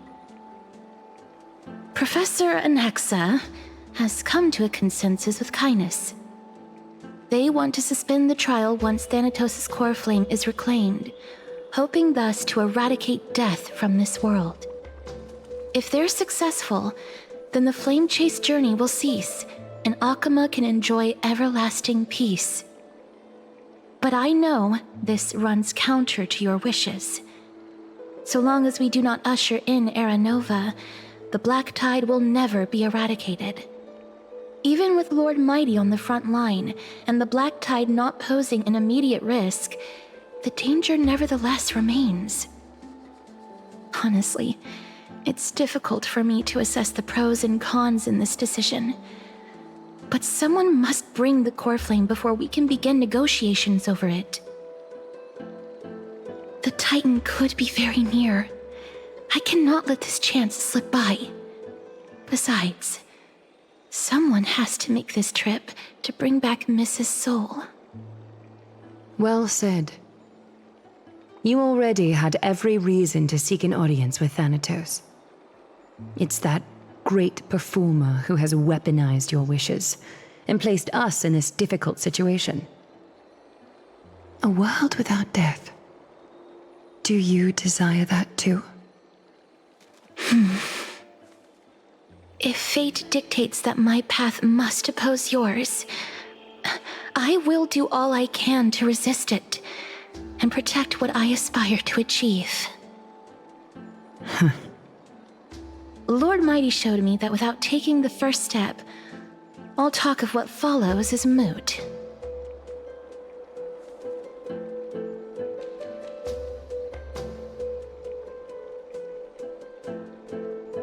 I am not going to punish her for that.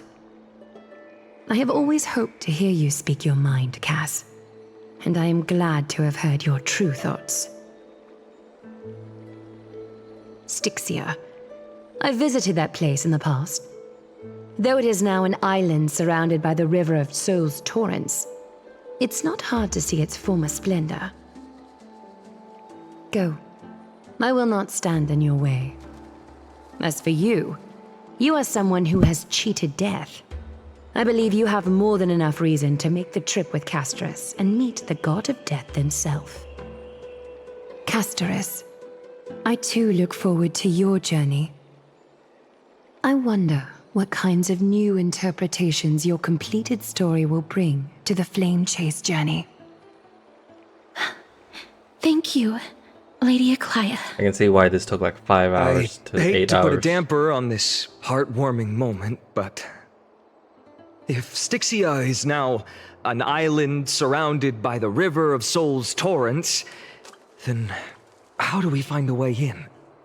Lady Trebe is probably... The answer is quite simple. In the myths, Zagreus once made the domain of the dead their treasure vault. That is to say, they could enter and leave the nether realm as they pleased. And if they could do that, then it follows that the demigod who inherited their divinity must be capable of the same. I'll see you at Marmorial Palace at Action Hour tomorrow.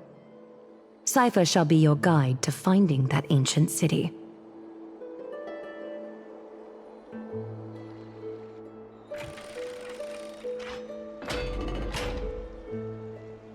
What is this person each lost in their own thoughts? Okay. Here we are. Oh my god, that took way too long. Just put down here now. Oh, sorry. Eyelashes are fluttering. That looks... the look of someone lost in thought. That's cheating. How did you suddenly start copying me? But it's not easy feat to truly master the fairy tongue. We have to stay close together to really get the hang of it. For now, let's open a new chapter. I want to share a new tale with you.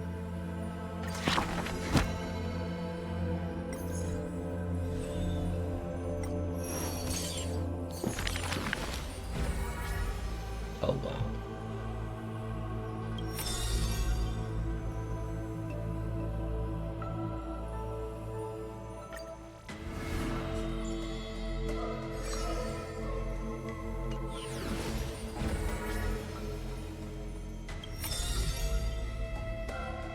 Is this Hyacinth? Yeah. It is. And here's Cass.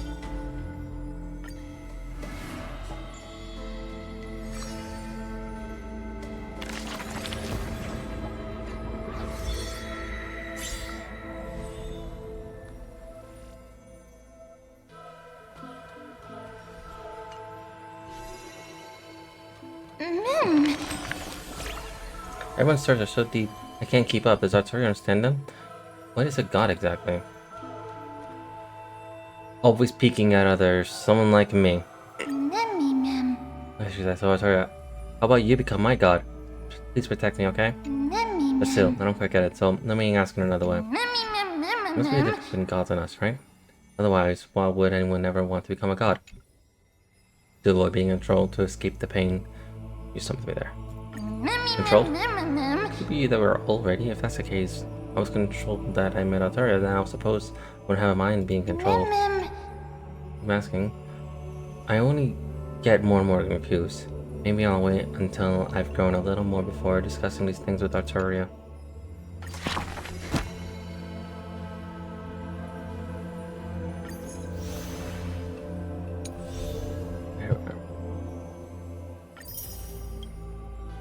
We have like a few more. And we have a brand new person. Alright. I'm gonna be honest with you. It's been like 4 hours.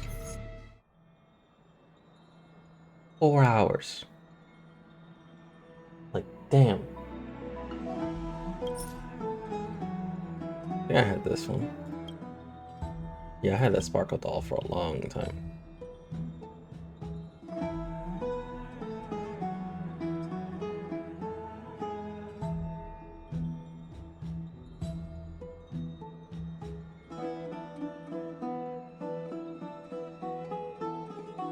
You know what? I am ending stream here. I'll continue this later. For now,